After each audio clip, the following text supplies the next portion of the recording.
You? A familiar female voice asked as she sidled up next to me. I rolled my eyes at my sister, Renee. Great. Just what I need. I forced my hunched posture to attention, straightening my spine and rolling back my sagging shoulders. Nothing, sis. What's up with you? I reached for my beer and plastered a smile on my face, trying my best not to look like my world was a desolate place to inhabit, which, nowadays, it was. My gorgeous sister stared back at me, her brows lowered in a disapproving frown. Renee completed the family trifecta of hair color. I had our father's dark brown locks. Brandon was blonde like our mother, which, of course, had somehow left Renee with an amazing head of red hair. You look depressed, again, and I'm sick of seeing that, Tyler. What the hell is wrong with you? Renee crossed her arms and glared at me with the heated gaze that only a redhead could get away with. The look made me flinch, and I took a long drink of my frothy cold beer. She was right, but I hated having to deal with her when my mind was in the miserable space it was occupying tonight. She was too hard to ignore, and she read me far too accurately. How could I tell her the truth? I've just had a rough week at work, sis. Nothing more. She punched me in the arm, hard, knocking me off balance. I grabbed the edge of the bar to steady myself as pain rippled across my upper right chest, and I rocked on the bar stool. Ow! I glared at her and rubbed the sore spot with my free hand. She really could pack a punch, this woman. I was kinda proud. Brandon and I had taught Renee to fight from a young age, and no one had ever taken advantage of her, to my knowledge. I glared right back. Hey, sis. You're not supposed to bite the hand that feeds you.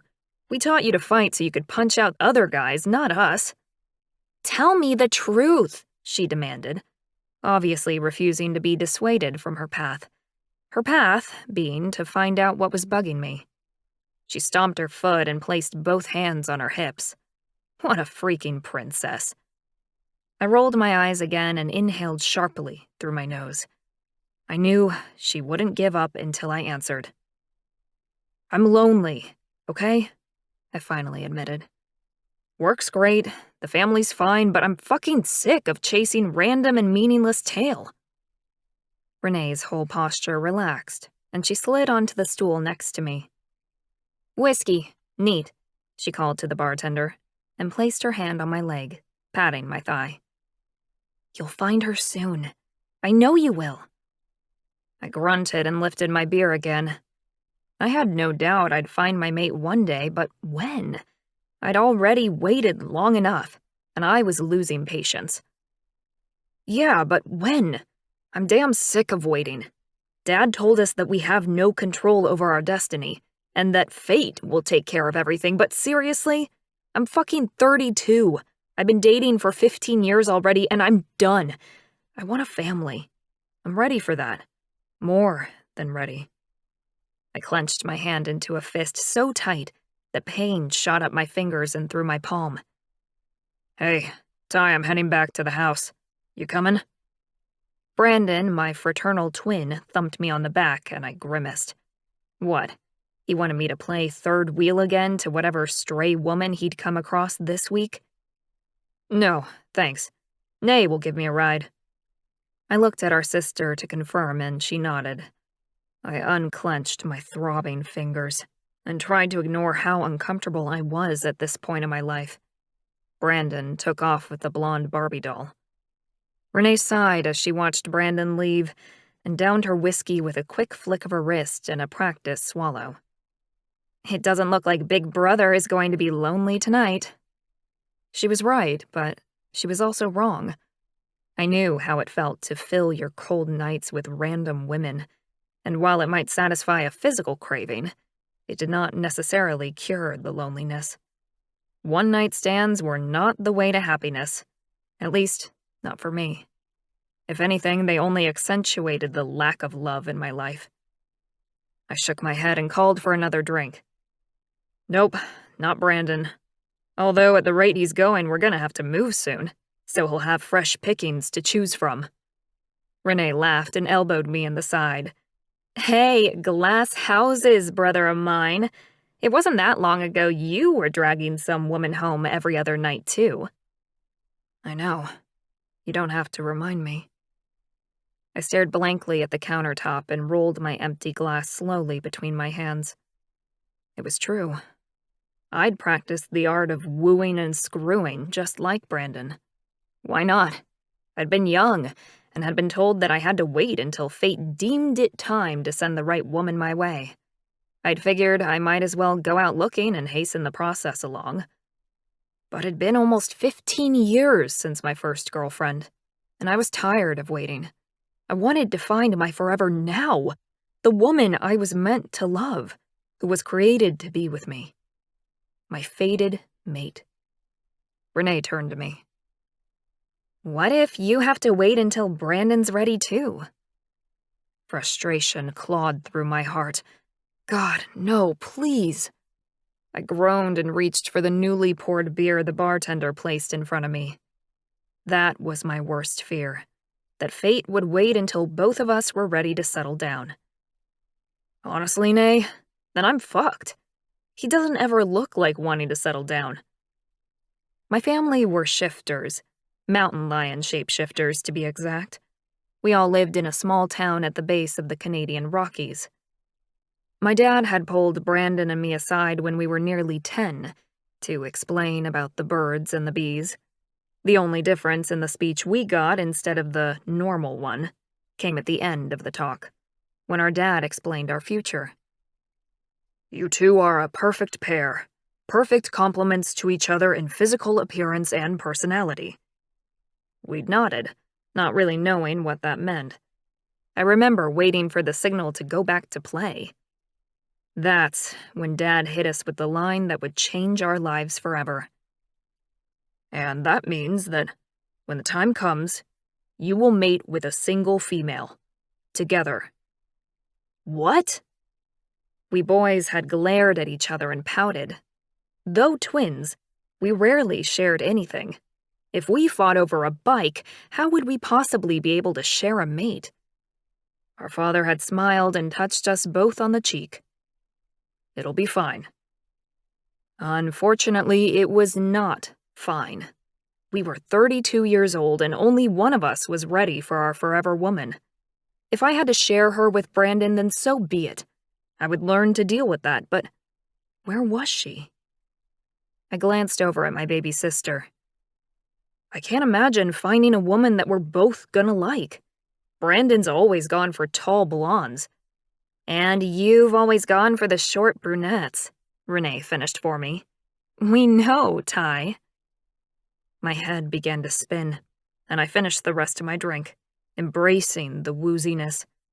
It was a nice reprieve from the usual cold feeling in my gut that had become more pronounced recently.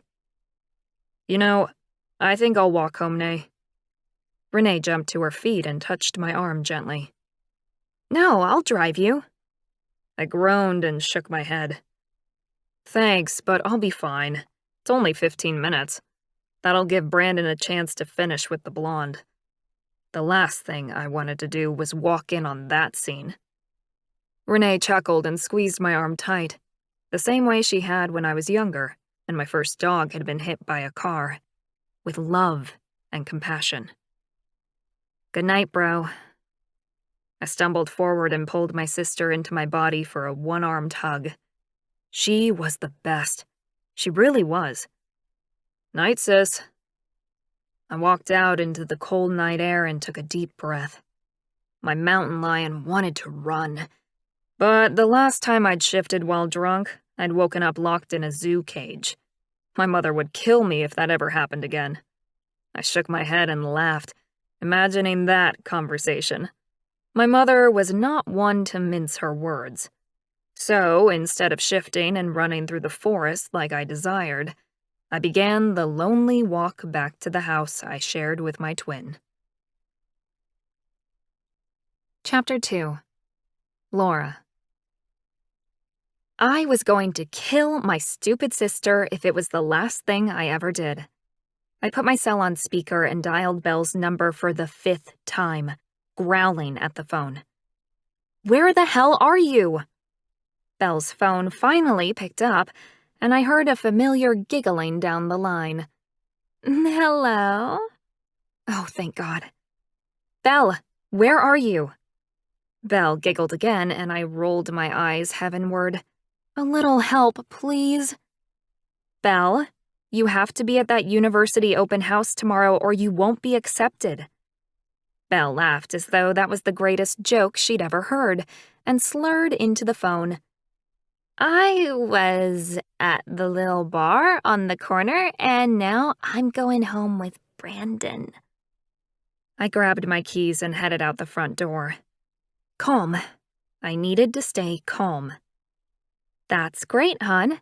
Can you ask him to give you his address and I'll come pick you up in a little while?" I made my voice as light and friendly as possible, hoping to convince my horny little sister to come home early. "It's 48 Cabin Creek Drive," came a husky reply from a male voice, presumably the aforementioned Brandon. I shivered. His voice was like salted caramel over vanilla ice cream, so smooth and decadent, my knees almost buckled beneath me. Damn it, what the hell was that? I shook myself as I walked down the path, wrenched open my car door, and jumped in. Cabin Creek Drive wasn't far. "Don't leave. I'll be there soon to collect you." I put my car into gear and pulled out into the empty road. This was the last thing I wanted to be doing on a Friday night, chasing down Belle, again. But hey, what else was there for me to do tonight? Wasn't like I had a life of my own or anything. 22 minutes later, I pulled up outside a beautiful double-story house. It was at the end of a block of homes at the edge of the residential estate bordering the forest at the base of the Rocky Mountains.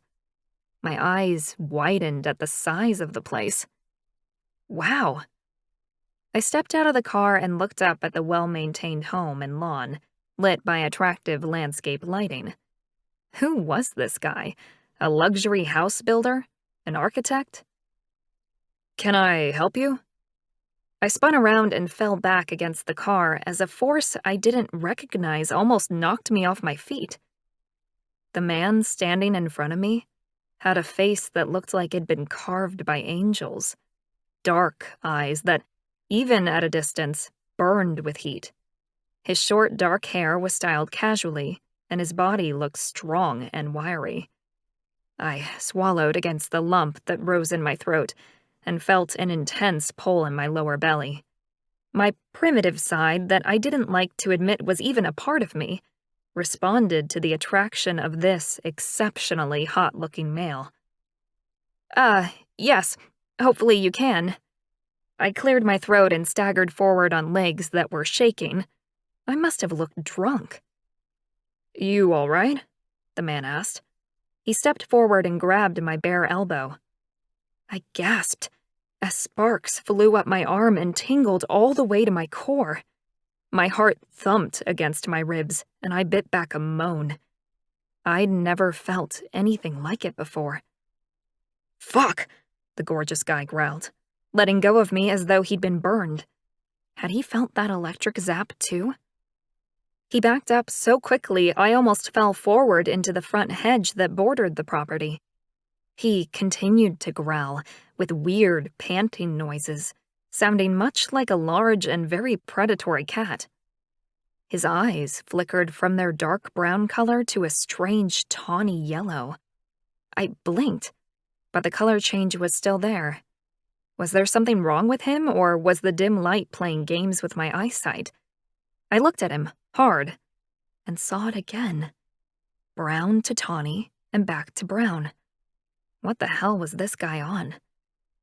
"What's wrong with you?" he demanded roughly, as though I were the one behaving oddly. I straightened up and glared at him. This man was a stranger, and I was here to get my sister. Get your head on straight. "Nothing is wrong with me." I flicked my hair back and squared my shoulders. "I'm here to pick up Belle. She told me she'd be here." The man nodded with jerky motions, still breathing like he'd run a marathon, and gestured for me to follow. "She's Probably inside. With my brother." His voice had dropped a couple of octaves, and as he strode up the steps to the house and unlocked the front door, I got a great view of his tight ass. "Stop perving on him, stupid!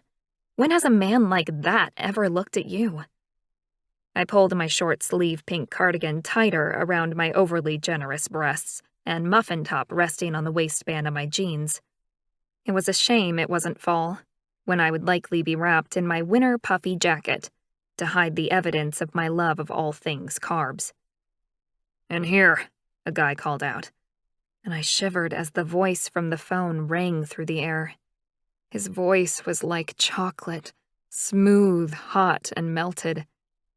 And he likes girls like Belle, tiny, blonde, and a bit on the silly side. Heat seared my cheeks as I followed behind the dark-haired man, who was still looking like he wasn't comfortable in his own skin. I walked down the hallway and into a massive kitchen and living space. Parquet floors and modern, expensive-looking furniture featured in what was a relatively spotless and very impressive home. Wow, 2 men really live here? Maybe they're gay and I just made an idiot of myself. "She's in the bathroom." I dragged my eyes away from the garden and forest view out the floor-to-ceiling windows and looked toward the melted chocolate voice. Oh my God! The same force that hit me outside pounded into my chest and sent me stumbling against the marble counter. My heart raced against my ribs as blood flowed through my body at a lightning-fast pace. What the heck was wrong with me? Sweat broke out along my neckline, and if I didn't know any better, I'd think I was having a heart attack. "What the hell is going on?" I gasped the words out loud, without meaning to, clutching at my chest. The 2 men shared a look, and some form of silent communication passed between them. Maybe they really were a couple. Stupid Belle had gone home with a gay guy, or at least a bisexual one. The first guy that I'd met outside turned to face me, his hands gripping the chair next to him so tightly, his knuckles glowed white. "I'm Tyler, and this is my twin brother, Brandon." Oh, thank God they're not gay. Didn't think my gaydar was that far off. I looked between the 2 men, who could have easily graced the front cover of any men's health or fashion magazine. They were almost carbon copies of each other in facial features, yet with totally opposite coloring. "Obviously, you're not identical." The men chuckled and glanced at each other again.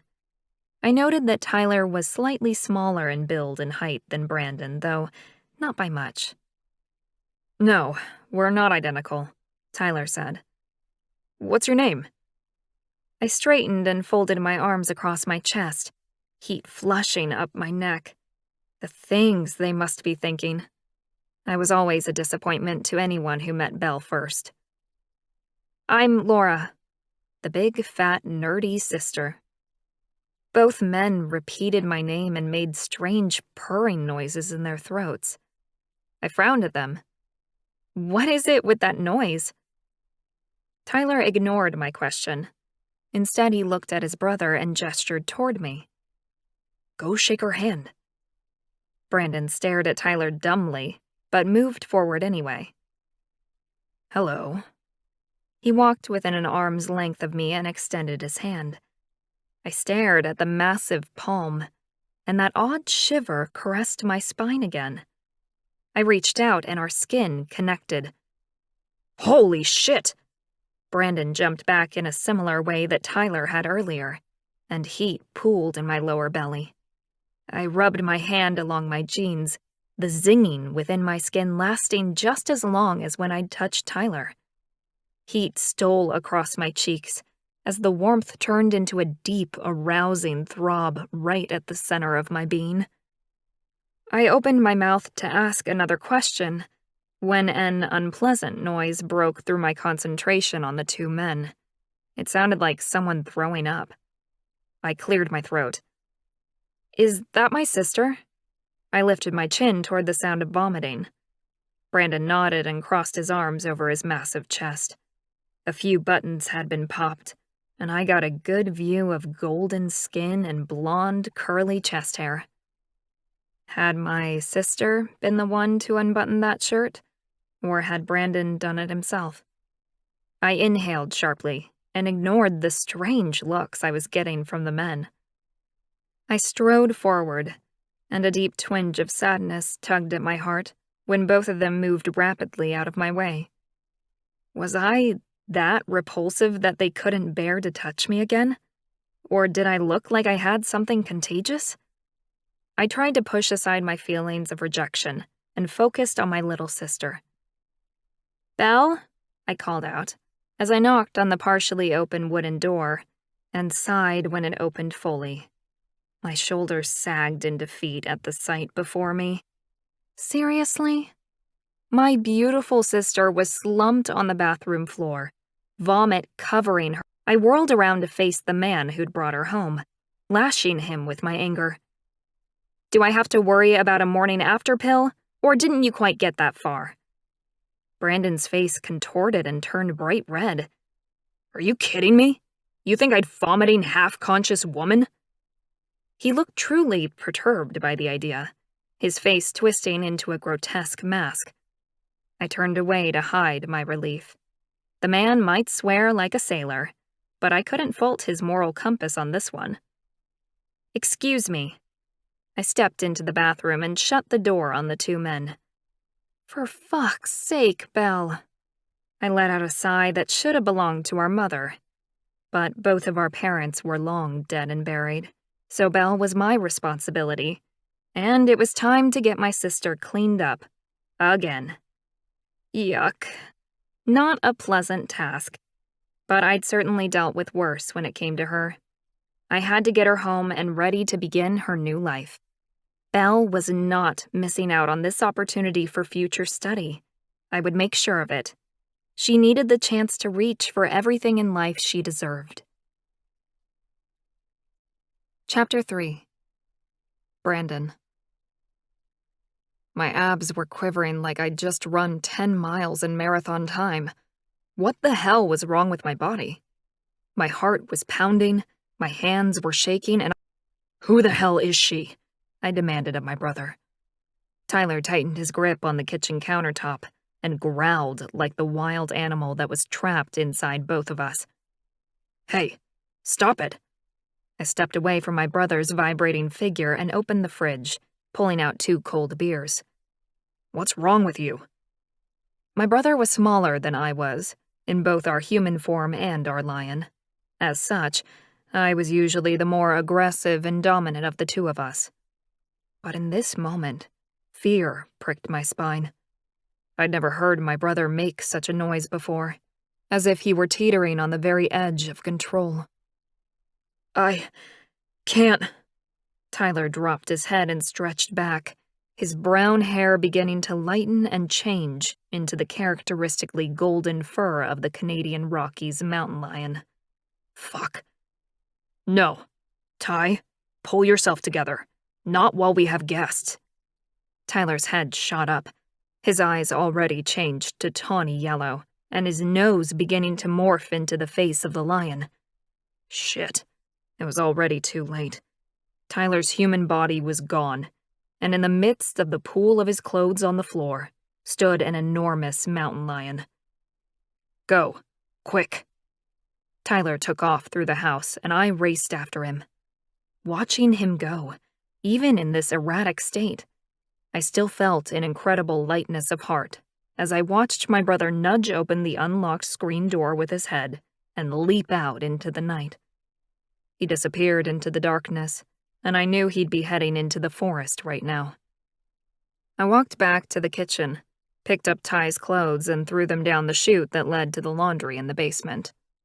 The girls still hadn't come out of the bathroom, so I took a swig of beer, the cold hops relieving some of the dryness in my mouth and throat. I had asked my brother who the hell she was, but deep down, I already knew. I think we found our mate. I sympathized with my brother. I knew what had caused Tyler's shift, even if he hadn't been able to articulate it. I had pretty strong control over my lion, and yet the shifter inside me was prowling, pacing back and forth inside me, along with the wild emotions surging through me. I hadn't kissed her yet, so I couldn't be sure, but I suddenly began to believe my father may have been telling the truth about our destiny. Part of me had always hoped our dad was wrong. How could there be just one woman destined for both Tyler and me? Plus, I didn't like the idea of having no control over my own life, my own destiny. If we were part of some grand fated plan, it didn't mean I had to just fall into line. I did have some say in how I lived my life. I had always been totally against being told what to do and with whom to mate. Maybe that was one of the reasons I'd hooked up so often. Something contrary deep within me that wanted control over what happened in my life, and with whom. But the touch of Laura's skin against mine had been nothing short of brilliant. I ran my hand through my hair and shook my head. She was nothing like the woman I had imagined as a mate, nothing like what I normally was attracted to. Physically, she wasn't thin or dressed to impress, and I could see the keen intelligence in her eyes. She wouldn't be easy to talk around to my way of things. Not at all. I glanced toward the back door and sighed. Tyler losing control like that wasn't a good thing. I'd learned how to control my lion during my teenage years, letting it rise and fall enough times to truly accept the shifter as part of myself. Tyler hadn't. He'd fought our natural form every step of the way. "Brandon?" Laura's smooth, sensual voice called out to me, and I turned toward her like so many men before me, responding to the call of a siren. The hairs on my arms prickled as our gazes met. Damn, she had a beautiful face. "Can you help me get Belle into my car?" I nodded and set my drink down on the kitchen table, not trusting myself to speak. I wasn't sure words would come out, so I stayed mute and walked forward, swinging the tiny blonde up into my arms. I couldn't help the instant comparison of the two sisters that flashed through my mind. Belle was a Barbie doll, skinny, pretty, and incredibly common. I talked to her for half an hour at most, like I always did before I brought anyone home. I was a builder, not an architect like my brother, yet I still struggled to engage with airhead women. Dumbing down every sentence while flirting to keep them interested was not my strong suit. I generally ended up bored out of my brain, but at least they usually agreed to come home with me. For some reason, I hated sleeping alone. It was as if I'd been searching for something, someone. If that was on account of her, then I hoped she'd be able to handle me.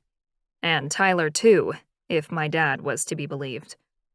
Laura walked ahead of us, her lush ass swinging seductively in her jeans. Okay, I had to admit it. Laura was pretty. Arousal sweeping through me as I imagined what Laura would feel like beneath me. Perfect, probably. "Thanks for this," she said, as we walked down the front steps of the porch and along the garden path. When we got to the car, she opened the door for me. I deposited Belle onto the seat. She was groaning and burping like a baby. She smelled like vomit, too. Great. "I'll strap her in." I stepped back to allow Laura to slide by me and got a whiff of her incredible scent. Honeysuckle and daisies, fresh, earthy, and clean. I wanted to roll in the smell, close my eyes and get lost in it. Fuck. Move away, now. That saving grace thought made me stagger away as my lion rose to the surface. There was pressure in my rib cage and a need to fall away into the abyss, allowing my cat to surface. He was calling for his mate, needing to claim Laura as his own. I pushed my lion down with a struggle, physically clenching my abdominals and exhaling deeply to contain him. As I watched the woman my lion believed to be my woman ready herself to leave, I realized I had to stop her. I couldn't just let her go. "Where do you live?" Laura righted Belle up in her seat. kissed her forehead like a mother would, and shut the door. My lion purred happily inside me at the show of maternal instinct within Laura, as she moved around to her side of the relatively new car. Obviously, Laura wasn't a student like Belle. "Why?" Laura asked, her elegant eyebrow quirking up. Shit. Why? I'd like to check on Belle tomorrow. Yes, good one. As Laura's mouth turned down, I realized using Belle probably wasn't the best way to stay in touch with the older sister. You didn't get her number? I shook my head. More than likely, I wouldn't have gotten around to asking for it, even if I had betted her. I probably shouldn't help you here, but you know what? Who am I to stand in the way of true love? Her voice dripped with sarcasm, and I worked hard not to let the flush spread across my face. True love. Yeah, right. What's your number? She asked. I recited my cell number and she pressed several buttons on her phone. There. Done. She gave me a mocking wave and slid into our car before driving away. Pride blossomed in my chest as my lion rose to the surface once again. She was strong and fiercely protective, exactly as a mate should be. I held it together by holding my breath and pressing down on my diaphragm until the car disappeared. Then I bolted inside. I had to join my brother in shift 2.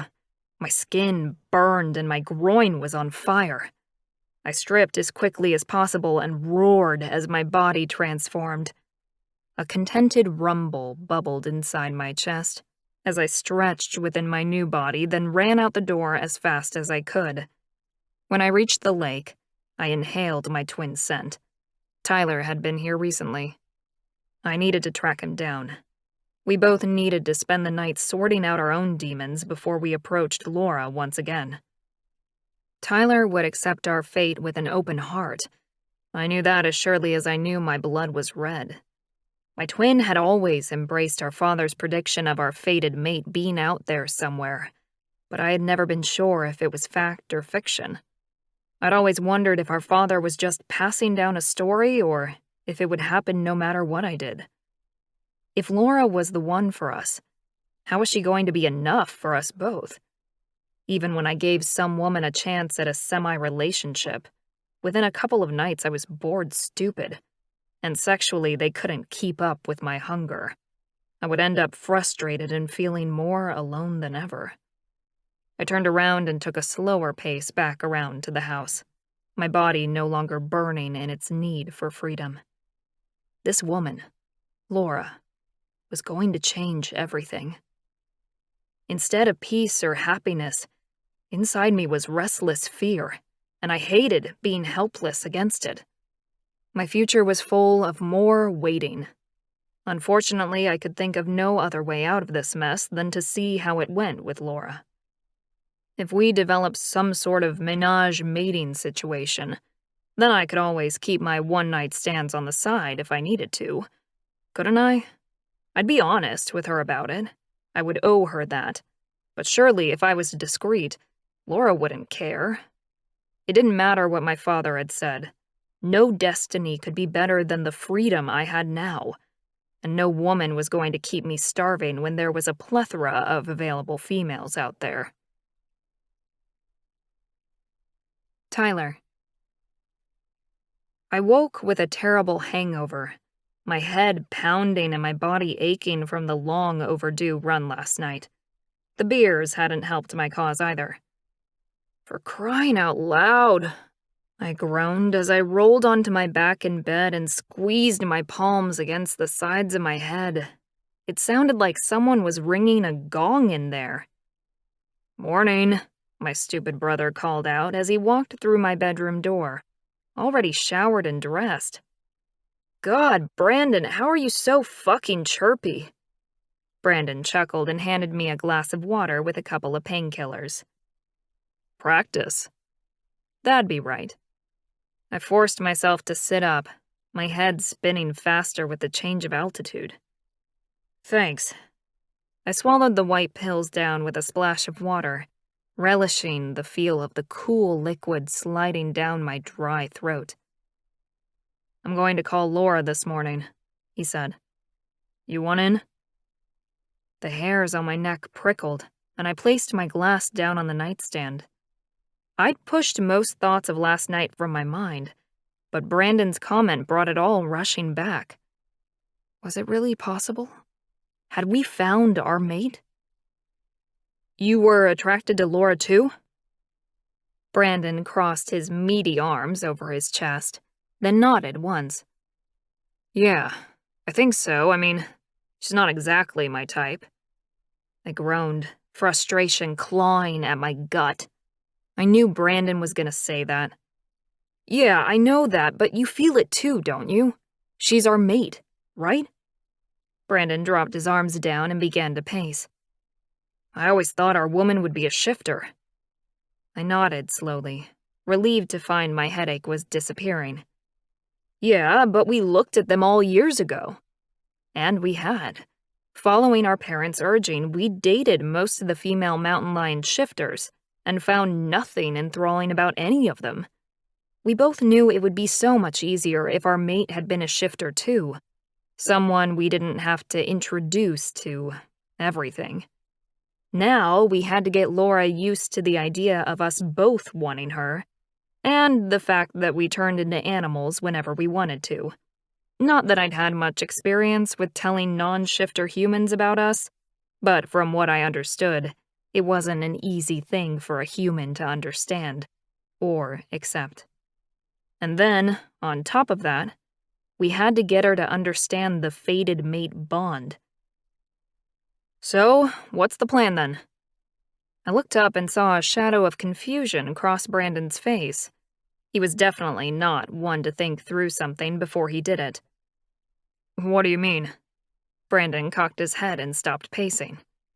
I swung my legs off the bed, not liking the dizzy sensation swirling around my brain. "I mean, how are you planning on getting her to agree to be our mate? She's not going to just move in and accept the two of us, is she?" Brandon frowned, his handsome face wrinkling. "Why not?" I laughed without mirth and got to my feet. "I'll get dressed. Don't call her before I come out." Brandon opened his mouth to retort, and I let loose a little growl. Whoa, those noises are way too easy to make now. Brandon's eyes widened before he nodded. Then he turned and headed back to the living room.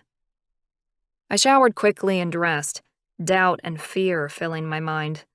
How the hell were we going to convince an obviously intelligent human woman that she had to love both of us because fate decreed it? Brandon and I were like night and day. Not many women ever truly liked both of us. In fact, I was yet to meet a single one. "Big brother, I presume you have her number?" I called out as I walked into our recently renovated kitchen. Brandon had come out into the world only minutes ahead of me, but that made him the big brother in our family. Brandon pushed his cell across the countertop. "Yeah, she messaged me Belle's number last night, so I have hers too." I was impressed. Smartest thing Brandon had done in years. "So, how are we going to get her to start seeing us?" Brandon shrugged and I rolled my shoulders back. We needed to be smart about this. The rest of our lives depended on it. I crossed my arms over my chest, my brain racing with ideas. We don't even know her last name or where she lives. How about you call to ask about Belle, and if you get the opportunity, invite Laura here for dinner, to say thanks. "Thanks for what, exactly?" Brandon asked, his eyebrows furrowing together. I clenched my teeth and used all the patience I'd accumulated over the years to deal with my brother.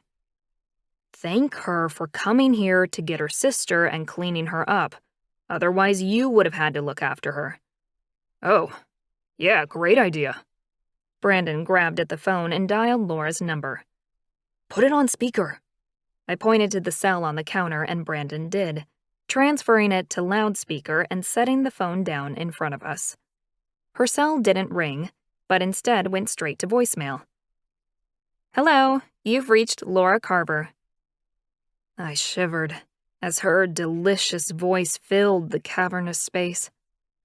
"This is Dr. Carver. Please leave a message. If this is after regular office hours and your pet is having a medical emergency, please call our emergency service at 555-333-1200, and we will be paged." Brandon pressed the red button to end the call and looked up at me slowly, his blue eyes filled with mischief. "She's a vet?"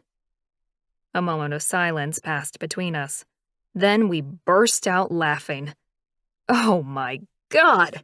Of all the things she could be, it had to be an animal doctor. "Hope she likes big cats," I said before chuckling again. I collapsed onto one of the kitchen stools, holding my aching side with one hand. Just what our family of line shifters needed. A vet. "Mom will be thrilled," Brandon chortled as he walked to the fridge and grabbed the juice. "She'll be intelligent, too," I mused, pleased by this turn of events. I'd always wanted a mate I could talk to, share concepts with. But with Brandon more impressed by looks than smarts, I'd been worried that our mate would be a little on the less intelligent side, like Laura's sister Belle. "Yeah," Brandon said, his enthusiasm clearly lacking at this turn of events. "It'll be fine," I said as reassuringly as I could, then jumped to my feet and headed toward the study. "I'm gonna search the internet for a veterinarian named Laura Carver and see what I find." Brandon made a grunting noise and I continued on my quest for knowledge about our new mate. I was an architect, and Brandon was a builder. We were both successful in our own right and hard-working. But when it came to the brains versus brawn debate, Brandon generally left the thinking and planning side of things to me. Chapter 4. Brandon. I cooked bacon and eggs, shuffling some onto a plate for Tyler in case he was hungry. We were so used to looking after ourselves. What would it be like when a chick moved in? "I found her!" Tyler cried as he walked back into the kitchen, waving a piece of paper with a triumphant air. "Where?" I asked. Not that I had a lot of interest at this point. Laura didn't sound like a suitable mate for me. Tyler, yes. Me, not so much. I brought our breakfast plates to the table, sat down and grabbed my coffee mug. "Hinton, about 30 minutes away. She works in a small vet clinic there. Maybe one of us could surprise her at work?" I wasn't sure I should be the one doing the wooing in this situation. Tyler was much more impressive on paper than me, and even though he was the less physically imposing of us, he still had a decent body. "Maybe you should go see her, Ty. I mean, she's obviously pretty clever, and I'm not sure how much she's gonna love me when she remembers that I picked up her sister last night." Tyler opened his mouth, then shut it quickly. I could almost hear his thoughts whirling. It could have been a lot worse. Hell yes, it could have. I continued. "Pretty big coincidence, but at least I didn't." Tyler frowned and looked down at the address again. What else could be said, really? I'd potentially ruined our chance to be with Laura before we'd even properly gotten to know her. Tyler surprised me when he glanced up and said, "Yeah, and really, it was probably a good thing last night happened, or we would never have met Laura. She doesn't look like the sort of woman who hangs around bars looking for a date." The weight I'd been carrying since last night lifted. "Thanks, Ty." His observation was a good way of looking at it, and one I hadn't considered. Tyler picked up his fork and started eating. "Maybe I should get one of Mom's pets and schedule a visit at her clinic?" I nodded at my brother. "Great idea. Then casually drop into the conversation something about how we both want to mate her for life." I froze and blinked in shock at the words that had come out of my mouth. Well, that sounds heavy. Tyler gave me a dirty look, then dug into the food in front of him. I gave the look straight back before putting my now empty plate in the sink. I was restless and edgy, and the food hadn't helped. I had to get out of here for a bit. I'm gonna head to the gym. You're kidding, Tyler sputtered behind me. I let my head drop as I thought about what to say. How did Tyler not understand the need for a major workout? I wasn't sure if being honest was the right thing to do, but I didn't know any other way. When the words came, I turned and threw them at Tyler. Ty, I know you've been waiting for this chick forever, but I haven't. You know that. If she really is the one and I have to be mated with her, then so be it. But I'm not going to put my whole life on hold in the meantime. Tyler pushed himself to his feet, his eyes burning lion tawny. Shit, where had this temper of Ty's come from? We need to pursue her together. I shook my head and headed toward the bedroom. I didn't want this crap, any of it. How hard was that for my brother to understand? Tyler, if you can get her to come over for dinner, I promise I'll be on my best behavior. I changed into my gym clothes and left the house without a backward glance. I had a great job, good friends, good health and fitness, and of course, my family. If I had some predestined perfect female coming my way, I wasn't going to turn her away, but I certainly wasn't going to go out of my way to get her either. Wasn't that fate's job? Tyler.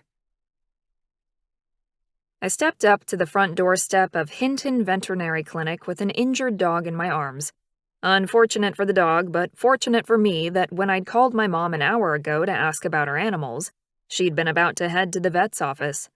Poor Cotton had been in a fight with a coyote and had come off second best. I opened the door and stepped into the clinic, the overly sterile smell of surgery assailing my sensitive nose. Yuck. Can I help you? A cute woman with freckles and red hair asked, from behind the desk. Yes.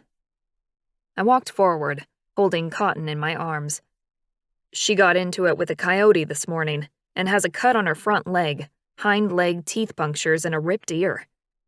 Cotton struggled a little, and I held the dog firmly against my chest, soothing the warm lump with a soft pat. Oh, poor little thing. Please have a seat, and I'll have a tech get a room ready for you. No, I'd like to see the vet, Laura, if that's not too much trouble. The woman stared at me for a moment, then smiled.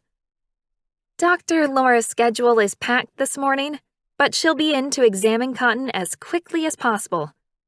We welcome walk-ins, but sometimes it takes a bit longer to be seen. I put as much warmth into my eyes as I could. Thanks.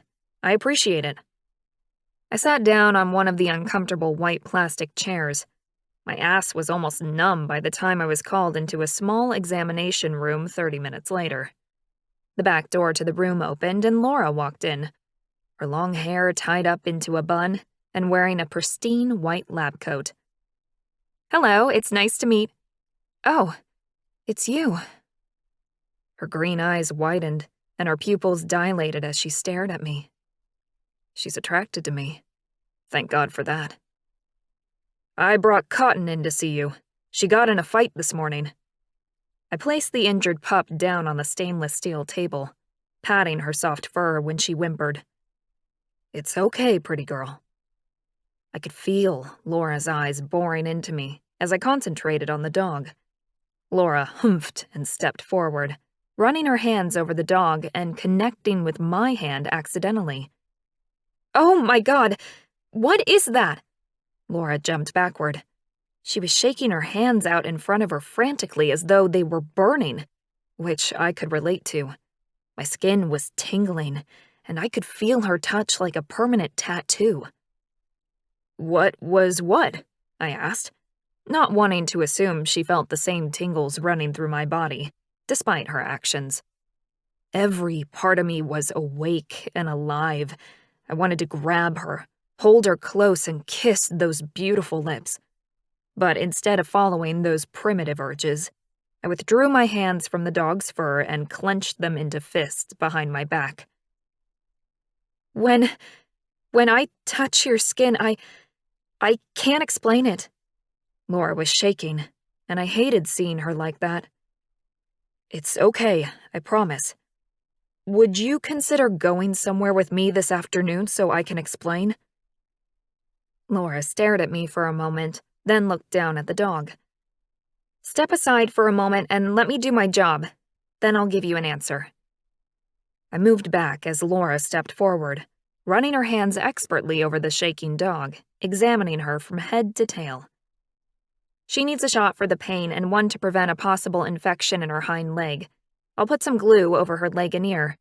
The injuries aren't deep enough to need stitches, but she's going to have to wear a cone for a few days to prevent her from reopening the wounds. Thanks. I watched Laura with a sense of pride as she moved about the room. She was efficient, intelligent, and capable. Everything I'd ever wanted in a mate. She was also very beautiful, with amazingly clear skin and luscious lips. The realization that fate had designed this woman for me and my brother made me look closer at her, as though she were a piece of art.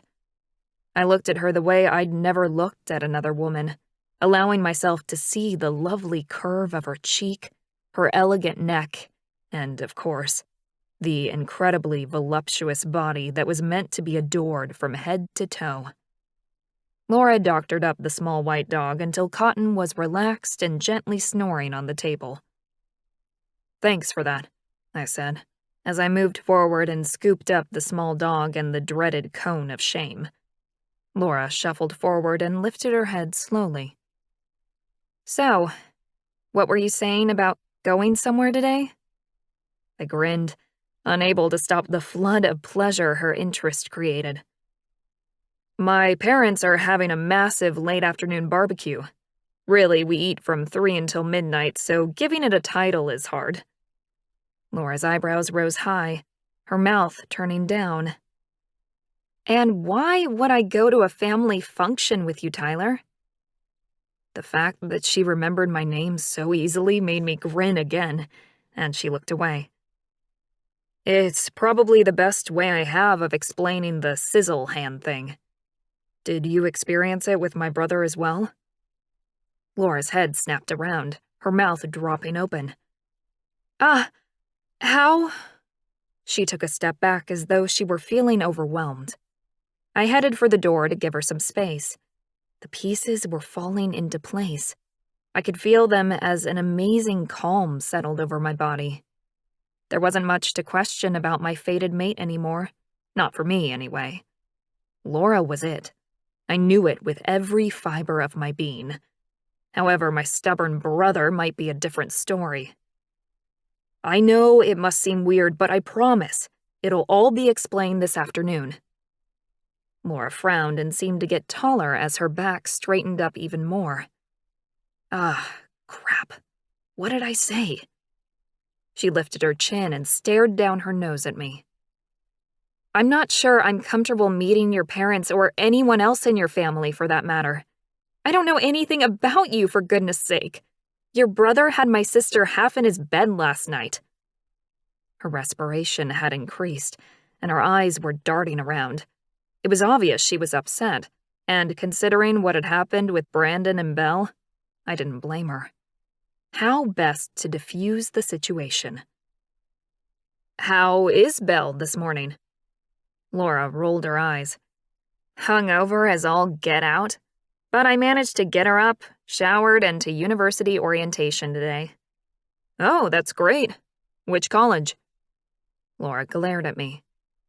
Why? I chuckled. You don't need to worry about me, Laura.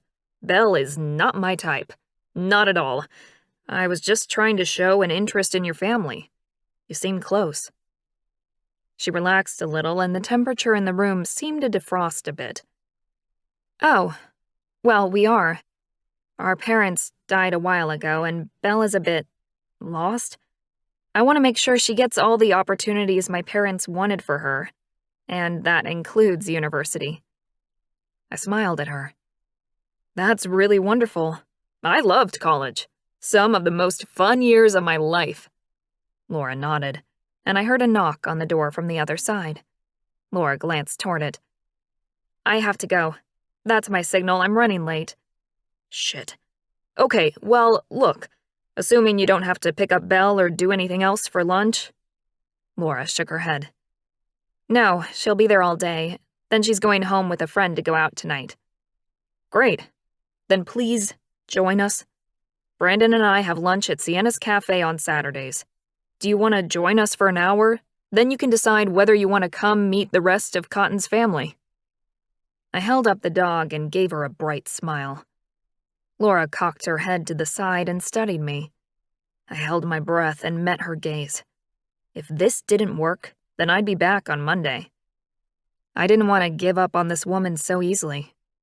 She seemed to make a decision as she flicked her wrist around and stared at the wristwatch there. Okay, what time? I swallowed the lump that rose in my throat and held Cotton closer to my chest. What time do you finish? We're usually there around 12 o'clock. Laura picked up a clipboard, a weird professional persona settling over her features. I'll see you guys there at 12. She began to smile, then it disappeared as quickly as it had arrived. She nodded briskly and left the room through the back door. I paid and left the office. Once outside, I inhaled deeply through my nose and caught the scent of the sweet summer wind and blooming flowers. The seasons had changed, and my life had finally turned onto the path that I'd been waiting for. Brandon. I groaned and tapped the cafe table with my fingers, the sound both satisfying and annoying. Why are we meeting her here? You know we won't be able to touch her in public the way we need to.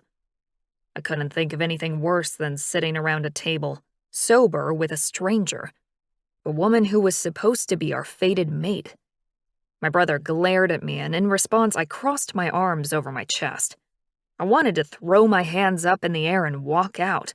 What was Tyler playing at? Seriously? If Laura was the one, why weren't we taking her home straight away to find out for sure? Tyler let out a warning growl as the door to the cafe opened with an annoying tinkle of the wind chime the owners had hanging over the doorframe. Laura walked in, and my heart leaped against my ribs. Fuck, that's intense. I huffed out a breath, trying to release the squeeze on my chest.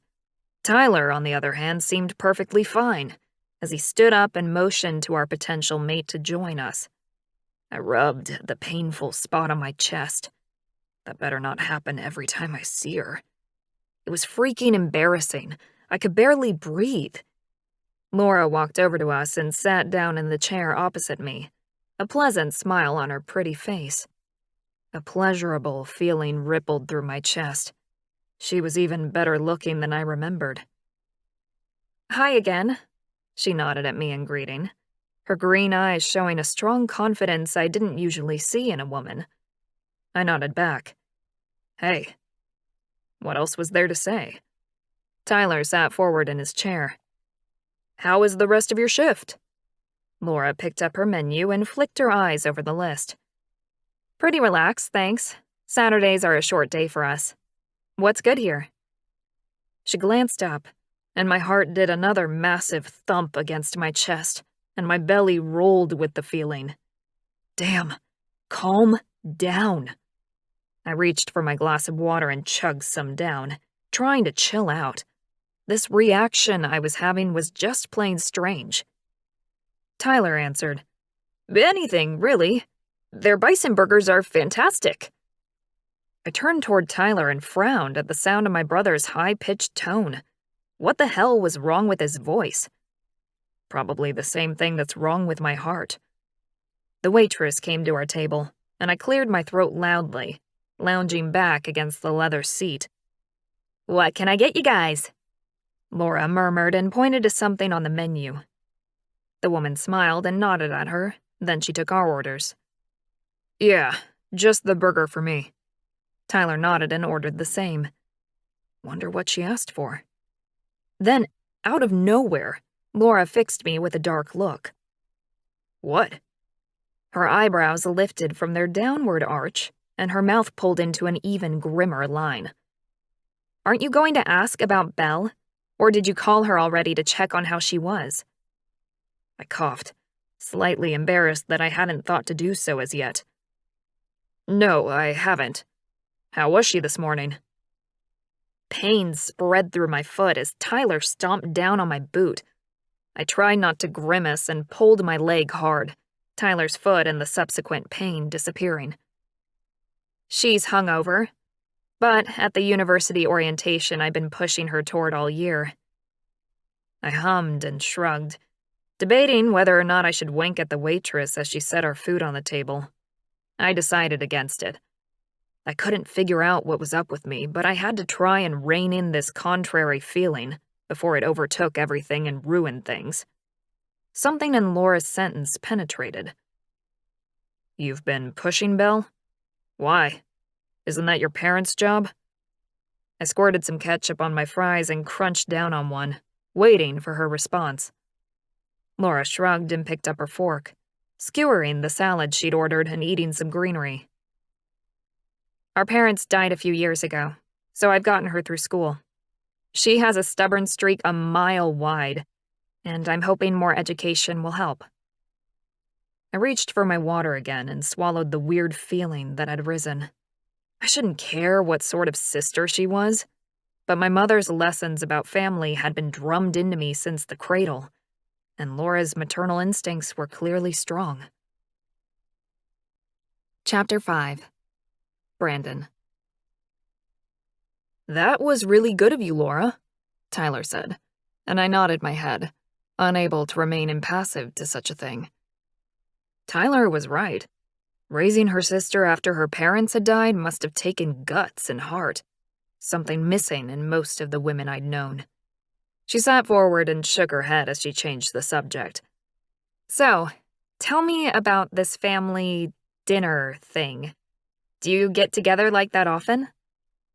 Her eyes flicked between Tyler and me, and I noticed how much longer her gaze lingered on Tyler rather than me.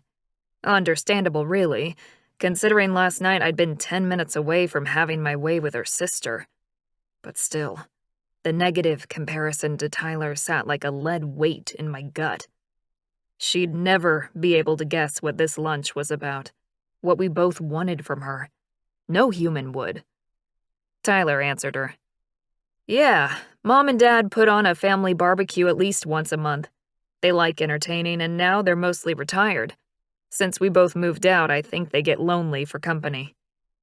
I grunted and ate my lunch, a burger with onion rings on the side. Our parents? Lonely? I doubted that. "You disagree with your brother?" I raised my head to find Laura staring at me, her green eyes far too keen and observant. I swallowed down a bite of food and wiped at my mouth with a napkin. "Yeah, I do. They've always liked having people around. Our whole childhood was filled with friends and cousins dropping by. Nothing's changed. They just have more money and time now." Laura stared at me for a moment, then looked back at Tyler with a smile. "It sounds like you guys had a fun upbringing. Much more social than mine. Do you have any other brothers or sisters?" I grimaced. "Yeah, unfortunately."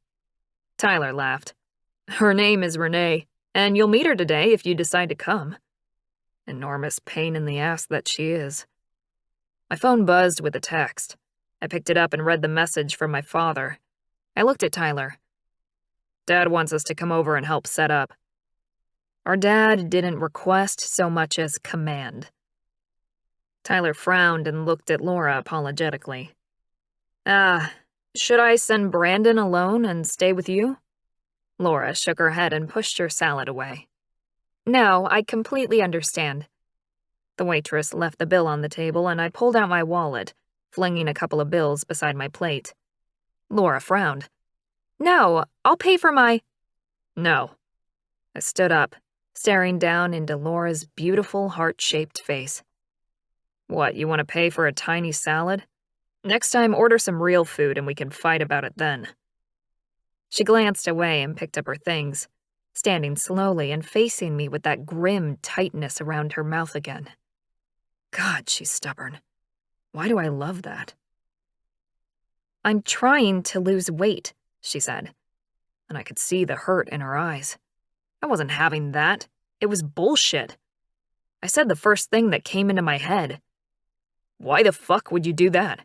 You're perfect just as you are." The gasp of the patrons around me was loud, but I didn't let them distract me from focusing on Laura and driving home the point. Somewhere inside my head, I marveled at the words. I'd always been drawn to skinny little blondes, but somehow, what I'd said was the truth. Laura was a major turn-on exactly as she was. Her eyes widened, and her pretty mouth opened and shut like a fish. I took advantage of her silence. "So, you gonna come to Mom and Dad's thing? Make sure you bring an appetite with you. Their pig on the spit is top shelf." Laura stepped away and turned to look at Tyler. "You said you'd explain about the hand thing." I glared at my brother. Did he now? And how was he going to explain a perfect mate's bond to a human? Tyler smiled at Laura with genuine warmth, and my lion growled and paced inside me. I stepped away toward the door, uncomfortable with the sensations flooding through me. I didn't like how much Tyler and Laura had bonded already. Being ignored was not a sensation I was used to. I heard them walk up behind me, so I opened the door and inhaled deeply through my nose, enjoying the fresh scent in the air that late spring always seemed to bring. Tyler was speaking behind me. "It would be so much easier if you came this afternoon. There will be quite a few people there and you'll be safe. I promise." I rolled my eyes before turning to watch my brother wooing our mate. She looked at me for a moment with hesitation, then went back to talking to my brother. "Why do I feel so safe with you guys? I know I must sound like an idiot, but I feel like I completely trust you already. And I shouldn't. I barely know you, and I'm generally suspicious of people." "The same reason I want to take you home and mate you right now, even though I know it'll be the end of my life as I know it. Damn fated curse." Tyler chuckled. "It's all linked to the same thing. Please come." Laura frowned, then nodded, crossing her arms over her big boobs in a move that had me swallowing a groan. "So, you'll come?" Tyler's voice had risen an octave, and I rolled my eyes again. He obviously felt the same. If I didn't know better, I'd think we were both 16 again and courting our first woman. I'd never felt so uncool. Laura nodded and sighed, letting her arms drop. "Yes, I think I have to, or this will haunt me, not knowing." "Great. Our folks' place is only about 5 minutes from our house. 201 Grange Road, Jasper." Laura pulled out her phone, typed on it quickly, then tucked it back into her bag. "What time?" she asked, her voice stronger and deeper than before. "About 3? Yeah, that's perfect. There'd be a few people there already, and she wouldn't feel as isolated." "Great. See you both then." Laura backed away and slowly got into her car. I couldn't help mirroring Tyler as we moved forward, shadowing her, making sure she was safe as she waved and pulled away from the cafe. As soon as she was out of sight, Tyler slapped me on the back, his feet actually leaving the ground as he jumped into the air. "We've almost got her!" I grunted at my too enthusiastic brother. "Don't count your chickens, dude." "Women are a lot more complicated than that, Ty, especially one like Laura. You think we'd get sent a simple mate?" I shook my head. "Let's go." Tyler gave me a strange look. "You're joking, right?" I grunted as we headed off to our cars.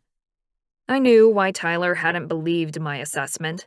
I sounded like a hypocrite.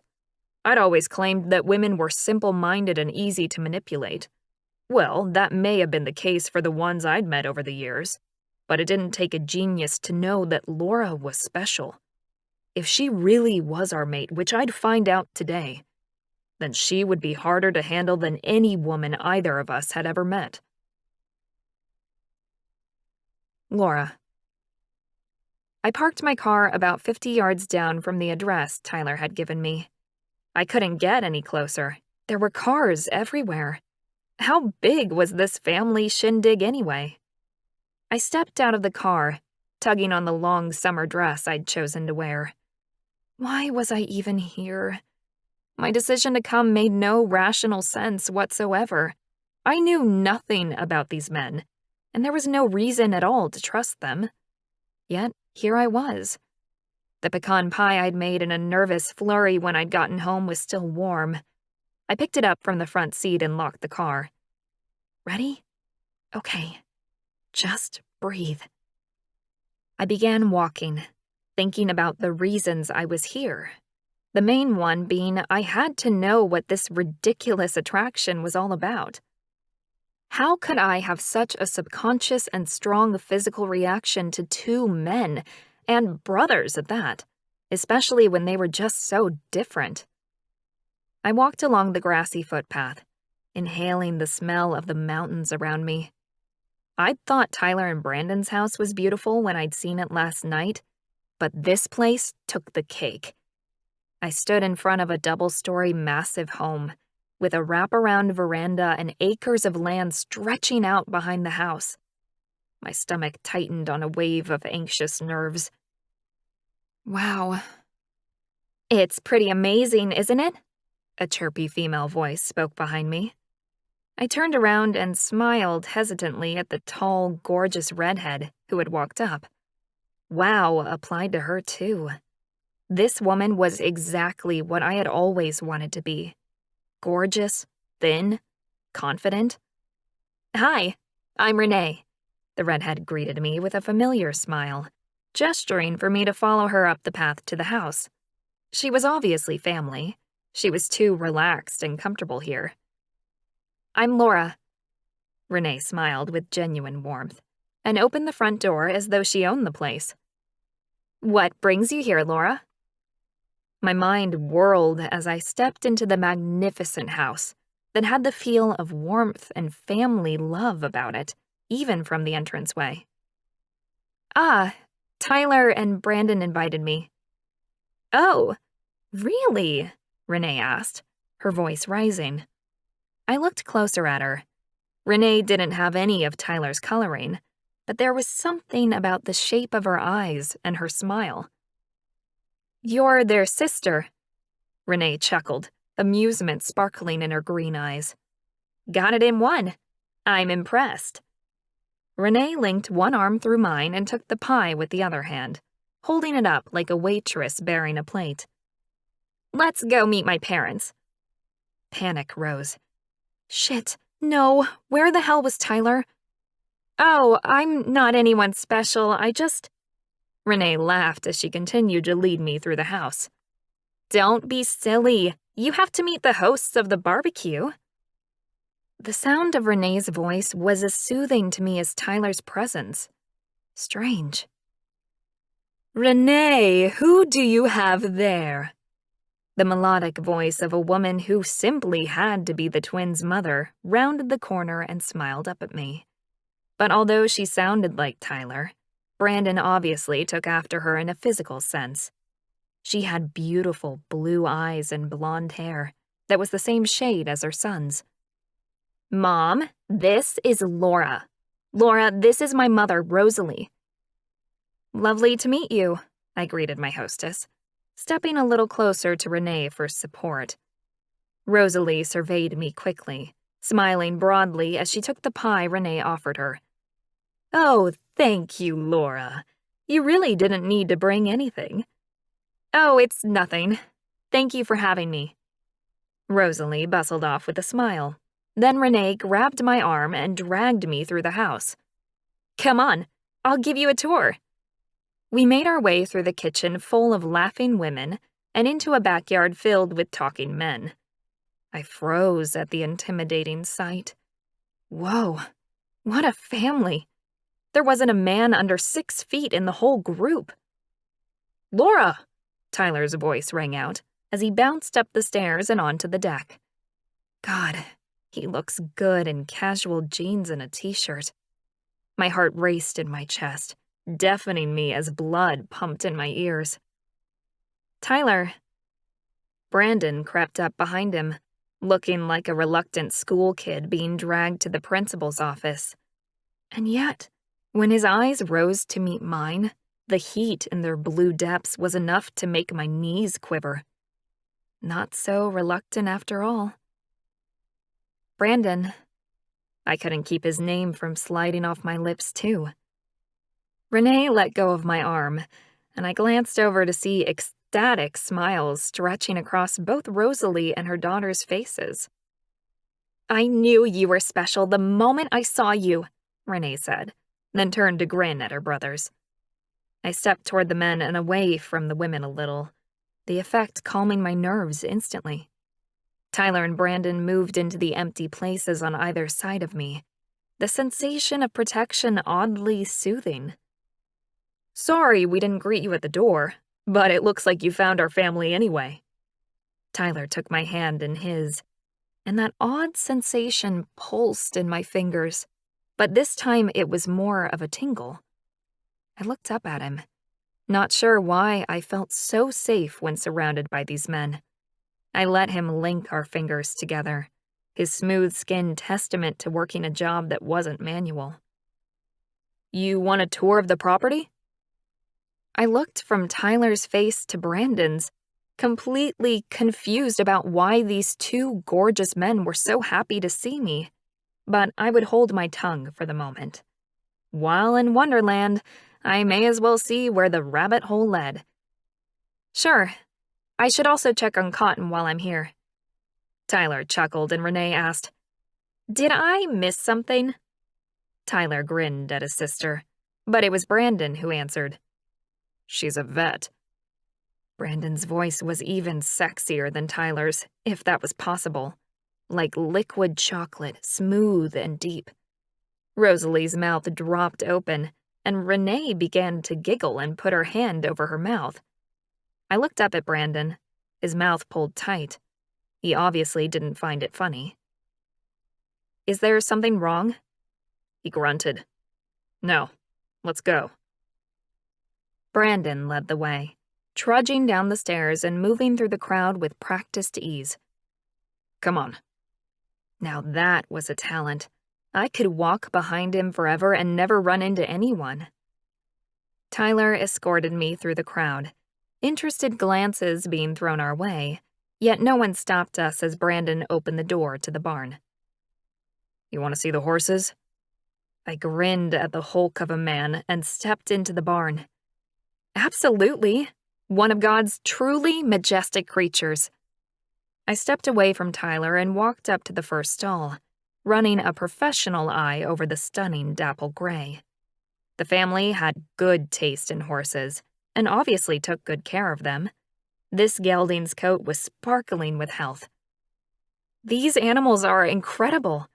Do your parents look after them, or do you have barn help?" I leaned against the stall door, my heart kicking out when I saw Brandon staring at me. He had the most intense blue eyes I'd ever seen, so stormy and deep. There was something special about him, and I hadn't worked it out yet. He coughed. "We all help, but Mom does most of it." He stuffed his hands in his pockets and scuffed his boot in the dirt floor. He looked like a gorgeous little boy, all nervous and adorable. I looked across at Tyler to see if his body language was similar, but found him sitting on a hay bale. He was waiting for something. "Are you going to tell me about the hand thing?" I glanced back at Brandon, who nodded slowly. He leaned against the wall behind him, and my knees almost gave out beneath me. This man was way too sexy for my own good. "Yeah, it's something special that only people with our type of connection feel." My breath caught in my throat, and I locked my knees so they didn't collapse beneath me. What did that mean? "So, it's a sort of chemical reaction?" I hoped that was all it was. My scientific brain struggled with the idea of it being anything else. Brandon straightened up and nodded. "Yes, but it's pretty rare. The hand-touching thing is only the first step. There's a lot more to it." I bit my lip, not sure I wanted to know the answer to my next question. Yet I couldn't walk away now. "Like what?" He took his hands out of his pockets and twirled one of his hands. "Turn around, and I'll show you." "Pardon me?" He smiled like the devil himself, and I heard Tyler say, "Brandon, don't freak her out." I couldn't pull my eyes away from Brandon's face. Everything in me wanted to go to him and touch him, feel that connection again. Yet I was a little frightened to know how deep it went. "Laura?" Brandon twirled his hand again, and I huffed loudly enough to be heard around the barn. "Fine." I turned away and focused on the horse. What sort of parlor trick was he going to pull out while I wasn't looking? Warm hands ran up my arms, and I jumped, electricity zinging along my skin. Softer than before, but more sustained. I turned my head to find out which of the men's touch had made my skin tingle, and was unsurprised to see the more confident of the twins behind me. "Brandon, what are you doing?" I asked, as I spun around to face the blonde Viking towering over me. He gripped my arms and pulled me against him, the strength of his body undeniable, as my belly quivered in anticipation of what he might do next. "Showing you." And with that enigmatic statement, he dropped his head and kissed me. His lips were hot and soft against mine, strong but unhurried in their movements. "Push him away! You don't even know this guy!" But my hands were already moving toward his chest and up into his short hair. I moved them around to cup his skull and moaned as his tongue slipped into my mouth. His sweet, minty taste overwhelmed every sense. My knees weakened and I sagged against his large, strong body. He pulled back, and my eyes sprung open. Brandon was staring down at me with shock written across his face. Tyler stepped up next to us, and somehow managed to take me from Brandon. One minute I was in the Viking's arms, and the next moment I was with a dark angel. "What's happening?" I asked, and I ran my tongue over my suddenly dry lips. Tyler had the most angelic face. I had to touch him. I traced my fingers along his smooth jaw, a dreamlike calm coming over me. Never, even in my wildest dreams, had I imagined a man like this would want to kiss me. "My turn." Tyler swooped in and claimed my lips with incredible passion. He kissed me deeply, exploring my mouth with his tongue and lips. It was completely different from the strength and possession I'd felt behind Brandon's kiss, but it was just as amazing. My head was spinning when Tyler finally pulled away. "Wow." I staggered away from Tyler's warmth and landed with a thump on a hay bale. I was kiss drunk, something I'd never experienced before in my life. Chapter 6. Brandon. "Oh, God, she is the one. Her taste." Fire was burning under my skin, and I couldn't clear my mind of the memory of the sweetness of her mouth. Every inch of my body desperately needed Laura to touch me again. I'd never craved such a thing before. True closeness, where I didn't know where she ended and I began. "What just happened?" Laura swayed from side to side where she sat on a hay bale, looking intoxicated. If someone from the outside was looking in, they would assume we'd fed her a bottle of whiskey. I shook my head and growled at my brother. I couldn't talk, and I wasn't explaining this to her. I felt wild. I only kept a grip on my lion thanks to years of practice, and even now, it was barely by the tips of my claws. Tyler faced Laura and said, "It's proof that you're meant to be ours." I threw up my hands and walked to the far end of the stable, shaking my head and grunting. "Tyler, I thought you'd be more subtle than that." I strutted back to the place where Ty and Laura sat, just in time to see her shocked expression turn to one of outrage. "What?" she screeched, the sound ricocheting around the barn. I glared at my brother and stepped up to block the exit so she couldn't get away. Now that I'd tasted her, I knew she was the one, and there was no way in hell I was letting her run from this. In truth, I'd kissed her hoping to feel revulsion, to dislike the way she kissed me, anything to assure me that I had not found my mate, that I could continue to live the life of a carefree bachelor. I'd been wrong. So very wrong. Laura was mine, and now I never wanted to let her go. I'm sorry. Tyler looked contrite. I shouldn't have said it like that. Tyler really did have to work on his wooing skills if that was the best he could manage. Shouldn't have said that? Shouldn't have said what? What the hell is going on? Laura was really screeching now, and seemed to be hyperventilating as her breath wheezed in and out.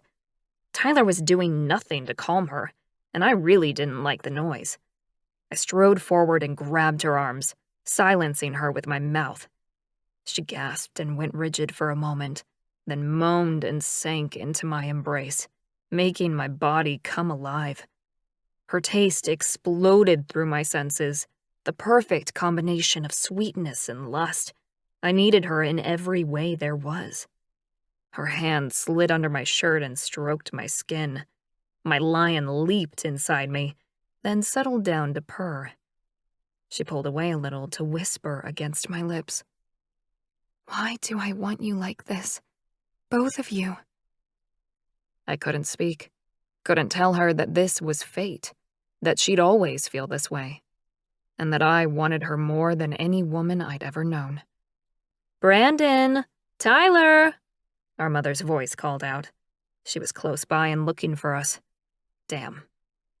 I reluctantly broke our kiss and stepped away from Laura, which was nearly painful. I hated the loss of warmth when her hands weren't against my skin any longer. Here you boys are. Our mother stood in the doorway to her barn, her lovely, wide smile on full display as she looked between the three of us. She gestured to our mate. Laura, come with me and meet some of the family. Laura glanced up at me, her green eyes worried. I nodded to her and she seemed to slump. She better not expect me to protect her from my mom. That was never going to happen. To be honest, I wasn't even sure it was possible. Laura moved up next to our mother, her lovely cotton dress clinging to her curves. I shook my head and growled in impatience. When would we be able to claim her? Mom took Laura's arm and looked back over her shoulder at us. Come on, boys. I think Laura needs to meet some of your cousins. I groaned and shared a mutually aggravated look with my twin. Our courtship of Laura had been completely derailed. For now. Laura. Rosalie took my hand and led me into a pack of men, all related somehow to the two that had kissed me. I glanced around at the group of massive males who were staring at me, and heat filled my cheeks. Why were they all looking at me like that? Laura, this is Jack and Scott, another perfect pair like my boys. Two pairs of intense eyes swung my way, and I tried to take a step back on pure instinct. Only Rosalie's arm stopped me. The men before me were magnificent, the same way a pair of tigers at the zoo were beautiful. They were older than Tyler and Brandon, probably mid to late 40s, but their aura was unmistakable. Virile, strong, protective males. Hang on, what had Rosalie said? Perfect pair? Sorry, what does that mean? Rosalie smiled at me and squeezed my arm tightly, as though to prevent me from going anywhere. In our family, some of the men are born as a set of fraternal twins, and we call them perfect pairs. I glanced at Jack and Scott again, and began to see the similarities to my guys. One was blonde, though he was graying now, blue-eyed, extremely muscular and tall. The other had brown hair shot through with white, brown eyes like Tyler, and was shorter but still fit and lithe. You mean because of being complete opposites in looks? I asked, and Rosalie nodded. Yes, but it's more than that. Their personalities are opposite, yet completely complementary too. One will be more intelligent, the other physically stronger. One will be more protective, and the other will be more affectionate. Think of it as having everything you could ask for in a man, split into two, so that you don't miss out on anything. I looked over the men again and watched the way their mouths turned down. Was there disapproval on account of what Rosalie was saying? Because they weren't correcting her. Tyler and Brandon had moved closer again, and I giggled a little to see the similarities in the two sets of twins. Wow, you guys have strong genes. The men shuffled their feet and looked anywhere but at me. They did say the truth hurt, but why would such a compliment be a bad thing? They were beautiful, all of them. Am I missing something? I asked the group as a whole. Scott, the bigger twin, looked at me and answered my question. Rosalie left off the most important thing about perfect pairs. The damn curse. Rosalie tisked loudly and held tight to my arm. I was going to have bruises tomorrow if the woman kept that up. It's not a curse, Scott. Just because you two followed your gonads rather than tradition does not mean it's a curse. She's still out there, but you have to find her. Both men rolled their eyes, and a rather stunning adolescent female ran up and grabbed onto Scott's arm. Dad, we need you for a minute. Scott smiled apologetically and bobbed his head. Nice to meet you. Jack saluted and headed off as well, following the girl who was sprinting off toward the side of the house. What's wrong? I asked, confused by the multitude of emotions radiating around me. The men had seemed possessive, jealous even, and sad. I turned toward my guys for more details. Brandon and Tyler looked at each other for a moment before Tyler stepped forward. Perfect pairs only have one mate, a woman they share, who is made only for them. When he paused for breath, I gasped, pain pressing down on my chest. He couldn't be serious. Tyler continued. But Scott and Jack chose not to do that. They both married and had kids with women who make them miserable, and we... He paused again, looking back at Brandon before continuing. Are not going to make the same mistake. They thought I was this one woman? No. Are you telling me that you expect me to do what exactly? I shook my head and blinked several times. I couldn't be listening to this or understanding it correctly. You two can't both want me. But nothing else made sense. Not the feelings, not the kiss. My voice had risen in both tone and pitch, and for the first time in my life, I felt hysterical. They had to be kidding. Of course we do. Tyler's tone was smooth and placating, so I began to laugh. Then I snorted and giggled. Very elegant. I pried myself away from Rosalie's death grip and staggered toward the house. I felt both woozy and numb. I couldn't stand up straight. Renee came toward me, grabbing my hand and gently maneuvering me so that I ended up sitting with her on a comfortable wicker sofa on the porch. The woman was awesome. Can you believe?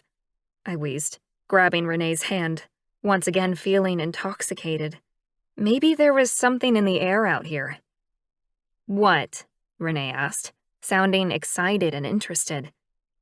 Your brothers say they both want me. This has to be some sort of cruel joke.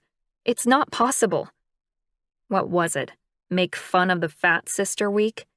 The thought sobered me pretty quickly. Renee smiled gently, like one would when explaining something to a child.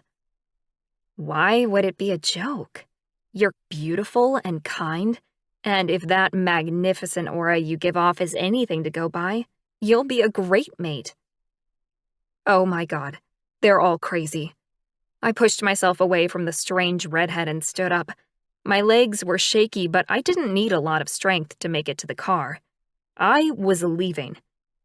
Last night, Brandon took my sister home I practically yelled at Renee. Do you know what my sister looks like? She's a blonde version of you. As if men like Brandon and Tyler would ever want someone like me. This is just ridiculous. I could feel Tyler and Brandon nearby, but couldn't bring myself to focus on them. She's a size 4 and wouldn't know one end of horse from the other. Isn't that what men like, dumb and easy to get into bed? Because I can tell you, that's not me. A muffled laugh sounded behind me, and I finally faced the two men who had both kissed me mere minutes ago. I was blinded by anger and disgust, mostly at myself, but I leveled my gaze at them instead. You two will never convince me that you want me. Not me as I am, big, loud, opinionated. And I'm certainly not going to fall meekly into some... I struggled to find the word as polygamy didn't usually work this way.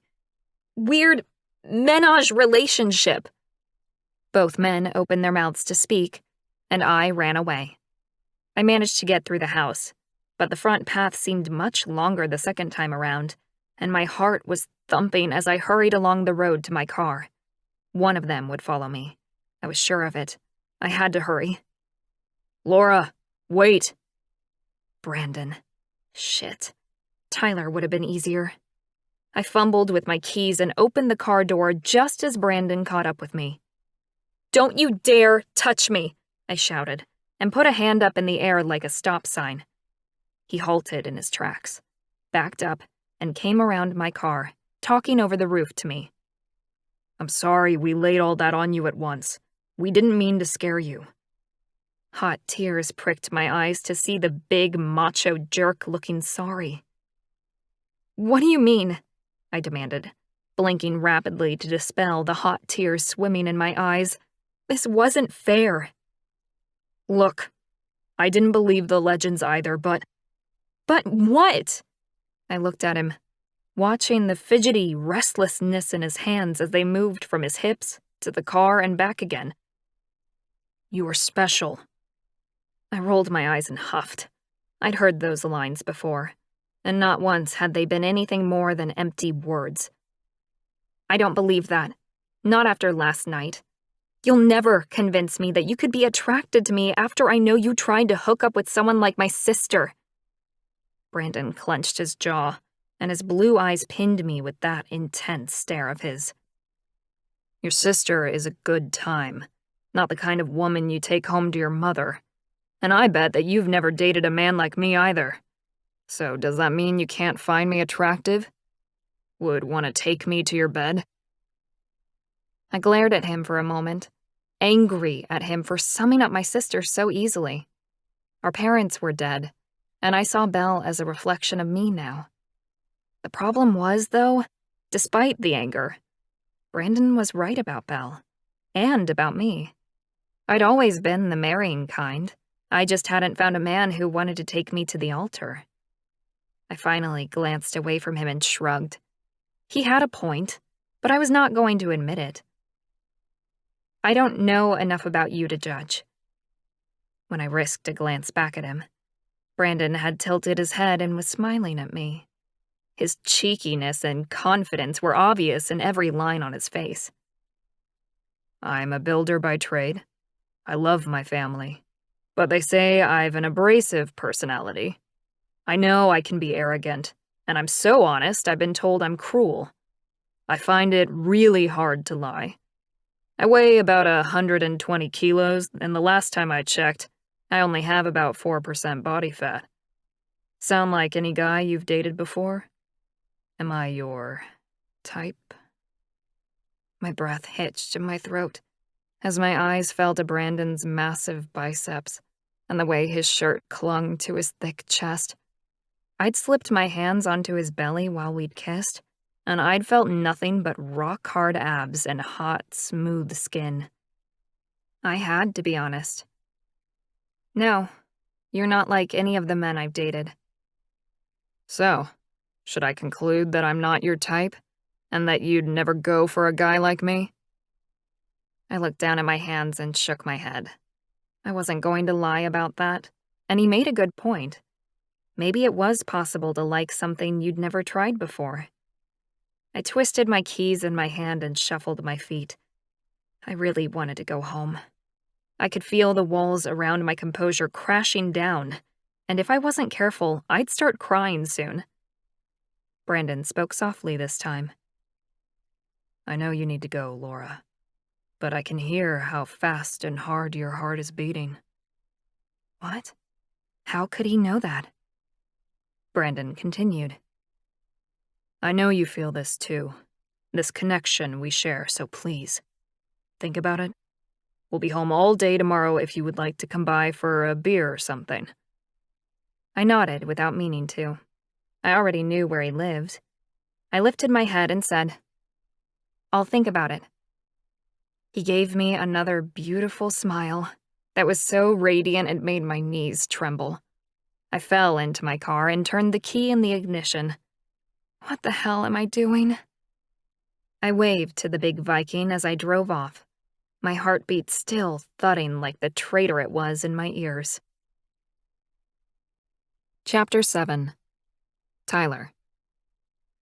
I lifted the glass pitcher with trembling hands and poured water into 3 glasses before I returned it to the table. I was slightly disappointed with how nervous I was as I looked out the window for the 27th time. It was past noon now, close to 1:30. Shit. How long did we have to wait? Do you think she'll come? I called out to my brother again. Brandon groaned and stalked over to me. Yes. He clipped me on the back of my head, hard, and pain spread through my skull. Ow! I turned and snarled at him. Brandon was way too calm for a time like this. Don't you care at all? A sound outside caught my attention, and I jumped to my feet, my heart thumping against my ribcage. This was it. You need to calm the fuck down. Brandon glared at me and headed toward the front door. A knock sounded, and I jumped. Oh shit, she's here. Hey. Brandon's casual drawl made me roll my eyes. My brother was going to screw this up. I just knew it. I'd have to balance out Brandon's idiotic behavior even more than normal. Hey, back, Laura responded, her husky voice almost flirty in its response. Okay, Brandon. Good job. I underestimated you again. Footsteps sounded along the parquet floor, and I suppressed the shiver that ran down my spine when Laura stepped into the kitchen. Her green eyes sparkled with good health, though she was dressed not to impress, which was strange. Was she hiding her beautiful body for some reason? She wore a loose, plain white t-shirt and long khaki cargos. Her skin glowed, yet there was no makeup on her face, eyes, or lips. Hi. She smiled at me and placed a bottle of red wine on the counter in front of me. Thanks for the invitation. I grinned back at her and nodded my head, not quite sure how to speak at the moment. Action was probably better.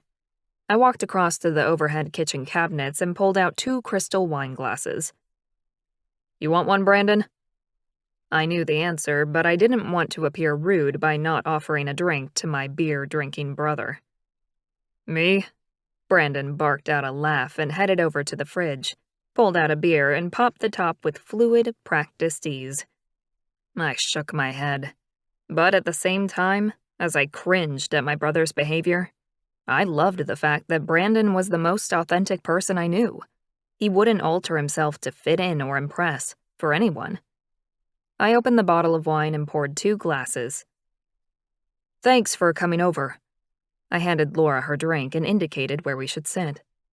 She looked delicious, but seemed to be playing down her sensual body as much as possible. It was funny, really, that she thought by wearing loose, plain clothing I wouldn't desire her.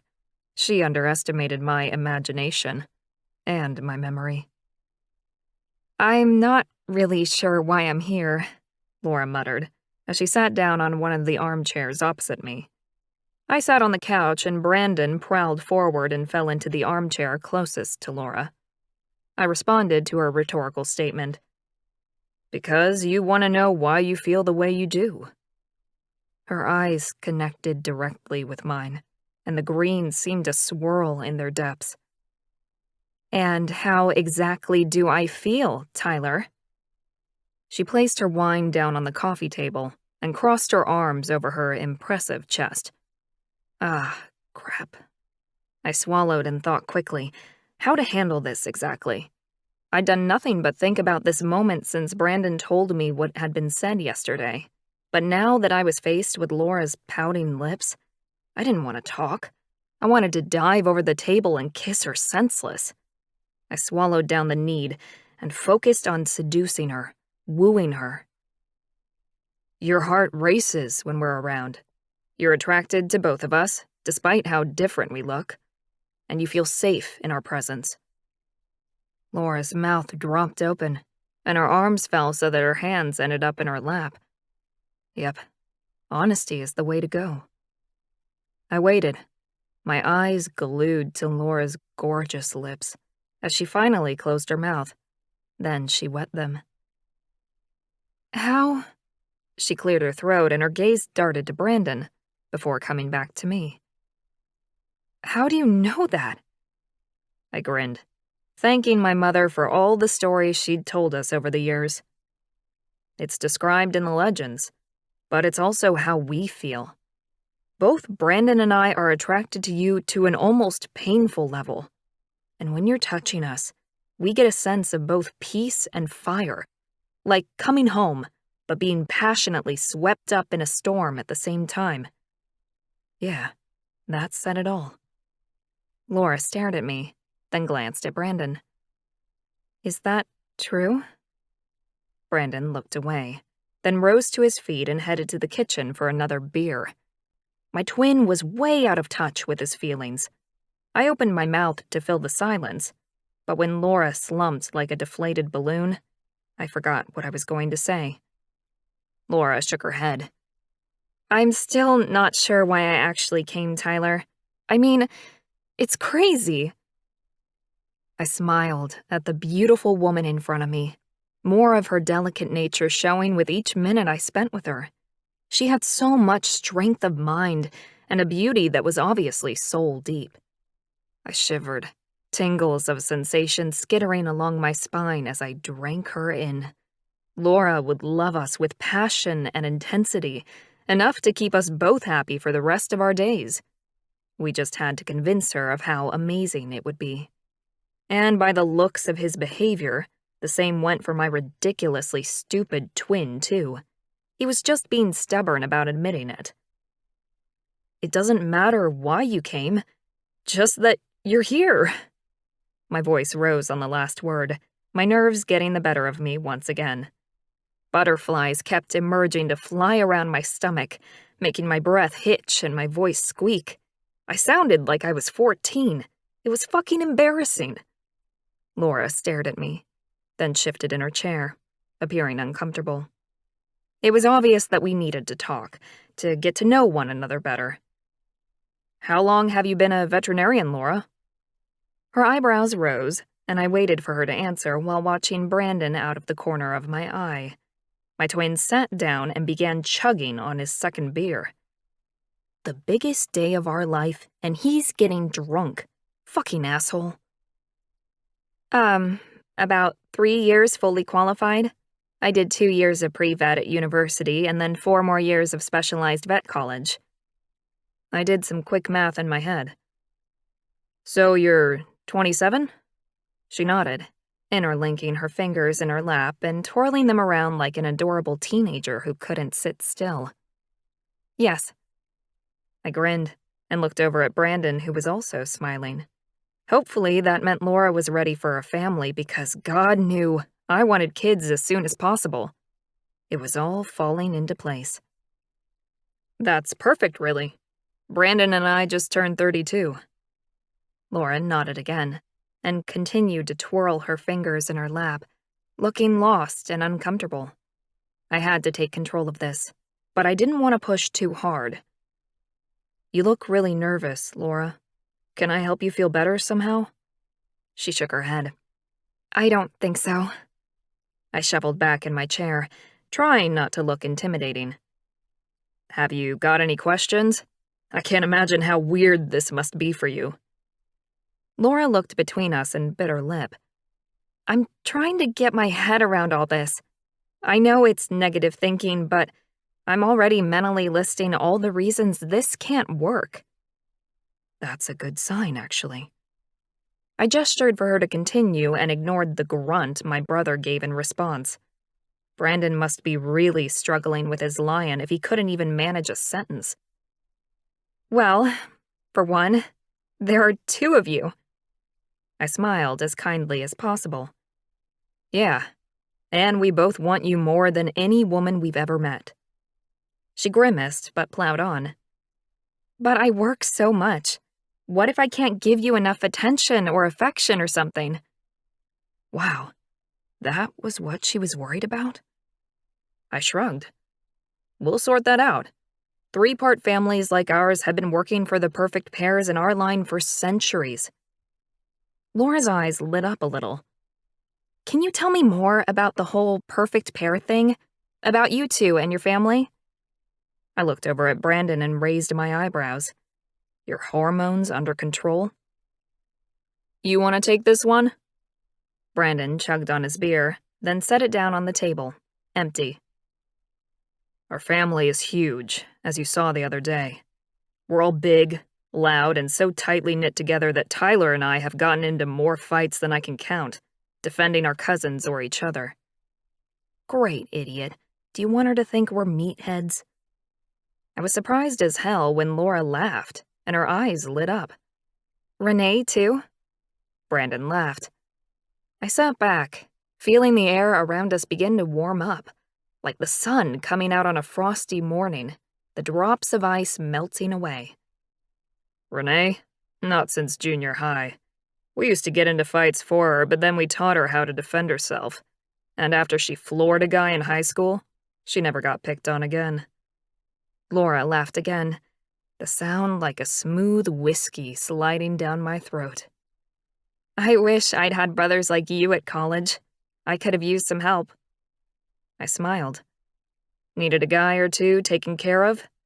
Oh, yeah, Laura nodded, then frowned, her face showing signs of remembering something horrible. I rushed to smooth things over. Sorry, didn't mean to bring up something upsetting. Oh no, it's fine.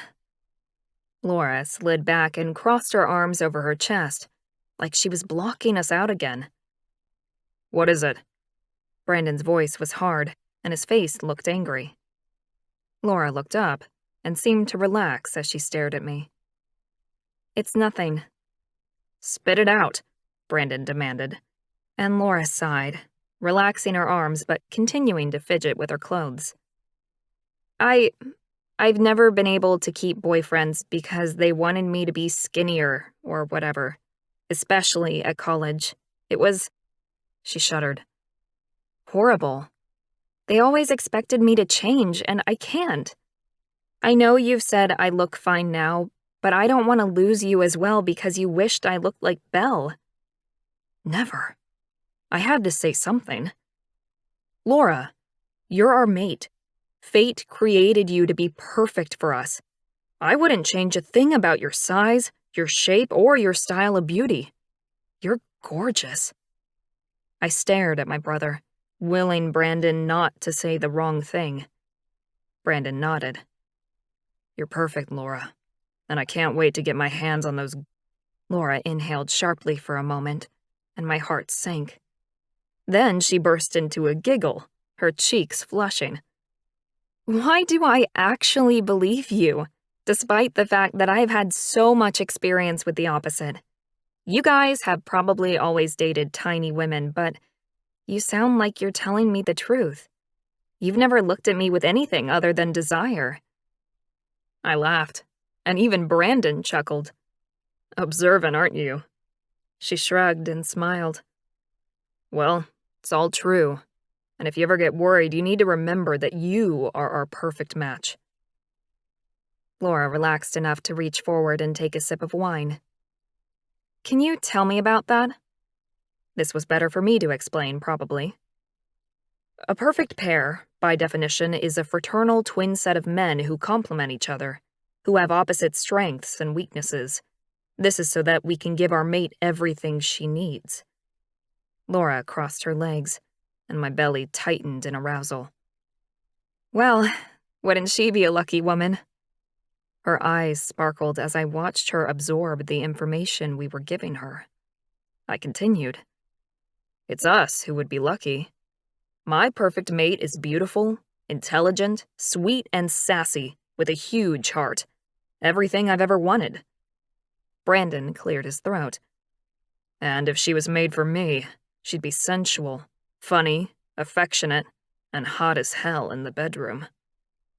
I watched Brandon rake his gaze over Laura, and she reached for her wine again. "I'm not all that."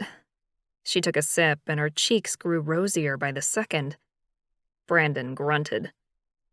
"Bullshit." He stood up so abruptly the chair skidded back on the wooden floor, making a horrible screeching noise. Laura stared up at him like he'd gone mad. "You want to see the house? Tyler designed it. I built it." I gazed at my twin for a moment, dumbstruck. "Brother, you are brilliant." I jumped up and held my hand out to Laura. "That's a great idea. Shall we give you a tour?"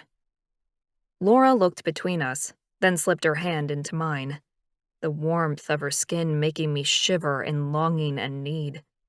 Laura moved to pull her hand away, and I flipped our hands around and linked our fingers together. I didn't want to let her go. "It's okay. It'll get easier. I promise." Or so I hoped. The tingles still pulsed through me with intensity. We walked toward the front of the house and I started the tour. I designed the front door based on the mountain lions found in the Canadian Rockies. I made sweeping gestures toward the hand-carved wooden door that still gave me pleasure when I came home. It was an intricate design that had taken me months to draw, and just as long to find a carver good enough to get it right. On first glance, it looked like there was only one lion, but if you cared to look closer, there were 3. "Hallway, obviously," Brandon said, waving his hand around. "A waste of space, in my opinion." I opened my mouth to rebuke my brother, but he added, "But Tyler loves them, and I must admit, it does give the living room a bigger impact." Wow, my brother was admitting I was right. That was a first. We continued through to the huge open living space, with its high ceiling and neutral colors. It was a great room. "You've seen the kitchen, dining room, lounge." Brandon indicated the area we'd vacated and turned left, heading down to where the bedrooms were. I kept hold of Laura's hand, squeezing tightly as we moved down another brightly lit hallway.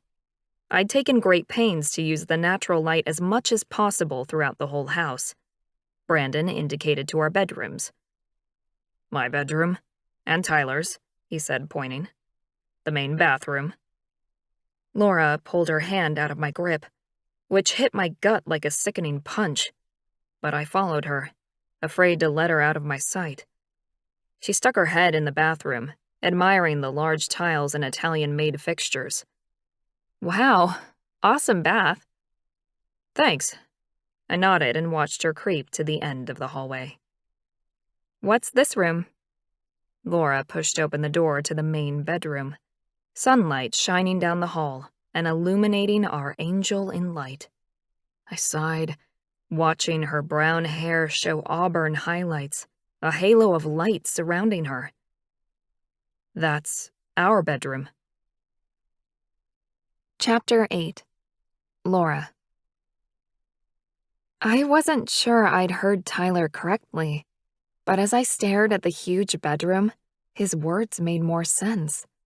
This was the bedroom they'd created for their woman, and them. Their family bedroom. The 4-poster king-sized bed was magnificent, with the same carved lion in the wooden headboard that decorated the front door. The room smelled dusty, and as I moved around the room, Tyler snuck in behind me and opened the sheer curtains, sliding open the massive windows to let in some fresh air. Oh my! I moved toward the windows as though drawn by an invisible force.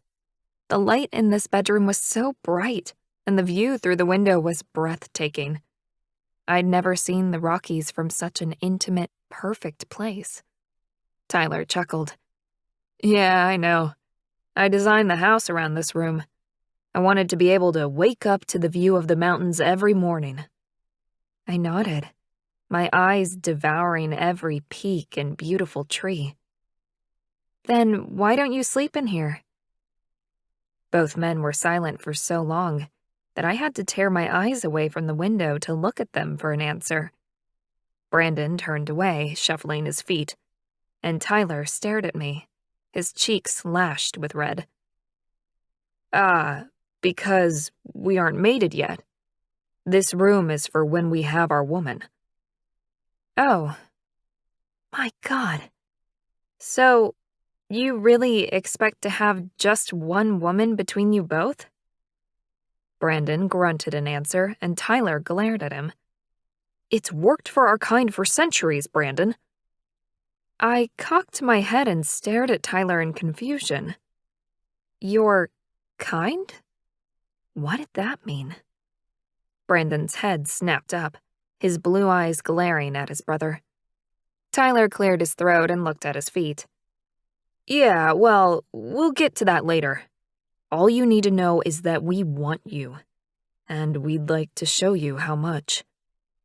Oh, God, I want that too.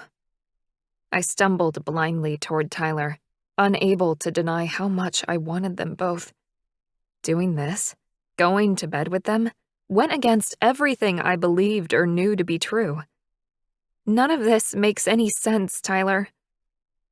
I moved right to him and let a sigh escape as he reached out and pulled me against him. Heat sizzled between us, but deeper this time. More a feeling of recognition rather than the fireworks that had been evident the first time we'd touched. I know. Tyler dropped his head and kissed me. My eyes slid closed as Tyler's soft lips drank from my mouth, his tongue tasting me, igniting my passion. A second set of hands crept around my waist and pulled me back so that my ass bumped against Brandon's groin. I broke away from Tyler's lips and moaned, heat spreading through my belly. Come here. Brandon turned me and swung me up into his arms as though I weighed nothing. No, I shrieked, grabbing onto his shoulders and kicking my legs. I'm too heavy. Brandon chuckled, carrying me easily over to the bed and placing me down on the mattress. Yeah, right. Brandon stepped back and kicked off his shoes, then stripped off his t-shirt. Holy smoke. I stared up from the mattress at Brandon. He had the body of a professional football player. His shoulders were wide, his pecs large and square. God, he was beautiful. And his arms, I shivered at the size of those biceps. He'd be able to break me in half if he wanted. What? Brandon asked, lifting his chin as though in defiance of any criticism I would give him. I waited, but he didn't continue, so I smiled at him. You have to know how beautiful you are, Brandon. You obviously put a lot of effort into your body. I gestured to his massive bulk, and he ran a hand across his chest, flexing his shoulders so that he looked even bigger. I like to work out. It makes me feel good. I cocked my head and watched the way he moved, almost as though he were embarrassed by his size. Impossible. He can't be worried about what I think about his looks. I slipped off the mattress and stood, my toes loving the soft plush carpet beneath. I pressed my hands to his huge pecs, my own muscles shivering with that intense longing that took over every time I touched these men. You're spectacular, Brandon. He finally met my gaze, his blue eyes burning with a need I instinctively knew was only for me. As long as you think so, he said, though he didn't reach for me. A strange type of feminine power filled me, as a tremor ran through Brandon when I ran my hands over his chest. His skin was smooth and hot, his flat nipples begging for my attention. I reached for the tiny nubs and ran my fingertips over them until they pebbled. Brandon grabbed my white top and yanked it up. I didn't want to fight him. Quite the opposite. So I lifted my arms, letting him undress me with jerky motions.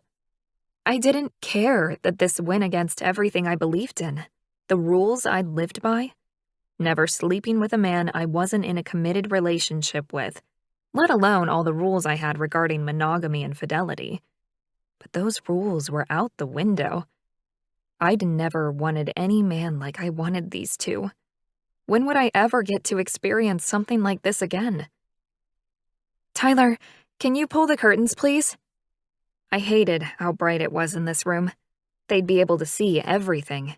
Every dimple, every stretch mark, every flabby, not right part of me. Tyler didn't question me. Instead, the light dimmed as though a switch had been thrown.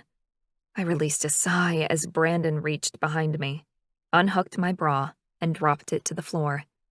My naturally huge boobs bounced out, and I held my breath, waiting for Brandon's assessment. "Damn, you're beautiful." Heat seared my cheeks. I couldn't have been more embarrassed or pleased by his words. But rather than focusing on my own feelings, I looked at Brandon. And when I did that, I couldn't deny the need I saw in his eyes as his gaze scanned over my "Pants off," Brandon demanded, reaching for my waistband. I brushed off his hands, undoing the button myself and pushing the khakis over my huge hips. They weren't easy to get off. I wiggled and eventually got them off, slipping my feet out of my flat shoes more easily than the clothing. I stood up again. I was standing in front of two of the most gorgeous men I'd ever seen in real life, and they were still dressed. Chapter 9. Laura. I giggled with a mixture of nerves and anticipation, and moved into a more central position on the huge bed, laying my head on one of the pillows. I was really going to do this. I put out my hands. "Are you two going to join me or just stand there staring?" The men shared a look before they crawled onto the mattress. Brandon kissed my lips, and I reached up and dragged him down. Tingles flared between us. I groaned with pleasure. "I'll squash you," he said against my lips. I laughed a little. "You're kidding. I loved the feel of your weight on me." I pushed down on his back and encouraged him to lay on me more. He slowly released some of the weight he was holding on his arms and let his body sink onto me. A contented bliss settled over me, and I sighed, "Yes." Brandon moaned and dove down to kiss my neck, then moving further down. I closed my eyes, unable to stop the whimpers that escaped me, as his mouth seared a path of heat and pleasure down my body. Some sort of pleading noise left my mouth without permission, and then I reached out for him with both hands. "Good girl," Brandon growled at me, deep and guttural, almost animal-like. I took that for the compliment it was. Brandon was crude and dirty in the best way. He'd push my limits every day in the future. I could see it already. I turned my face toward him and kissed him, wrapping my arms around his neck and pulling him as close as I could. Tyler. I stared down at my woman and my big brother, wrapped in a passionate embrace. I'd always assumed my brother would be a good lover. After all, he'd had enough practice. But for the first time in a long time, I was glad to be a perfect pair with him. A wave of happiness caught me unawares, making my throat tighten and tingle with unshed tears. We'd found her. Finally. All that pointless dating finished. All those nights of cold comfort gone.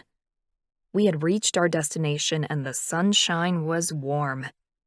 A charming blush rose in her cheeks, and a lovely smile graced her beautiful face. So, what happens now?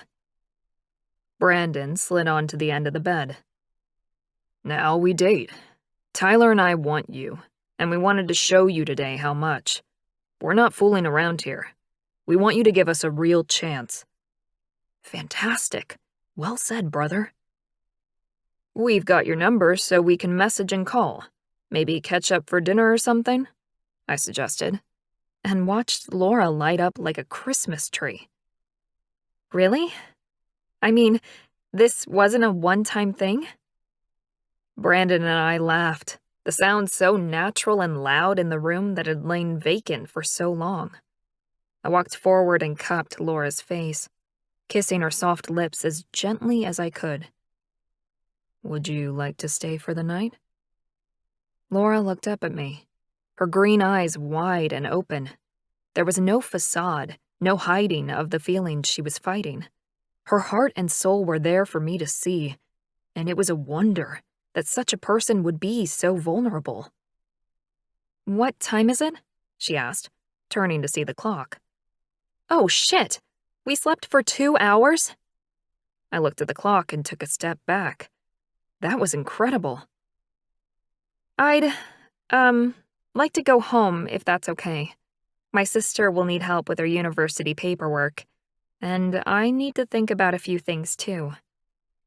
I took her hand and walked with her to the front door, wanting her to feel happy to come and go as she pleased. Brandon followed us down the hallway. "No problem. You do what you have to do. We just wanted to make you feel good." "Oh, you did. It was amazing." Laura stopped walking and stared at me, then looked over to Brandon behind me. "It really was. Thank you so much, both of you." Brandon stepped closer, and Laura let go of my hand to turn toward my twin. He pulled her into his body and kissed her like a drowning man clutching at air. I tried not to laugh out loud. Brandon could say what he liked, but there was proof in the pudding right there. Over drinks over the years, Brandon had often boasted about what sort of women he liked in his bed. Those women who'd open their mouths or their legs for his cock, and preferably didn't want to kiss or cuddle after. Yeah, right. So much for the twin who didn't enjoy kissing and avoided connecting with his lovers. We were both already so in love, it wasn't funny. Laura and Brandon finally pulled apart, their eyes soft and their lips red. "You sure you don't want to stay?" I asked again, watching Laura share a heated and almost desperate look with Brandon before tearing her gaze away. "No, I have to go. But thank you for the best afternoon of my life." I swallowed the lump in my throat as we walked Laura out the door into her car. She climbed in and gave us a bright, huge smile before waving and heading off to her responsibilities. My chest ached as I watched her drive away. "Well, that went better than expected," I said, as we walked in the front door once again. Brandon hummed noncommittally and headed off to his own bedroom. An uneasy feeling spread through my gut, as I remembered that up until a few days ago, Brandon hadn't been ready to settle down with a mate. "Oh, I'm begging you, brother. Please don't ruin it for both of us." And with that disturbing thought, I walked into my office and sat down to try and concentrate on some work. Chapter 10. Laura. "Hey, Belle! Are you home?" I called out as I walked through our family home, the one for which I'd taken over the mortgage when our parents had died. Yeah, I'm here." Belle's tone wasn't good, which put a dampener on my high. I walked into the kitchen area to find Belle sitting at the dining room table with a huge catalog in front of her. "Hey," I said, sitting down at a chair opposite her. It was a Sunday night, and I really should be getting an early night for work tomorrow, but I could already see this was going to be a late one. "How can I help?" Belle just groaned and threw up her hands. 9 years my junior, Belle had been a miracle baby after several miscarriages. My parents had doted on her, and she was a bit of a spoiled princess in every way. I hadn't helped, since I'd pretty much written her college application, and helped her with every project or assessment she'd ever done. I just don't know what to do, what to choose. This is too hard, Laura. Her classic catch cry. We'll sort it out. Don't worry, Belle. I pulled over a class schedule and roster and looked at the choices she had available for next year. Basic English, math, and general science courses would be appropriate for a liberal arts major. Where have you been? Belle asked, and I looked up to see her peering at me like a specimen under a microscope. What do you mean? I tried to smile casually, but I knew I was failing, as Belle looked at me with a disapproving frown. I mean, what gives? Spill. I didn't know you were seeing anyone. I struggled to hide my shock, and then the smile that rose on my lips afterwards. Okay, I rolled my eyes so that I could glance away. So, I may have done something this afternoon, but it's new, so I don't want to say anything. Belle slapped me across the upper arm. Tell me, this is so exciting. You haven't dated anyone in forever. Spill. What did I say to my sister? She'd gone home with Brandon. How did I tell Belle that he now wanted to date me? Well, the guys, oh my God, and I considered myself articulate. Guys? As in more than one of them? Belle looked shocked but so interested, and I laughed. Yeah, there's 2 of them. You're seeing 2 guys at the same time? Whoa, Laura. Since when are you a hussy? Heat flooded my face. It's not like that. Well, how did I explain it? Belle gave me her entire focus, and all my worries came flooding over. Okay, it's time for me to ask for your help, Belle. My help? Since when? I laughed. Since 2 brothers decided they both want to date me? Oh my. I clapped my hands over my cheeks to cover the blush I could feel spreading across my face. Just saying it aloud made me want to keel over with shame. Yeah, I know, it's ridiculous. Belle, my airhead sister, cocked her head at me. What do you mean? I mean, how much did I reveal to my sister? I weighed the pros and cons and realized that this was the moment I needed to decide whether I was diving headlong into this pond of ridiculousness or if I was backing away slowly. I mean, who would want me, Belle? I'm over the hill. I'm 27. I'm fat. And 2 hot brothers have declared they both want me. Do they want you to choose between them? This was the harder part to admit. No. They want to share me. Belle's mouth literally dropped open. My stomach twisted and tightened with nerves as I thought about what I had to say next. And that's not the bad part, Belle. What's the bad part? I took a deep breath and plowed forward. I'd always been one to rip a Band-Aid off, fast. One of the guys is Brandon, the guy you went home with Friday night. I expected retribution, curse words, and horrible things said.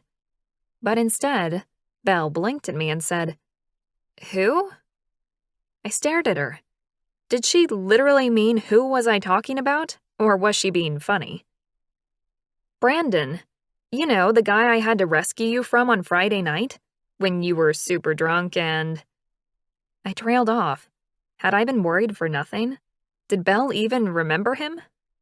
Belle flicked her long hair over her shoulder and stuck her nose in the air. I don't remember much about Friday night. I know I went home with someone, so I have to assume he was all right to look at, but I wouldn't be able to pick him out in a lineup. Oh my God. I let my head hang down as I laughed to myself. I was so worried. When I looked up again, I had to wipe the tears from my eyes, amazed to find how much better I felt offloading my guilt over Belle.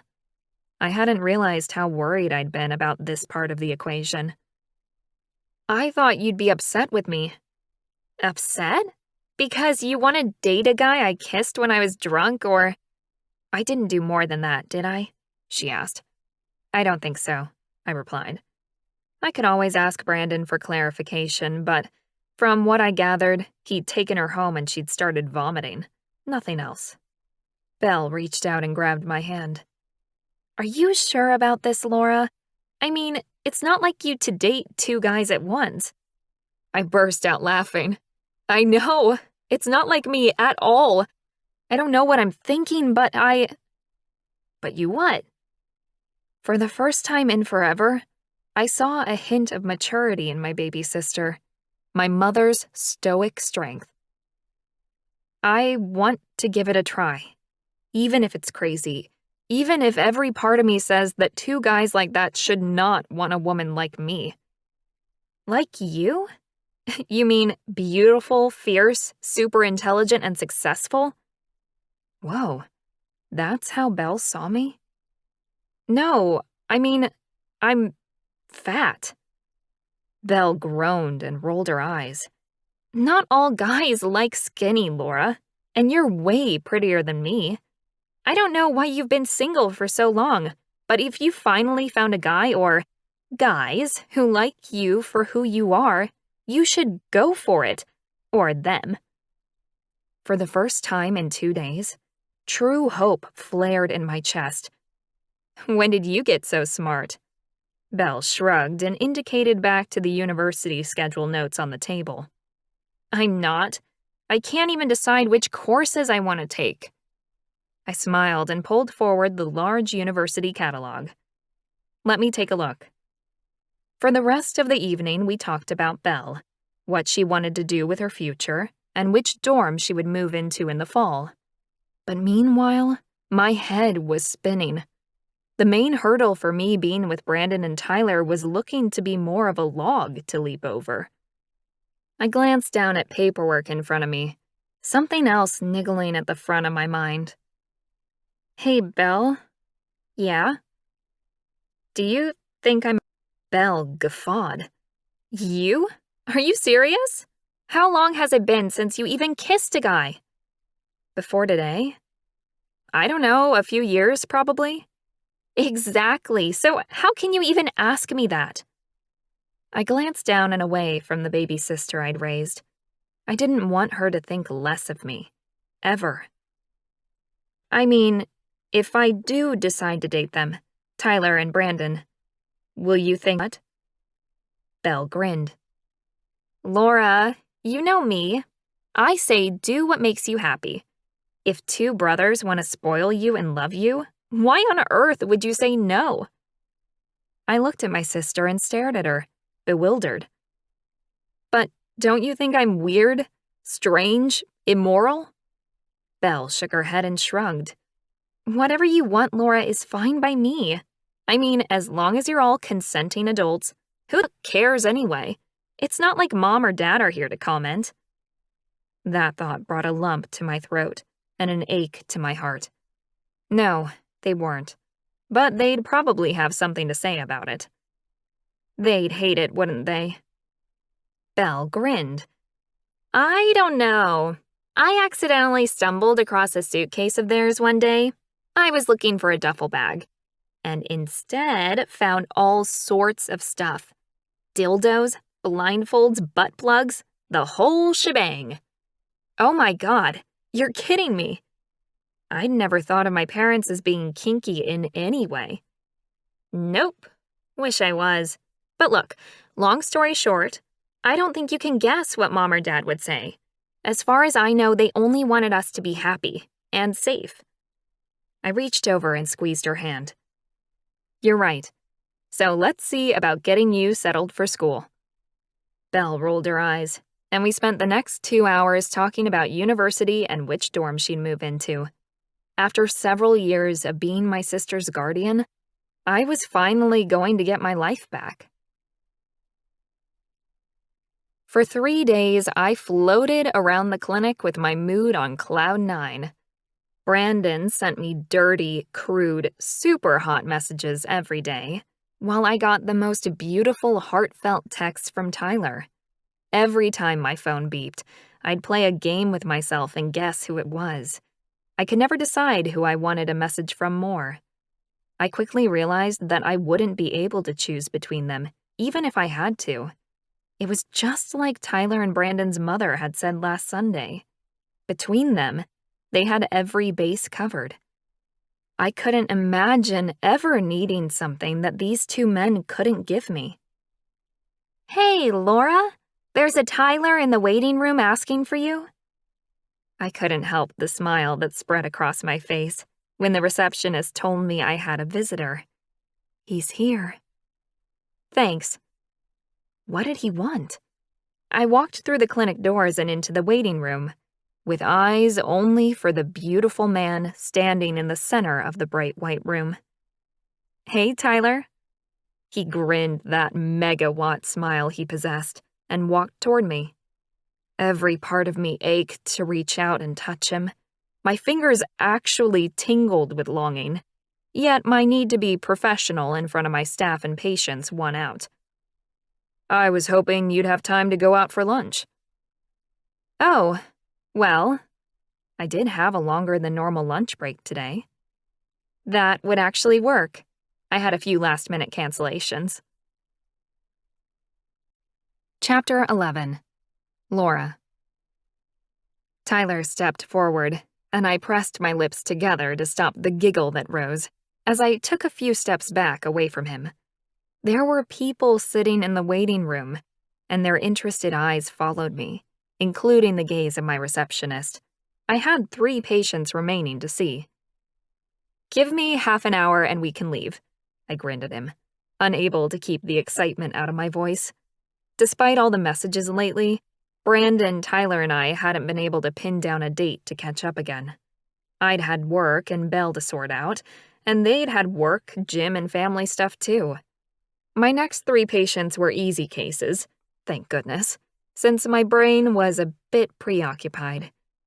Each time I entered a new room or got a glimpse of the waiting area, my belly heated up, and a sudden awareness prickled along the back of my neck.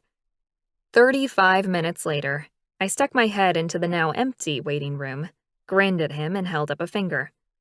"Just give me 1 more minute." Then I twirled and practically ran to the staff room. My vet tech Mary was there getting ready for her lunch break. "Who's the hottie, doc?" I took off my white lab jacket and grabbed my handbag. "Tyler, he's an architect." I turned and headed toward the door, amazed at the words that had just left my mouth. I sounded like a snob, only interested in money and prestige, which I wasn't. So I added, "And the biggest sweetheart on the planet." Mary grinned at me. "Slept with him yet?" I waggled my fingers at the cheeky younger woman. "Bye, Mary." I pushed through the door, hearing the giggle behind me. I stepped into the waiting room and walked over to Tyler. "Ready?" Tyler slipped his hand into mine and nodded. "Yeah, let's go." The sensation of his skin on mine sent a shiver of longing through my body, but that initial electric current was blessedly gone. Tyler looked at me with interest. "How's your day been?" I forced myself to relax a little. I'd never been pursued by any man like this before. His enthusiasm made me more excited than it probably should have. My natural instinct said to trust him, and compounded by all the things I'd learned from his mother, I wanted to allow him into my life. "Really good. No problems so far. How about you?" Tyler's eyebrows rose up a little. "Ah, good, thanks." I squeezed his hand. "Any interesting projects you want to tell me about?" We walked into the local cafe and sat down in a corner booth. "Hey, Laura, the usual?" I looked up at the familiar face and beamed. "Yes, please, Tanya. Tyler, I highly recommend any of their grilled sandwiches or the all-day breakfast." Tyler scanned the menu, then dropped it back on the table. "The rockin' big breakfast and a chocolate milkshake, please." Tanya smiled and moved away with a wink at me. Freaking small towns. This would be the talk of the town and my friends for the next month, which I kind of understood. I hadn't openly dated anyone since moving back here after my parents had died, and I finished vet school several years ago. This was going to be an epic problem if things didn't work out. I hated people asking personal questions, and I could imagine the commiserative words I'd get from everyone if they found out I'd been dumped. I shook myself and tried to focus on something positive. So, tell me about your job. Again, he gave me that weird look, part confusion and mostly surprise. Okay, well, I'm currently designing an art gallery in Toronto. Now that is cool. Oh, wow. So the lighting and height of ceilings is really important? Tyler's eyes lit up, and he leaned forward. Yeah, as are the materials we use for constructing the building, since so many artsy types want to be as green as possible. I sighed as my own big breakfast was served in front of me. No mushrooms and extra bacon.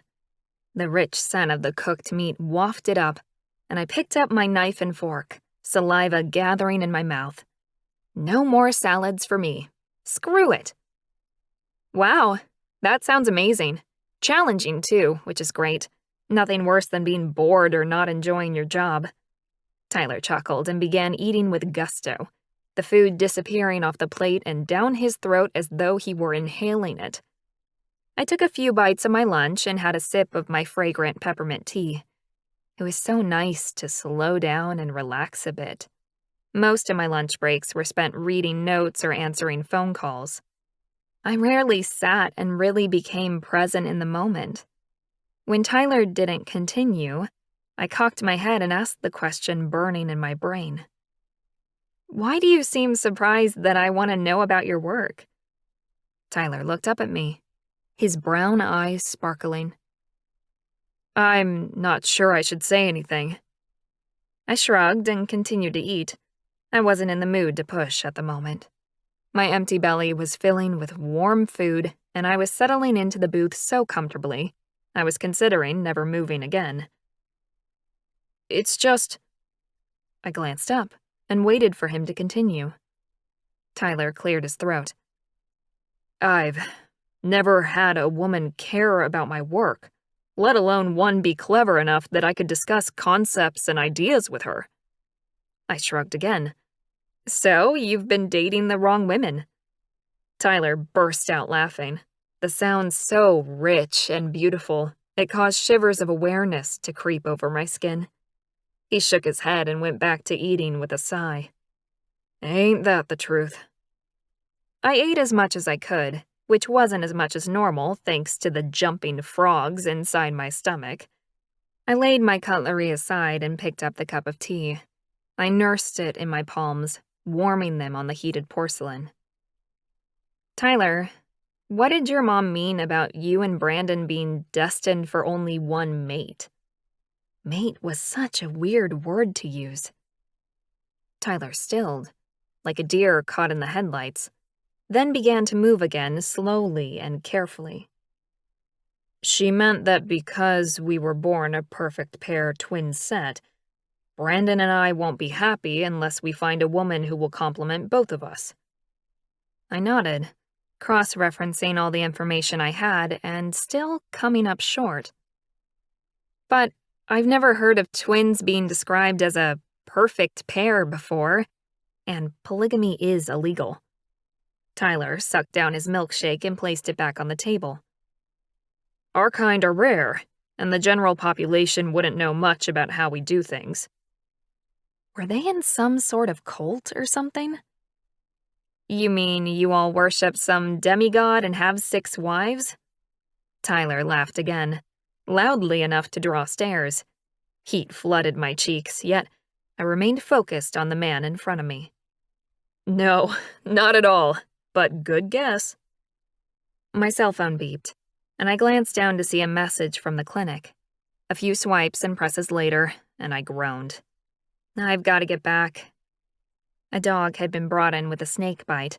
I was needed ASAP. Tyler stood and moved over to the counter. paying the bill before I'd even gathered my things and made it to the front of the cafe. Thanks so much for lunch, Tyler. You didn't need to do that. We made our way out the front door and began the short walk back to the clinic. When the building came into view, Tyler stopped us both. I turned to say goodbye, and Tyler lifted his hand, stroking my cheek with his fingers. I couldn't resist the urge to touch him also, so I reached up and cupped his jaw, drawing his face to mine for a kiss. A soft, purring noise escaped his lips as I nuzzled his cheek and kissed the spot beneath his ear. What the hell is that noise? Brandon does that too. What are you, Tyler? He drew back and stared down at me, his brown eyes wide and searching. I held his intense gaze and didn't back down. There was something different about Tyler and Brandon, and it wasn't just the fact that they believed in weird menage relationships, like some sort of backward sister wives. I don't know what you mean. Tyler stepped back and swallowed awkwardly, his throat working hard. I placed my hands on my hips and tapped my foot against the concrete. I didn't like being lied to. I was a big girl. I could handle the truth, and I'd prefer to hear it now before I fell head over heels for these guys. Yes, you do. You said something about our relationship being normal for your kind? What kind is that, Tyler? Tyler took another step back and bit his lip. I continued to stare at him, putting as much strength into my schoolmarm gaze as I could. He'd crack. I'd make sure of it. Tyler cleared his throat with a rough cough and looked around as though checking to make sure no one was listening. Then he squared his shoulders. We're animal shapeshifters. I tapped my foot again. What a crock of shit. Seriously, Tyler? I trusted you to tell me the truth and you come up with some bullshit like that? My rage mounting like a boiling pot, I turned around and marched back to the clinic. I must have been kidding myself to believe I was special to them. Tyler's strong hands grabbed my arm and whirled me around before I made it to the front door. I'm not joking, Laura. Would you come to our place for dinner tonight, and we'll show you? He didn't look like he was lying. His eyes were guileless, his hands moving over his hips and thighs with restless, anxious motions. The longer I looked at him, the more I saw the truth. He actually looked hurt that I didn't believe him. Oh my God. Maybe he meant it metaphorically? I huffed out a breath and tried to be as reasonable as possible, considering the circumstances. Okay, I'm sorry, but you cannot expect me to believe that you are a... What did you say? Tyler let go of my arm slowly, as though expecting me to bolt again. Animal shapeshifters. All of my family can turn into mountain lions. Shock had my mouth gaping open before I closed it with a snap. You've got to be fucking kidding me. Tyler shook his head. No, it doesn't change who we are, it's just an extra skill we have. We have full control over our lions when we shift. We're not dangerous to you at all, promise. I stared at him as I struggled to wrap my mind around what he was saying. I blinked and waited for the apparition before me to disappear. I don't know what to say, Tyler. He stepped away, lifting his hands in supplication. Don't say anything yet. Just keep an open mind. We would never hurt you. I nodded numbly, my mind falling all over itself to assemble the broken jigsaw puzzle in front of me. They'd had me alone more than once, and if they'd wanted to hurt me, they could have. As far as my safety was concerned, I believed I could trust them. What time should I come over? Seeing is believing, after all. His story was crazy, but what proof did I have that he was lying, other than my belief in the normal laws of biology? But Then again, there were many things in this universe that I didn't understand, and I'd been wrong before. Tyler stepped closer. Do you want to come for dinner at 7? I opened my mouth to agree, to get this lunacy sorted out. Then my memory kicked in and flashed up my schedule for the day. Crap, I'm doing a late shift tonight. I frowned and tapped my foot again, thinking quickly.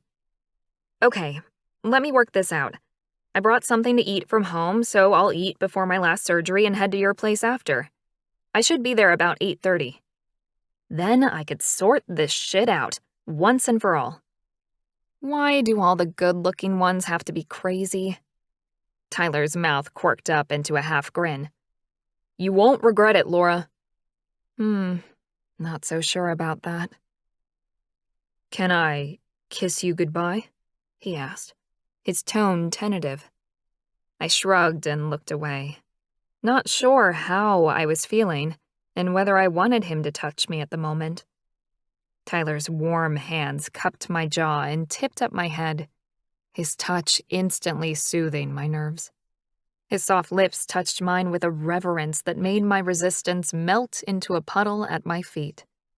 Then he pulled back and kissed my nose in a protective way.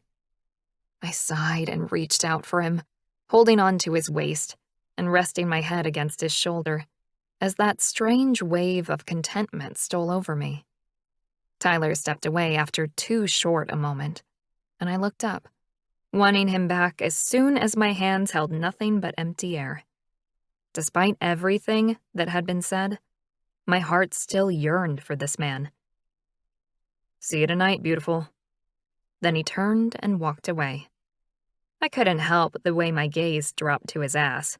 Those buttocks clenched and moved in his jeans in such a way that made him just delicious.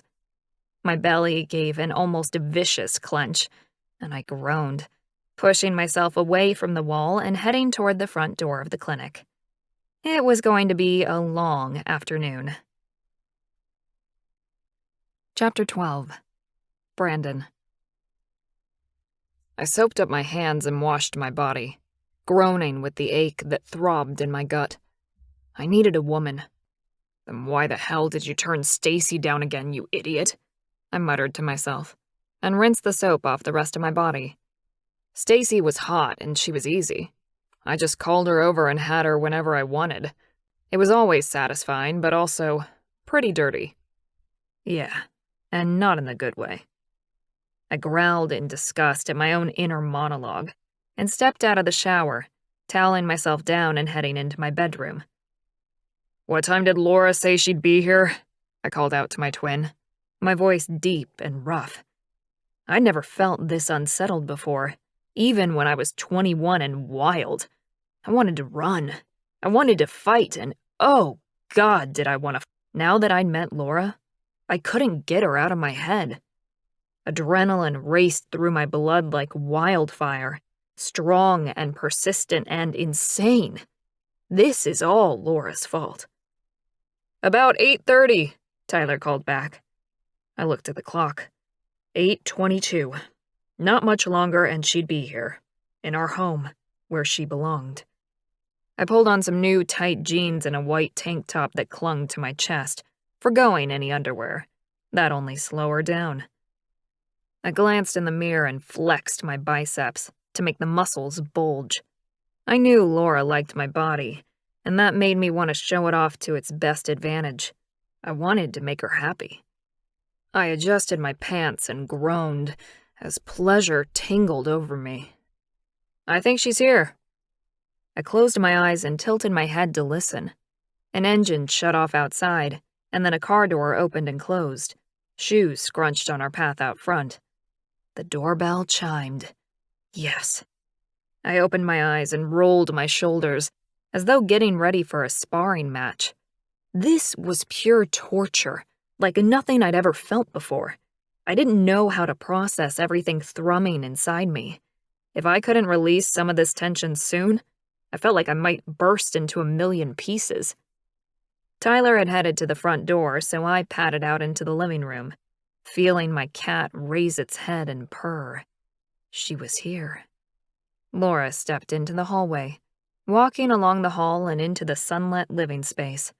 My heart kicked out like a horse's hoof against a barn door. I groaned with discomfort and pressed a hand to my chest. Why did this woman make me feel like this? Like I was all tied up in knots. Laura's lovely long hair was tied up, harshly drawn back away from her face. Her usually glowing skin was pale and slightly sweaty, yet I don't think I had ever seen her look more beautiful. "Hey, Brandon." Laura cocked her head, as she did when she was thinking. "You okay?" she asked, concern written all over her face as she studied me. She dropped her bag and started toward me. My shifter leapt up and took control of my mind. I hadn't been expecting it so fast, and I gasped as my throat began to close. I pushed down with all my strength, but for the first time in over a decade, I lost the battle. My control slipped through my fingers like a dream disappearing into the night. "Tyler," I managed to call the warning to my brother, hoping he'd be able to handle what I was about to do to my mate. I groaned with pain as I staggered back, feeling the shift come upon me. My shirt began to rip, and the jeans I was wearing were going to fall straight to the ground. Every inch of my skin heated and changed, golden fur sprouting out as I fell to my knees, my human limbs morphing into the strong legs of a mountain lion. I looked up to see my brother holding our woman. She was staring at me in silence, her mouth gaping open and her eyes wide. I stared back at her through my lion's eyes, damning myself for slipping like that, such an adolescent move. Instantly, I dropped to the floor and lay down like a domestic house cat, in the least threatening position I could manage. Then I flicked my eyes up at her. Laura continued to stare at me, but at least she hadn't run shrieking from the house. Something within my shifter self stirred to life. I began to purr with happiness, my lion content to finally be within reach of his mate. "It's okay, Laura." Tyler's voice was low and meant to soothe. "I'm sorry, I meant to explain before Brandon shifted, but he obviously couldn't control it." Laura stared at me unblinkingly, and I stared back. I didn't dare move in case I spooked her. I'd never forgive myself if she ran now. What?" Laura began to shuffle, moving back and forward on her feet like someone deciding whether she wanted to run or stay. "Please stay, sweetheart." I was feeling calmer now that I was in my lion form.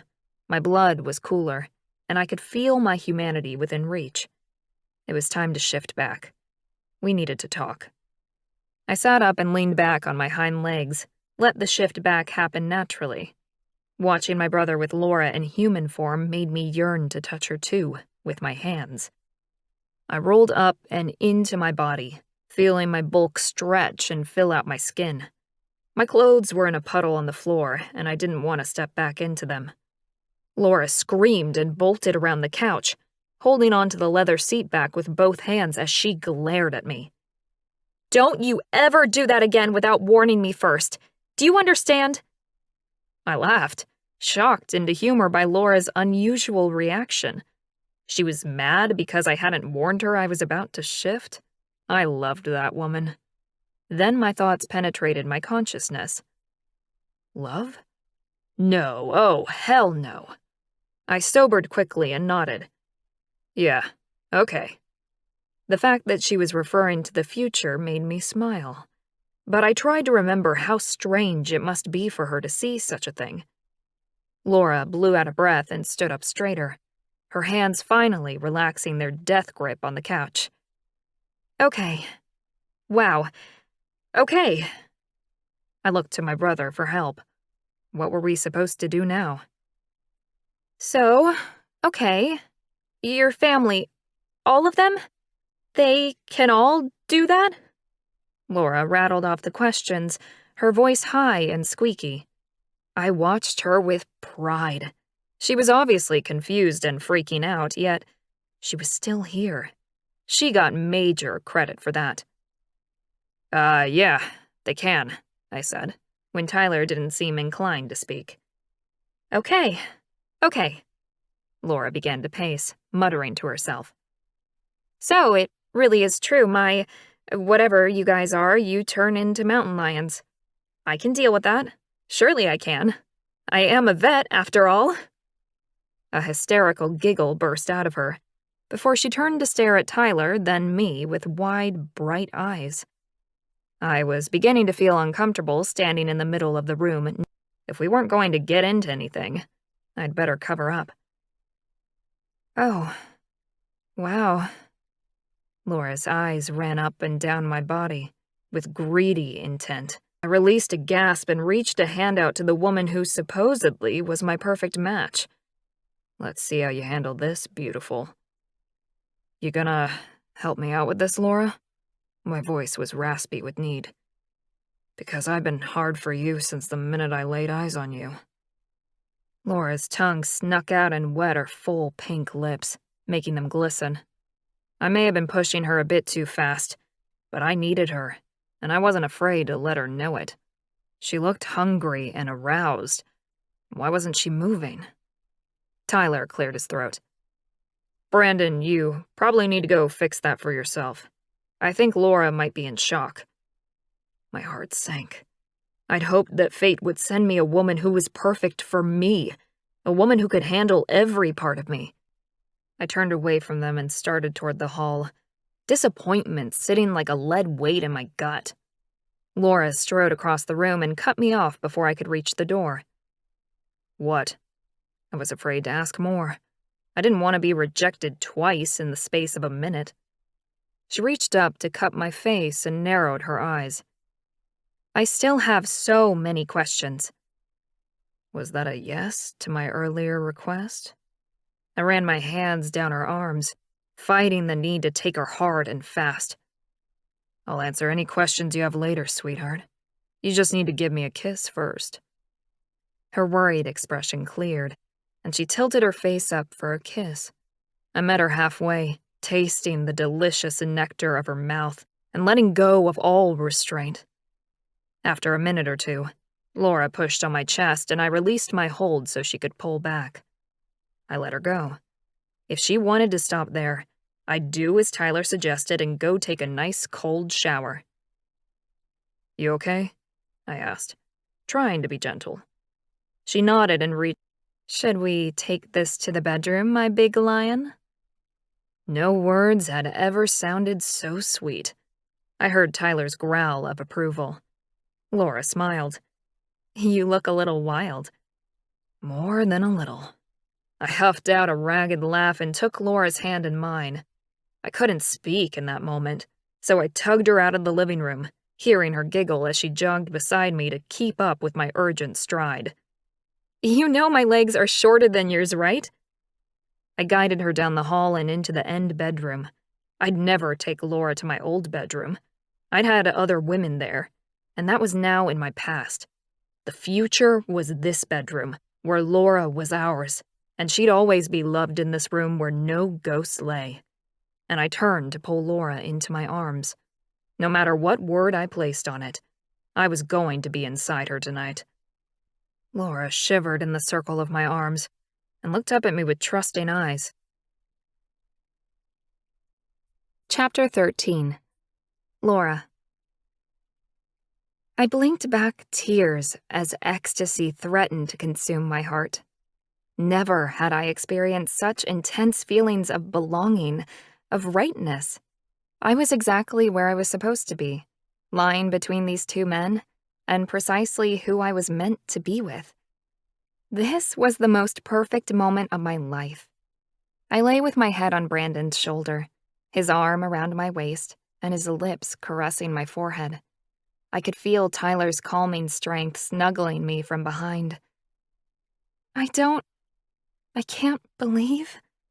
I bit my lip as tears welled again in my eyes. Pull yourself together. Brandon chuckled and wrapped both arms more tightly around me.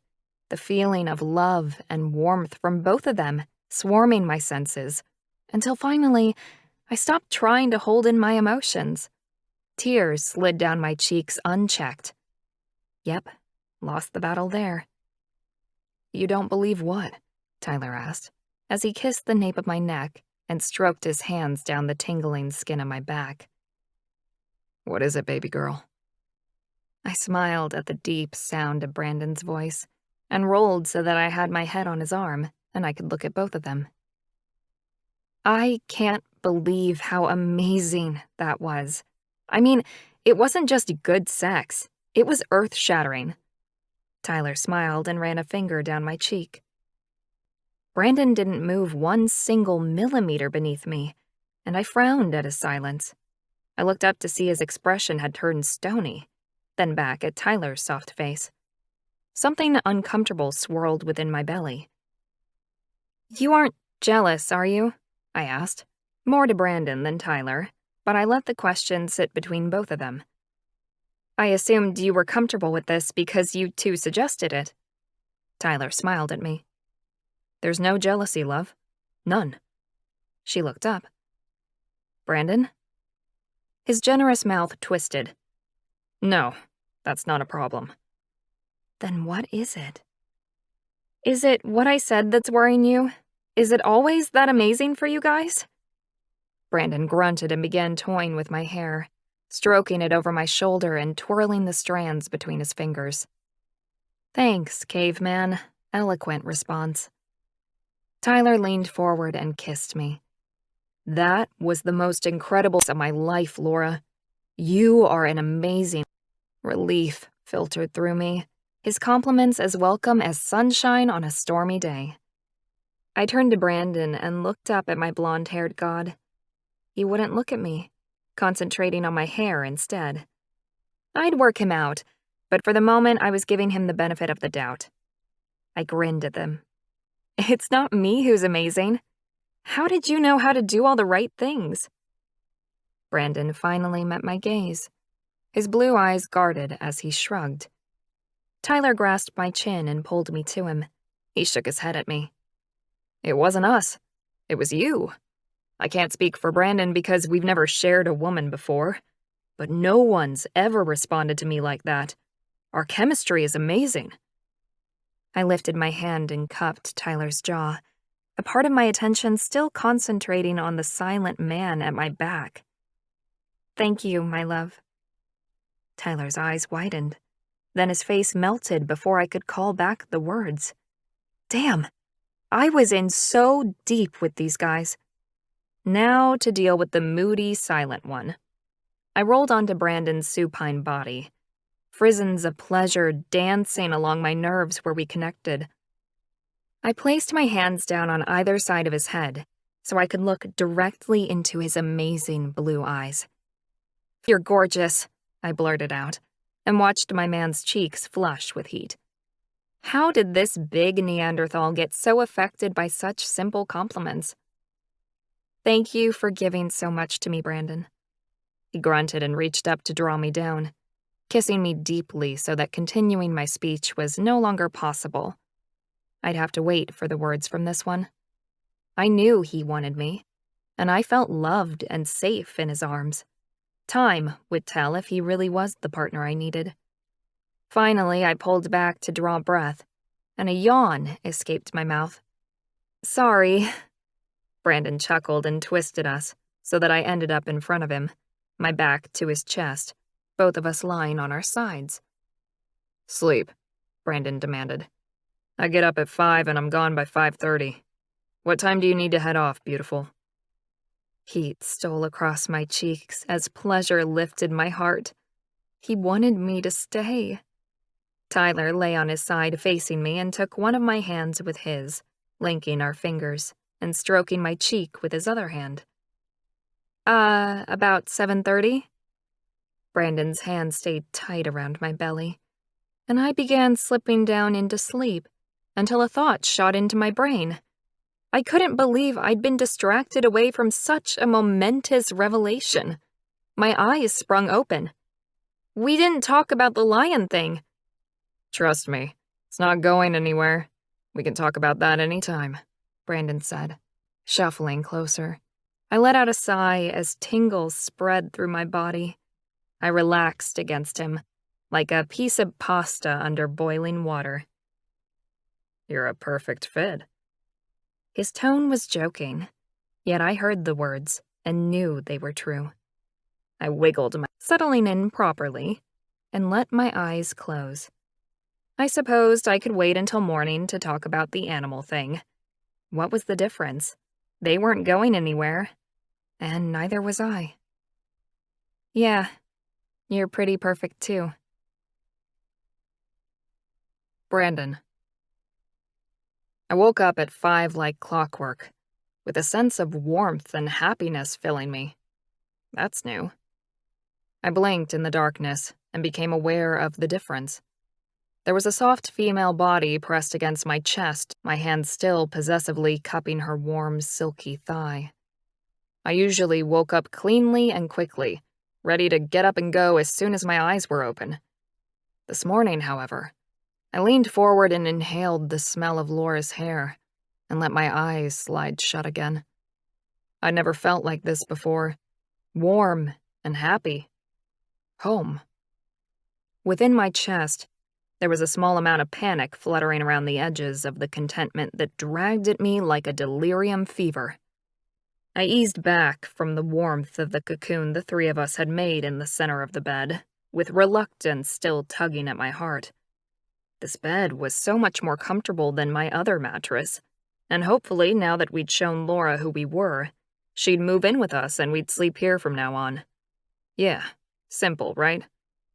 I crept across the carpet and glanced back to see Laura wriggle closer to Tyler, obviously seeking to replace the heat I'd provided.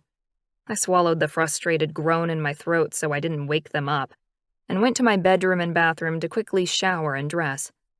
By the time I stepped out the front door and got into my truck, the sun's light peeked across the mountains. Something was missing. I checked the essentials: wallet, keys, cell phone. Yep, all present. Then what could it be? I searched inside myself, then huffed out a laugh when I realized what it was. Every day for the past decade, I'd been battling something akin to depression. I'd never admitted it to anyone, and I'd certainly never spoken the words aloud, not even to Tyler. I'd filled the void with alcohol, work, friends, exercise, but it was always there, eating at me whenever I was alone.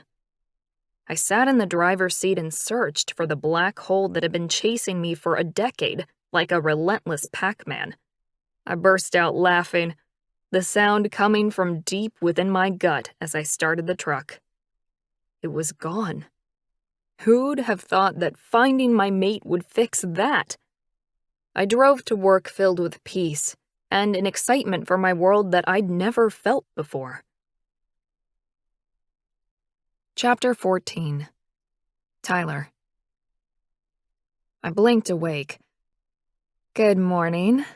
Laura's smiling face beamed at me as her hand explored my shaft with confident strokes and caresses. I rolled on top of her, knocking her flat as our bodies connected. Her legs opened with invitation before she wrapped them around my waist, and her elegant fingers slid up my arms and around my neck, keeping me close. When I finally lifted my head to look at her beautiful face, sleep tugged at my subconscious, beckoned from its dark abyss. It's still early, gorgeous. Let's sleep. Laura nodded, her eyelids dropping. But first, let's clean up. We disengaged, and I grabbed Laura's hand and gently lifted her up and out of the bed. Her beautiful eyes were at half-mast as I led her into the bathroom and gently cleaned her body. I loved the look of pure contentment on her face as she hummed and smiled. I quickly wiped myself clean and guided her back to our room. We fell back into the bed in a tangle of limbs and soft words before slumber claimed us both. Laura. I giggled as I received the third message for the day from Tyler. We'd woken late and jumped out of bed in a hurry. I'd showered quickly and dressed in the spare work clothes I had in my car. Luckily, I'd popped home before going to their house the night before and packed a bag, just in case. And thank goodness I had, or I would have arrived at work a lot later than the 10 minutes late I was. Come over for dinner again. We miss you. I checked the clock and typed a response while a stupid smile spread across my face. I couldn't remember a time when I'd been this happy. I'll be there in an hour. I finished the paperwork I had to complete and changed into jeans in the staff room so I wasn't in my work pants again. I had a few questions for my beautiful males, and I needed answers. How was this strange relationship supposed to work? There were 2 of them and only 1 of me. Would I always be enough for them? What if Brandon decided he was going to date on the side or something stupid like that? Acid burned in my belly at the thought, and I swallowed against the sick sensation swelling like a wave as it approached the shore. I wouldn't be able to handle anything other than full exclusivity from both of them. I said goodnight to my staff and traveled the 20 minutes to my men's home, then walked up to the front door with butterflies the size of cats flying around in my tummy. The door opened before I had the chance to knock on the intricately carved timber. "Oh, hi." Tyler reached out and pulled me into the warmth of his arms. I laughed against his lips as he tilted me off balance. His strong arms held me as he showered my face with kisses. "Hello to you too," I managed. He chuckled and planted one more quick kiss on my lips before he kicked the door shut and brought me down the hallway and into the huge living area where Brandon sat on the couch. "You hungry, babe?" My blonde lover spoke up from his comfortable perch. I moved away from Tyler to greet him. Normally, I'd worry I was too fat to do this, but my men were supernaturally strong. They'd already proven that. "No, not yet." I leaned forward to kiss him, our lips meeting and heat building between us. When he stood up, I was still wrapped around him. I opened my eyes when he pulled back from the kiss to see his eyes flickered a lion yellow. I slid down his body and my feet landed on the floor. Was that flicker his lion shifter? "I need to talk to you guys about something." Tyler moved over and pulled me down onto his lap, and Brandon continued to sit sideways with his eyes fixed on my face. "Sure, babe. What's up?" Tyler ran his fingertips down my arms, making me relax and sink into his strong embrace. I bit my lip and looked between my 2 gorgeous men. How is this discussion going to progress? I was loath to throw any tension into our newfound happiness, but this had to be raised. I took a breath and relaxed into Tyler's arms, looking at my blonde-haired god across the room. Here goes. "How's this going to work, exactly?" Brandon cocked his head and raised an eyebrow. "What do you mean?" I inhaled through my nose, then let it out again. I didn't want to have to spell it out, but these were men. Subtlety wasn't going to work. "Are you 2 going to be faithful to me? Or does monogamy not exist in this kind of relationship?"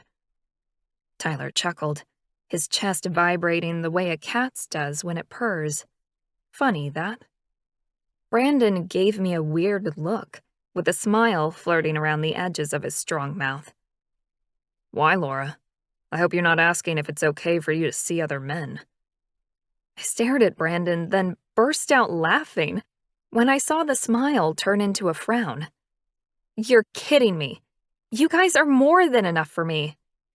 Brandon's tight shoulders relaxed. "Why ask, then?" I grimaced, hating the weakness within me and my logical brain that screamed at me for my hypocrisy. "Because, technically, I'm not being monogamous. I have both of you and you only have me.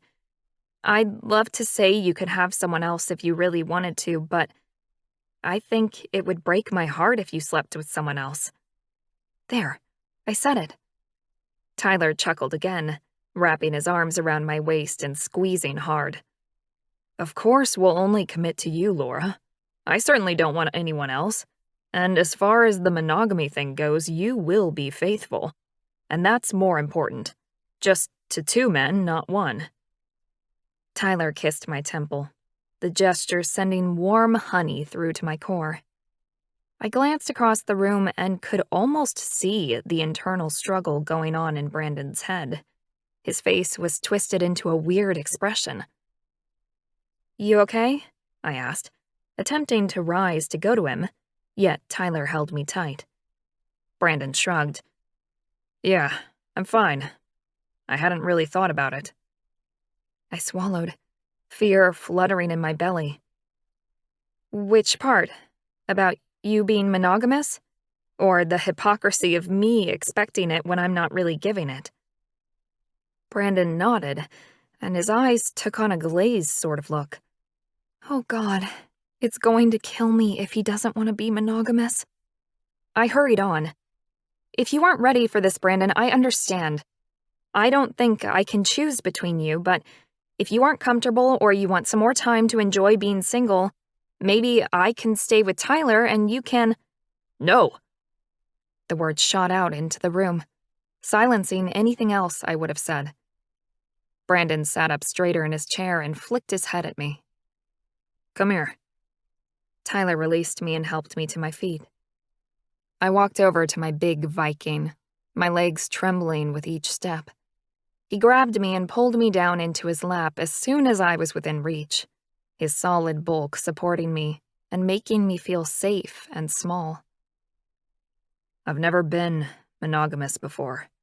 I've liked the freedom of being able to do whatever and with whoever I want." I struggled to get off Brandon's lap, anger filling me up so quickly I could see red flashing in my vision as I growled. Brandon's arms clamped down, and I struck out at him, my futile attempts to get away making tears spring to my eyes. "Then let me go. If you don't want me, I'll leave." A wounded noise sounded behind me, and I ignored it. Tyler wouldn't like the idea of me leaving, but I couldn't stay if it meant Brandon kept sleeping around. "Stop it, silly woman. That's not what I meant. Now let me finish." Brandon was squashing me into his chest and holding my arms down so I was tucked into him. His heart beat loudly under me, and I found the sound soothing as I settled to press my ear against his chest. As my anger drained away, I closed my eyes and nestled in, finding the most comfortable spot where all of my body was warm and caressed. "What did you mean then?" He sighed and squeezed me again. "I mean, I will commit to you, only to you. I don't care about Tyler being there too. That's not an issue in our community. I've always known I'd share a mate with my brother. I don't think of it as cheating." A huge weight lifted off my shoulders, and I sagged heavier into Brandon's embrace. Now that my anger was gone, I was left feeling vulnerable and a little fragile, and open to whatever feelings and thoughts they wished to share. "So, what is it then?" I wiggled because I couldn't resist, and he squeezed me again. Brandon sighed. "Just remember that this is new for me. I'm not used to it yet." I had to ask, "Do you want anyone else?" Silence for a moment. Then Brandon barked out a laugh. "No, I don't. I had a woman proposition me this morning at the gym and I growled at her. I wasn't even slightly interested, though she was hot. And that's strange for me. I'm not sure I entirely like the feeling." I ignored the "she was hot" comment because it had way too many squigglies in it for me, and processed the rest of the information. There'd always be good-looking women around. The concern was whether or not my men found them tempting. So the problem was that the big wildcat wasn't interested in all the other pussies anymore, and he was worried? He probably thought something was wrong with him. I slipped my hands under Brandon's t-shirt and teased his tight little nipples with my fingers. I like the feeling. I began gyrating on his lap and loving the feel of the feminine power. "I love the fact you want me above all others." Brandon grunted, though I wasn't sure whether or not it was in agreement with my assumption. I raised my head to stare into his blue eyes and found them strangely cautious looking. I smiled up at him with as much warmth as possible. Because I need you. Brandon crushed me against him and kissed me, his hunger evident in the thrust of his tongue into my mouth and the way his hands clung to my body like a dying man in need of my love. Chapter 15. Laura. I stepped into the noisy bar with my men. The smell of sweat and beer assaulted my nostrils, yet I giggled like a schoolgirl on my first date. I felt so special standing there. Brandon and Tyler's protective postures resembled strutting peacocks and angry gorillas all in one. Some huge guy stood in front of us, grinning like he'd won something, his muscular build very similar to Brandon's. "Hey, Ty! Brandon! Who's your friend?" I waited to see what they would do, and was surprised when Brandon spoke up. "Jim, this is Laura. Laura, Jim, a friend of mine from work." Brandon's mouth was turned down, and he was shifting from foot to foot, as though readying himself for a fight. "Calm down, honey." "Hey," I nodded at the guy. Jim stepped forward with a slight leer. "Wanna dance?" I laughed at the offer. This wasn't exactly the sort of place I'd want to dance with a stranger. Brandon stepped in front of me, blocking Jim's advance as effectively as a solar eclipse. "I don't think so." I turned to my right when a feminine hand slid into mine. I turned to face a gorgeous redhead rolling her eyes in Brandon's direction. "Hey, Renee!" I greeted the twin sister with relief. Hopefully, her presence would diffuse the situation if it started to get out of hand. "Hi, Laura. Let's get a drink." Renee tugged me away from the boys, and I let her. Why not? May as well get to know the sister of the men I was probably going to spend the rest of my life with.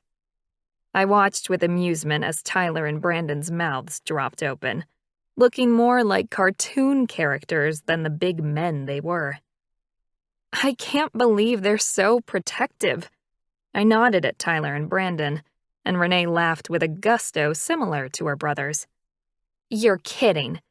They're men who found the only woman designed for them. They're not leaving anything to chance."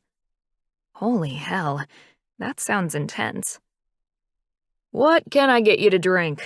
the bartender asked us, and I swung around on my seat, facing the cute guy and giving him an automatic smile. "Renee?" I turned to the woman who had befriended me last Sunday, before she'd known a thing about me. "Yeah, whiskey for me." I grimaced. "Yuck. Red wine for me, please." A hand pushed some money across the bar, and I looked up to see Tyler paying for our drinks. "Thanks, sweetie."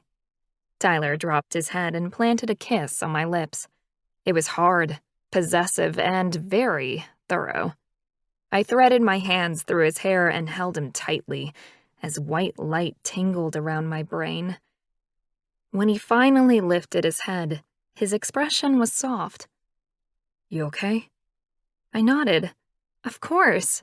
You go talk to your friends. I'll hang with Renee for a bit." Tyler glanced over to the corner where Brandon was standing with a group of guys. "Okay, but come find me as soon as you want."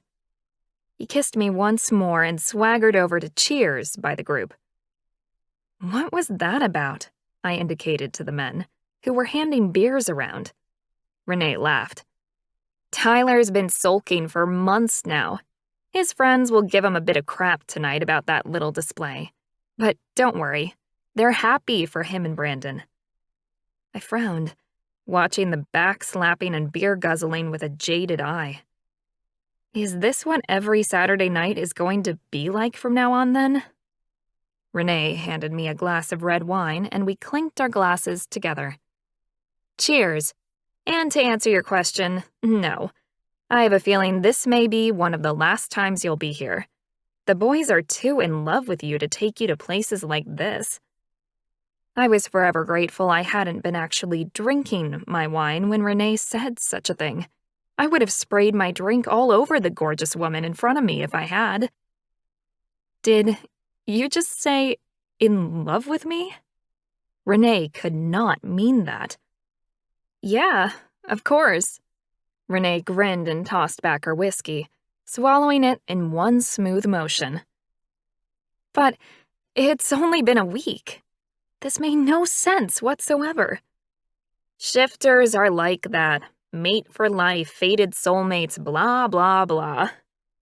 Heat seared my cheeks, and she looked away for a moment. I was still finding it a little hard dealing with the whole men who turn into mountain lions thing. But Renee, of course, had been dealing with it her entire life. Nay! Rosie! Renee waved at a cute blonde woman across the bar. Do you mind if I run over to chat with Rosie for a minute? I waved her off. Go, go. I'm going to enjoy my wine and think. Renee winked and jumped up, her sexy little bum sashaying away.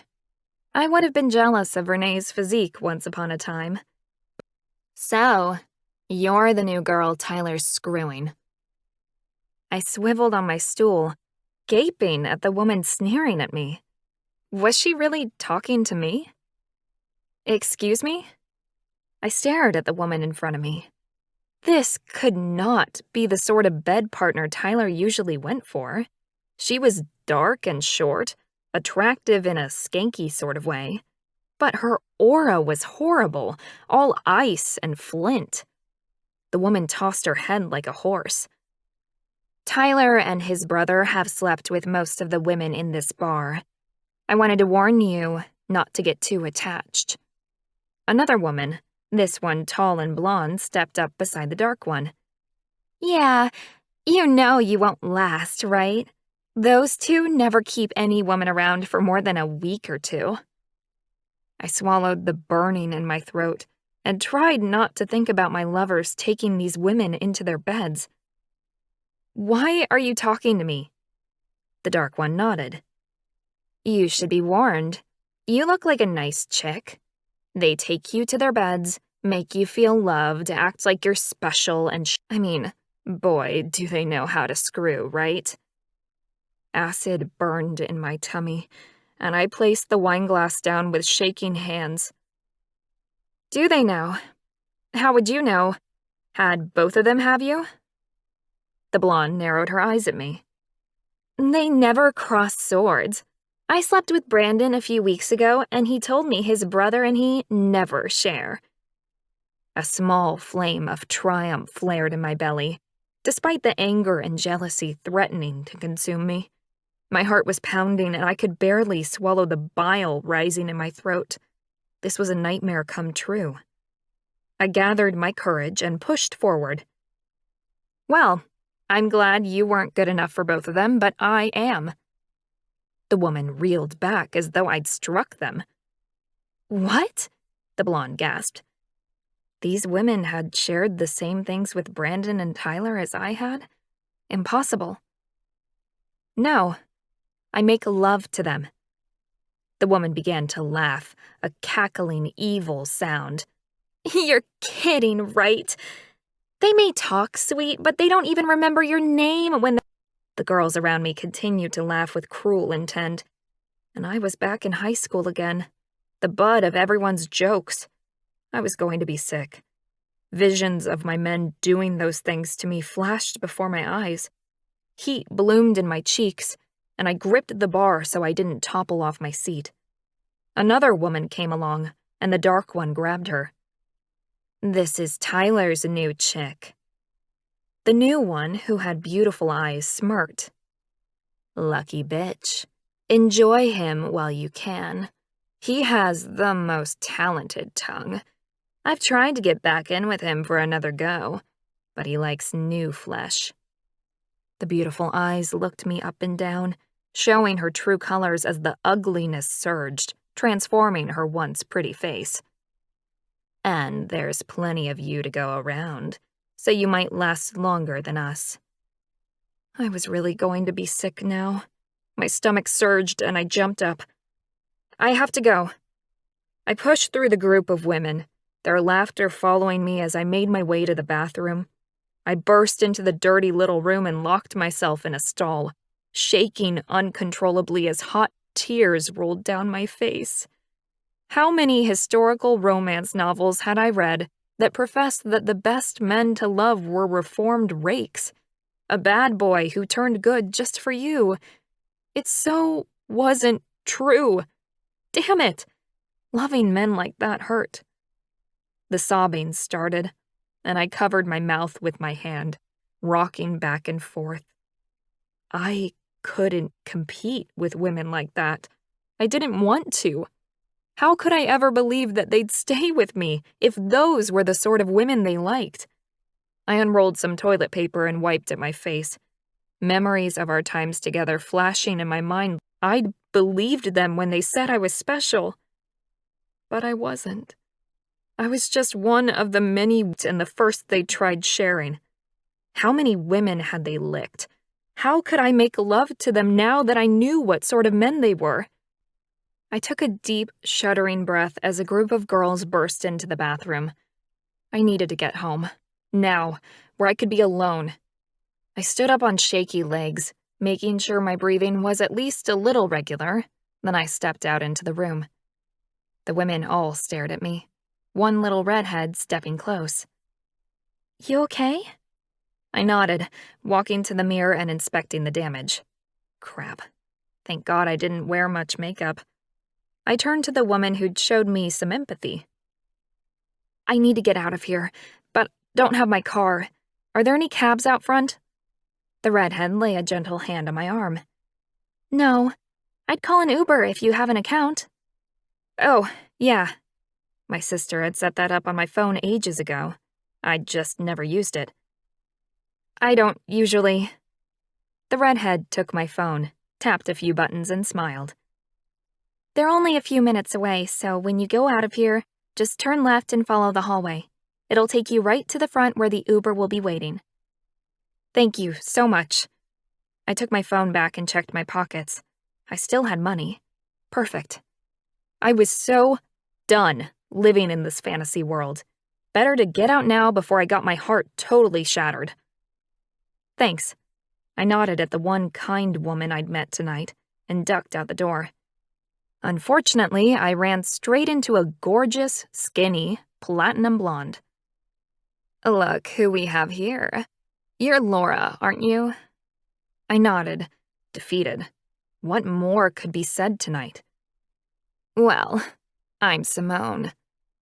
The woman placed her hand on her hip, the tone of her voice making it clear that she thought she was important. "Yeah, so?" Simone glared at me, fire spitting out of her ugly aura. "You know, Brandon left you to come to me last night." "What?"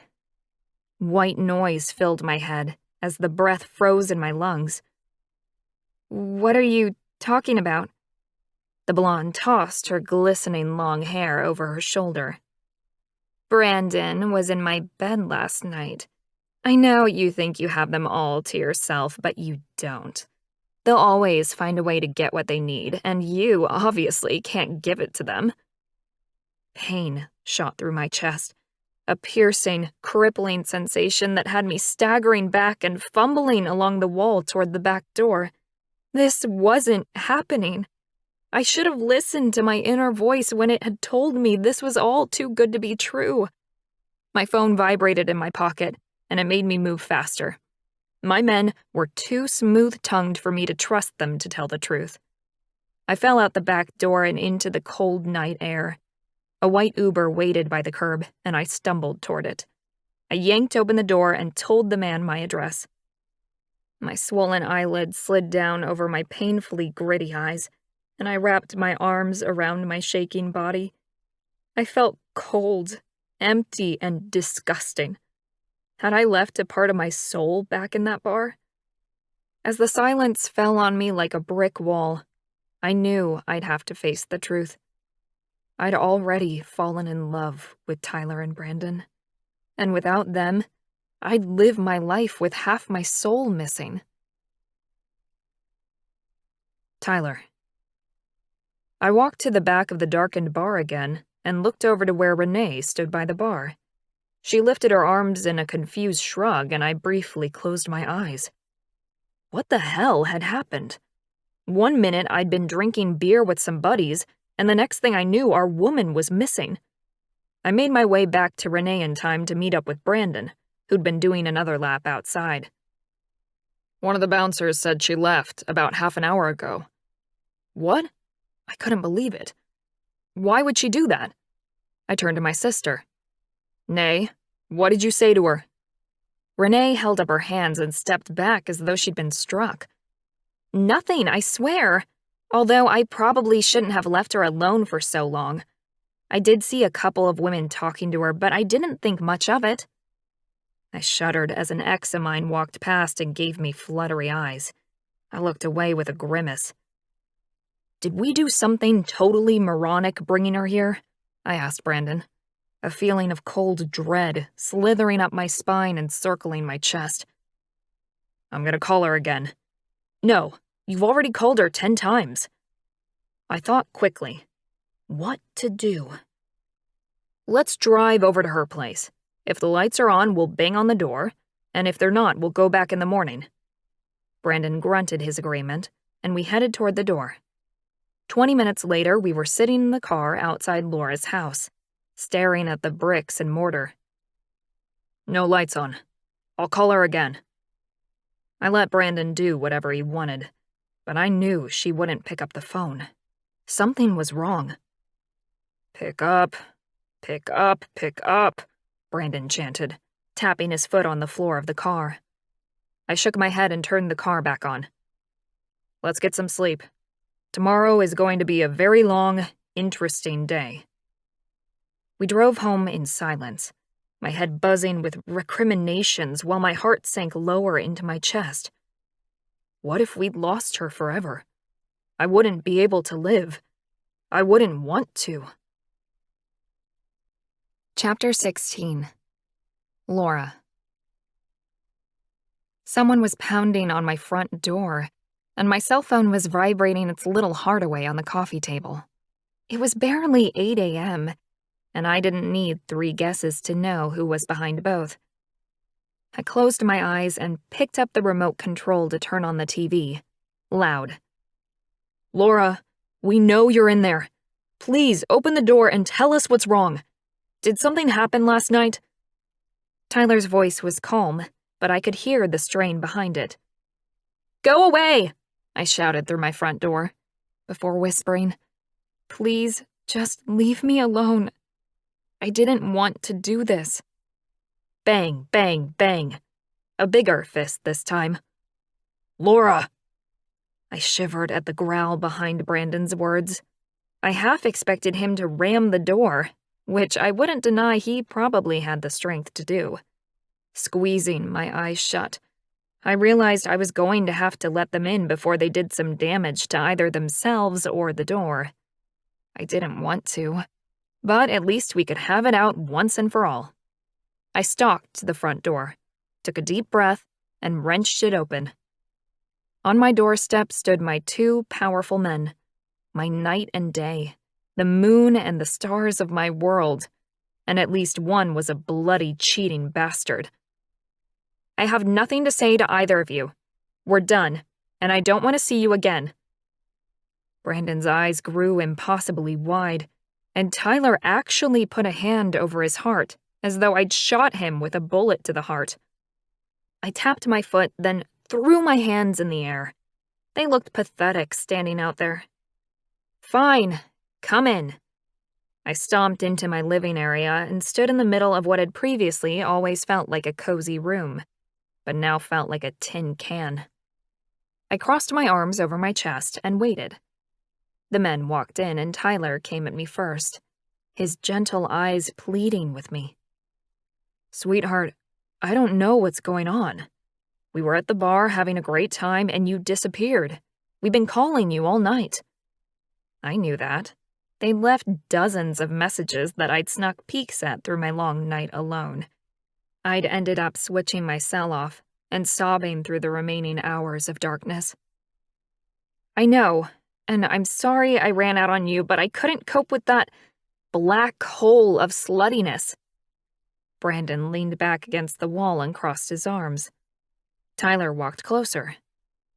Was it because we left you alone, beautiful girl? Brandon and I shouldn't have taken you to a place like that. You're better than that. I laughed. What else could I do? But even to my own ears, the sound was bitter and almost cruel. Yeah, I am way better than that. But for future reference, it's never a good move to take your girlfriend out, then abandon her, but that's not the point. Get out, both of you. I pointed at the front door and glared at my men. The men I loved with all my heart. The men I thought would always protect me, care for me, and love me. Where had they been last night when I was attacked by all those bitchy women?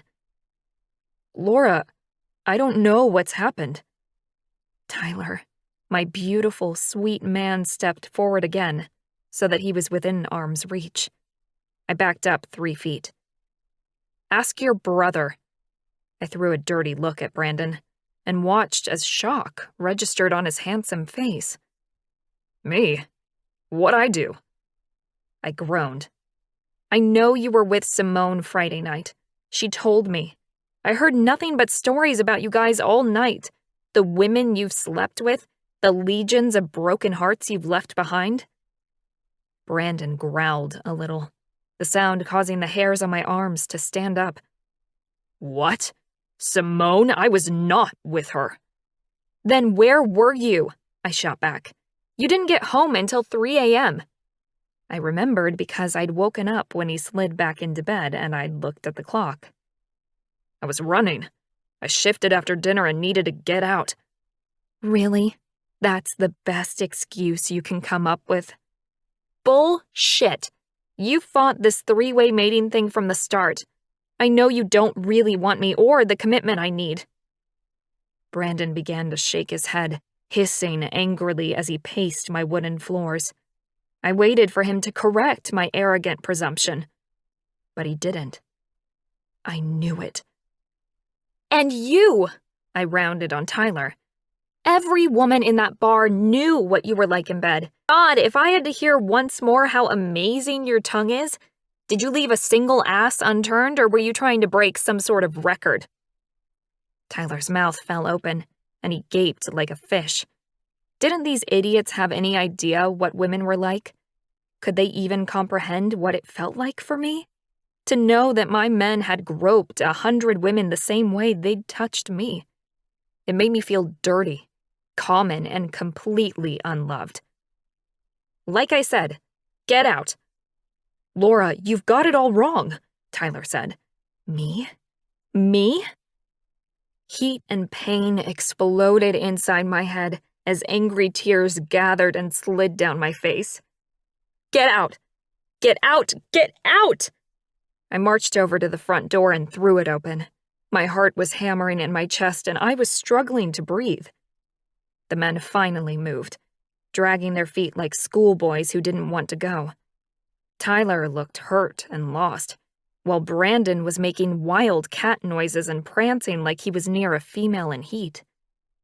As soon as they'd both stepped over my threshold once again, I slammed the door and slid home the bolt, collapsing on the floor in massive, heartbreaking sobs. Didn't they understand? What had I done wrong to deserve such treatment? And after Brandon had promised that I was enough. I wrapped my arms around my knees and tucked myself into a ball. I had no fight left in me, and the misery consumed me. Hot, salty tears rolled down my face, choking me and making me gasp and wheeze. I would never get over this. I could never make love to them the same way as before. Not now. How could I kiss their lips, feel their hands against me, take them inside my body and my heart, knowing that none of it was special to them? I stayed on the floor until my ass was numb, and I was utterly exhausted. Then I rolled onto my side and fell asleep. It was Sunday, my one day off each week. Belle had stayed over at a friend's house, and I had no responsibilities for a few hours. There was no need to get up off the floor. even to stagger to my bed. Brandon. Tyler glared at me.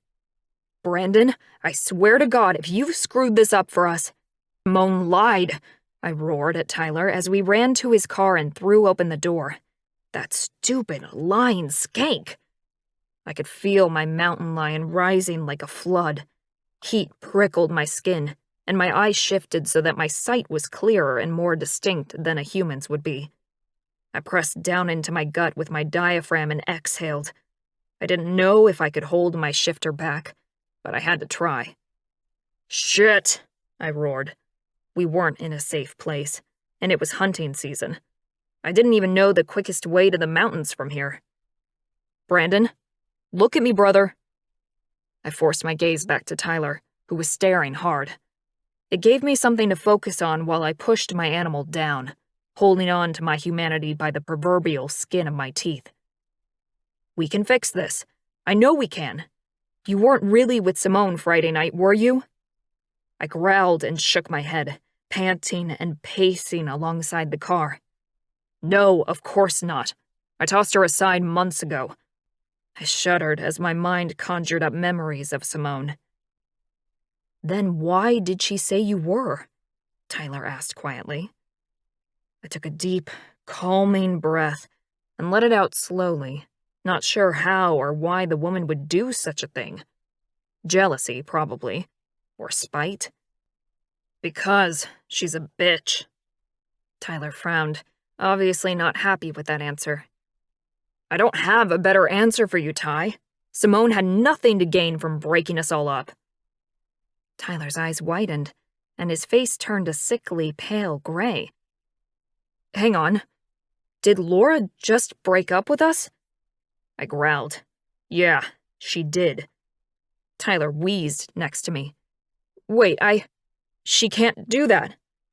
I agreed, and yet she had. We were meant to be together. Sure, I'd fought it a bit. Who wouldn't when he was losing his carefree lifestyle basically overnight? But that didn't mean I didn't want her. Flushes of pain crashed over me in waves. I stopped pacing and stared at the house, where I could still hear sniffling noises coming through the door. She was crying, the silly woman. What the fuck do we do? I said. We can't leave her like that. I pointed toward the house, glaring hard. Part of me didn't want to go in and deal with her tears. They'd break my heart. But another part wanted to rush right in and scoop her up into my arms. I wanted to comfort her, protect her from pain. Standing out here feeling impotent and lost was like torture. Tyler looked back over his shoulder, then opened the car door. We'll make it worse, Brandon. We're in way above our head here. My baby brother slid into the car, and I followed suit. A massive pain in my chest blossoming over the anger and hurt consuming me. I couldn't breathe right. Let's go. Tyler's voice was firm and authoritative, which was perfect because I could not have found my way out of a paper bag at the moment. Where are we going? I asked, as Tyler pulled the car onto the road and headed out of Hinton. Mom and Dad's. They'll know what to do. I groaned, but did what I was told. My head was clearing now. At least we had a plan of attack. You sure about that? Mom's always looked down on us for partying the way we have in the past. She may be on Laura's side. Tyler sighed and shifted in the chair next to him. Yeah, I know. But if there's anyone who can help, our family can. We stayed quiet for the rest of the car ride, before finally pulling up in front of our family home. I sighed and dragged myself out of the car, my chest still aching like I'd been run through with a knife. Laura. Loud banging on my front door made me jump. Then an urgent female voice broke through my cloud of misery as I stared at the bright computer screen in front of me. I'd been trying to do some research for a much-needed vacation. Laura, help us, please! I ran to the front door, my heart pumping wildly as I wrenched it open. There was Renee, her face pale and streaked with tears. "What is it? What's happened?" I looked across the lawn and saw Brandon and practically his whole family parked outside my house, an old pickup I hadn't seen before parked behind my car. Renee grabbed my hand. "Tyler's been shot!" "No." Adrenaline surged at her words, and I bolted across the lawn, headless of my bare feet and no bra. I grabbed hold of the side rails of the pickup truck and stared down into the bed. Brandon held a magnificent mountain lion in his arms, while Rosalie pressed white gauze to the side of the animal. His golden fur and black-tipped ears were perfect, but the blood seeping from his side sent my thoughts into a tailspin. "He can't shift back or he'll die. Please." Rosalie's voice cracked with pain, and tears rolled down her puffy cheeks. "Help him." Autopilot settled in, and a stillness crept over me, calming my muscles and heart. "I need to get the clinic keys, then you guys can follow me there. I don't have the necessary equipment here to operate." I didn't wait for a response. I turned and fled, quickly grabbing shoes and keys before bolting to my car. "Renee, with me," I called out. I was more grateful than I could express when the redhead jumped into the passenger side of my car without question, and we took off. "Tell me what happened." "Well, I only got there after Ty had taken off, but from what I was told, the boys came to Mom and Dad for help with how to win you back, and Ty got so upset he shifted and ran off." I nodded, but refused to allow my heart to register anything but the bare facts. Now was not the time to get emotional. Blame would be waiting for me later, like luggage left at the bottom of the stairs after a holiday. "Go on." "When he didn't come back, Brandon and Dad shifted and took off to find him, only to return carrying him.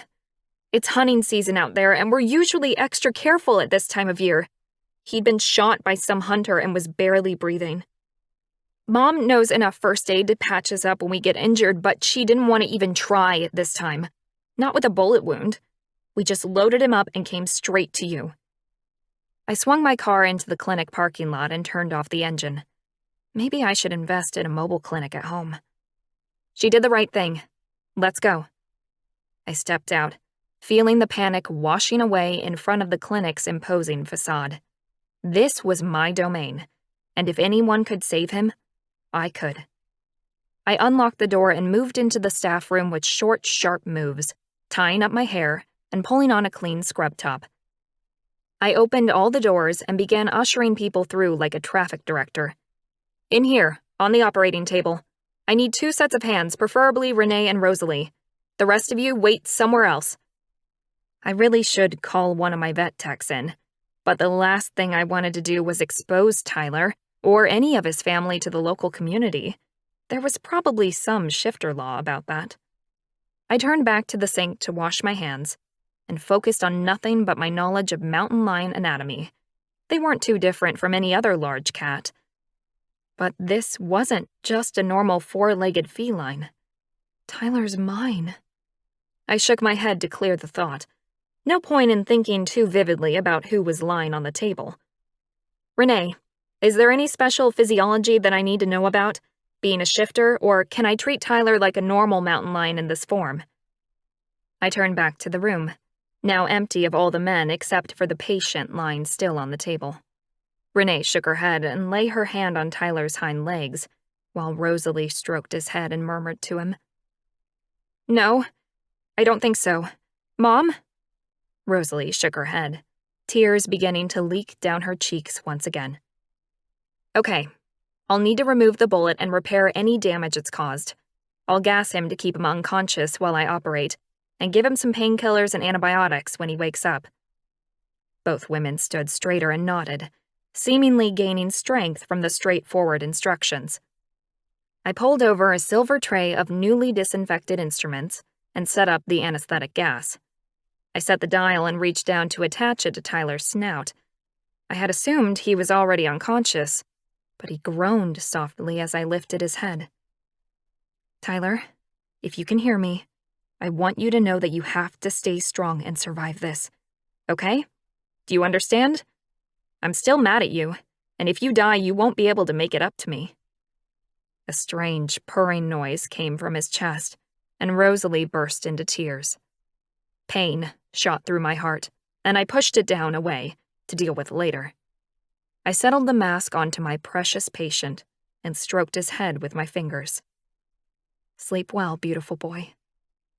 Tyler's body began to relax, and I pinned the two women opposite me with the hardest stare I could muster.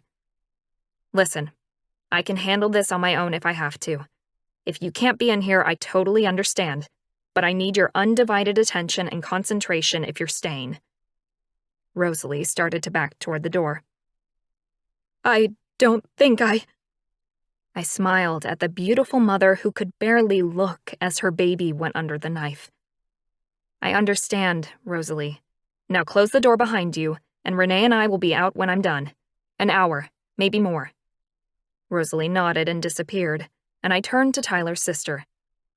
"You okay with this? There's going to be a lot of blood." Renee stalked over to the sink and began scrubbing her hands. "I've seen more of Tyler and Brandon's blood over the years than I care to mention." Water ran in the sink, and Renee finally turned back, her green eyes hard. "Where do you want me?" I smiled, my approval at her attitude, and pointed to the top of the table. "Here, watch his breathing, make sure the mask stays in place, and hand me items when I ask for them." I carefully shaved around the wound area so that his fur wouldn't interfere with the surgery, then set the clippers down. "Oh God, this is Tyler." "It's okay. You can do this." I took a deep, steadying breath, picked up the scalpel, and set it to the bloody mess that had once been Tyler's beautiful shoulder. "All right, here we go." Chapter 17. Brandon. I paced the floor back and forth so many times my feet ached, and if I looked down I'd probably see the path I'd worn in the clinic waiting room. "What the hell's taking so long?" My mother sniffed and lifted her wrist to look at her watch for the 100th time. "It's only been 43 minutes and she said an hour. That bullet could have gotten lodged anywhere. If Tyler dies because of something I said..." I tossed up my hands and made a disgusted noise in my mother's direction. "Mom, if there's anyone to blame, you know it's me. Or fuck Tyler. Seriously? He's never learned to control his mountain lion. And just because Laura dumped us doesn't mean he had to go running off into the woods in the middle of the day. During hunting season, how stupid can he be?" My parents' eyes shifted to the space behind me. I whirled around to see Laura standing in the doorway, blood covering her scrubs, and her shoulder keeping the door open. "Tyler's in recovery." "Is he going to be all right?" I asked, swallowing the lump that had risen when I saw the woman who was meant to be our mate standing there. Laura nodded and straightened, that strength I admired shining through. "I'm going to clean up and then I'll come back out. I just wanted to tell you right away that he's alive and doing well." She turned and disappeared back into the surgical area, and my heart began to thud with sickening, slow thumps. My knees weakened, and I staggered to one of those flimsy white chairs and crashed down into it. Renee came bolting through the door, her eyes wide and a little crazy. "Oh my God, she is amazing. I'm in love with her. How did she do that? I have no idea. All with knowing it was Tyler on the table? I would have been a complete mess." Words were flying out of Renee's mouth so fast I wasn't quite keeping up. My adrenaline had run out of steam, but it was pretty obvious my sister was still high on the rush. I blinked and took a deep breath, hoping to stop the rapid whirl of stress washing through my body. My head was spinning. "Did she get the bullet out?" Dad asked, taking Renee by the hand to calm her down. "Yeah, but it was touch and go for a while. The bullet was lodged in some plexus where all the nerves and blood vessels go. I didn't really understand what she was saying, but she got it out without too much blood loss. She is so amazing." Renee squealed and I dropped my head into my hands. Touch and go? My brother could have died? I gulped air as heated emotion swamped me. Tears dripped down my face, and angrily I wiped them away. Laura walked into the waiting room once again, and I shot to my feet. My need to touch her scary in its intensity. I needed to claim that woman before she got more silly notions in her head. Once we were mated, the connection between us would be too strong to ever break. Tyler needs to stay here overnight, and I'm going to stay with him. Then we can transport him home tomorrow, and I'm happy to move into the house for a few days to look after him, if that's okay with you all. She speared me with a questioning look. Yes, that is a very good plan. He'll need consistent monitoring, and I don't think it's safe to keep him here in case he suddenly shifts back to human, she added. She stared at me, as if she was trying to communicate something I didn't understand what it was. Is that okay with you, Brandon? I realized I hadn't answered, and I quickly nodded, clearing my throat before speaking. Absolutely. That sounds great, thank you. Laura looked back at Mom, and for the first time, I saw the pallor in my mate's cheeks, the slump to her shoulders. Maybe she hadn't handled that surgery as well as she said she did. When will he be able to shift back, Rosalie? His mother shrugged. I'm not sure. As soon as he's strong enough. A day, 2 maybe. Shifters heal very quickly.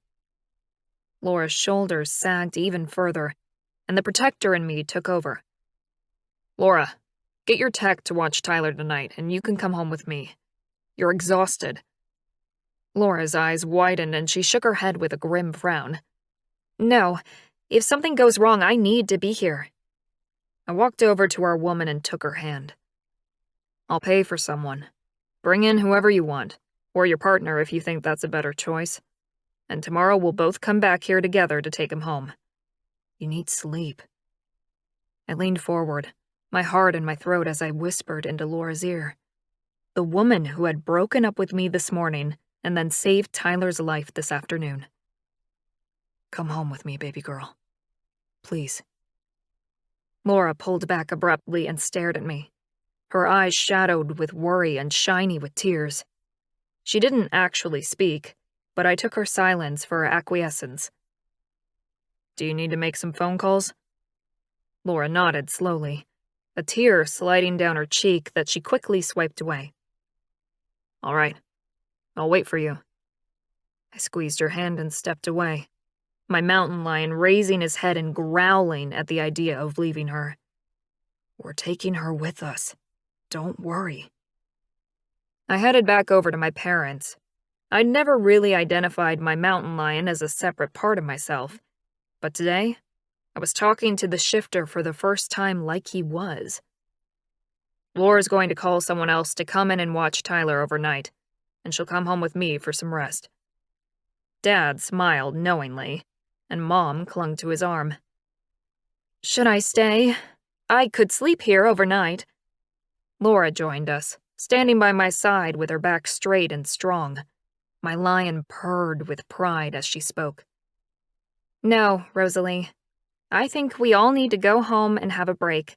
The other vet is coming in, and she will call me if anything goes wrong. I'll stay at my house so that I'm closer to Tyler, if I do need to come back during the night. I didn't care where she wanted to sleep, but I'd be right beside her all night, keeping both of our nightmares away. Mom, Dad, take Nay home, and we'll see you guys tomorrow. We waved my parents off, and I took Laura into my arms, not caring when she was stiff and unresponsive.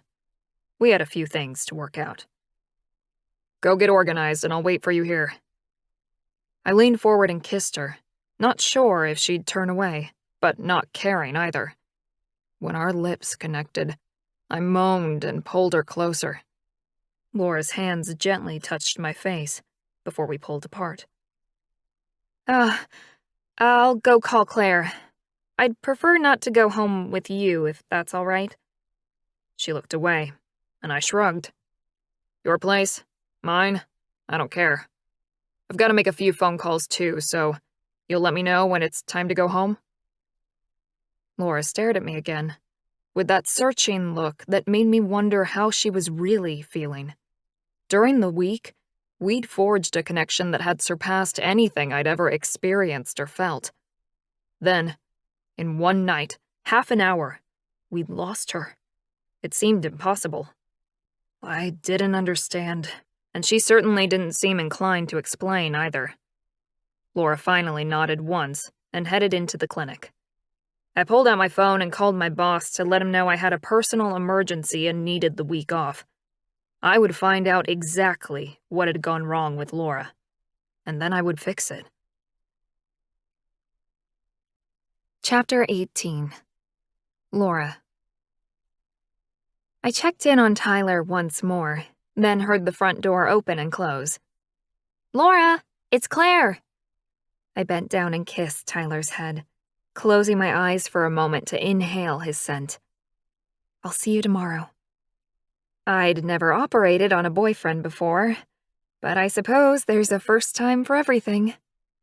I headed out into the waiting room and smiled at the woman whose skill I trusted almost as much as my own. "Thanks so much for coming in, Claire. I removed a bullet from a mountain lion's shoulder a few hours ago, and I need you to monitor him overnight." Claire's eyes widened with shock. "You have a mountain lion in recovery? I hope he's doped up so he won't move until tomorrow." Panic fluttered in my chest, and I rushed to explain. "He's on 100 milligrams of xylazine and 100 milligrams of romifidine every 4 hours. Tyler is the pet of a family friend. He's been raised by humans since a cub, so he's no danger to you. If something happens to him, I'll never forgive myself." My voice broke, and Claire rushed forward. "Oh, don't worry. I'm sorry. I'll look after him like he was my own pet. I promise." Claire stroked her hand down my arm, and I took a long, shuddering breath. I was holding on to my tears like a starving woman to food. I couldn't fall apart. Not yet. "I need to go home, but if you need me, if he struggles to breathe for one moment, you call." I blew out a breath and wiped at the tears sitting on my lashes. What a fucking long day. "Of course I will. No problem at all." I grabbed my bag, numbness stealing through my rapidly cooling body. I made it out the front door and headed toward her car. Brandon snagged me as I walked past and pulled me into his body. "I'll drive. Jump in." I couldn't look at him, but allowed him to guide me into his car and drive the few minutes back home. When we arrived, I struggled out the door and started up the sidewalk.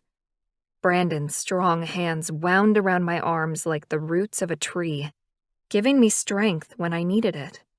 He took my keys when my hands shook too much to open the front door and led me into my bedroom where I stumbled on the carpet.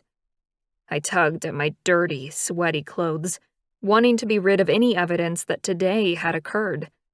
When I was down to my underwear, I fell toward the bed, pulling back the covers and climbing in. I rolled over, and hot flesh pressed against my back. "Thank you for saving my brother's life." Pain slid through my chest, shattering the cold cloud that had consumed me. "He wouldn't have—" My voice cracked and I stopped talking, raising my hand and pressing it against my mouth, in the hope it would stem the sob that was rising. The truth is, Tyler could have died. He nearly had. "Wouldn't what?" Brandon probed, running his hand up and down my arm in a move that was both reassuring and devastating. He was being so kind, so thoughtful, like he had been all week. Oh God, what have I done? Sobs rose and escaped my lips. Tears rolled down my cheeks and snot blocked my nose so that I couldn't breathe. I had no strength to fight it anymore. I let it all go. The devastation from last night, the breakup this morning, then the horrendous ordeal of having to operate on a man I loved. There was a reason I'd become a veterinarian and didn't go into medicine, and that was because I didn't like cutting people open. "Shh, baby girl. You're okay. I've got you." Brandon held me and didn't try to stop me from crying. His arms were like a tight band around me, and the tears kept flowing. I seemed unable to put the brakes on once I'd released them. "Oh, sweetheart, please stop. You're only hurting yourself." I let the pain descend and consume me. I deserved it. The tears finally subsided, and I wiped them away with fresh tissues Brandon handed me. I let him pull me into his arms. It was nice to be held, though I didn't know why he was bothering. I'd ended everything between us, and there was no going back now. "How are you feeling now?" He seemed to be holding his breath, and I shrugged, wiping at the tears that gathered and fell once more. What was wrong with my eyes? Brandon squeezed me tight and asked again. "Seriously, Laura, you okay?" I blinked a few times, my eyes sore and scratchy. "I feel numb." And I did.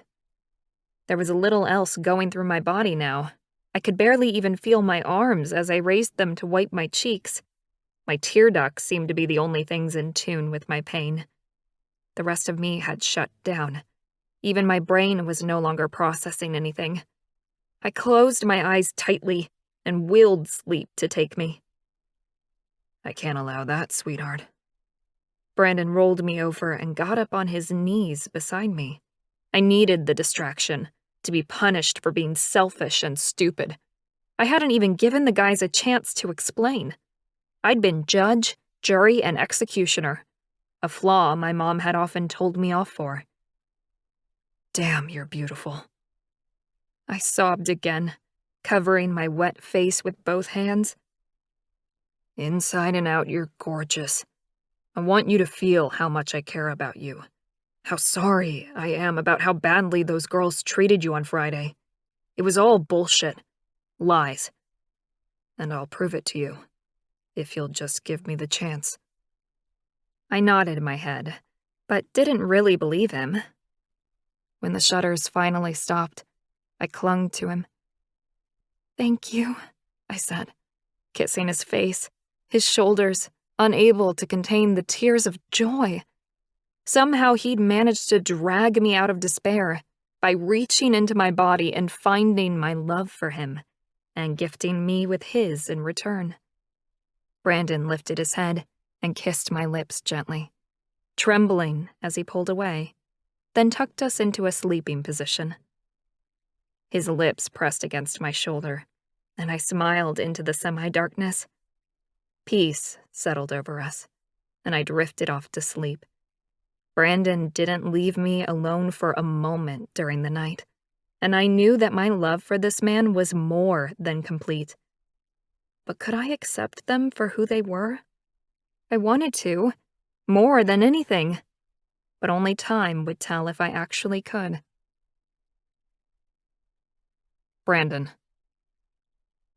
Back at our house, I opened the carved front door and directed the men who carried Tyler on a stretcher, still in mountain lion form.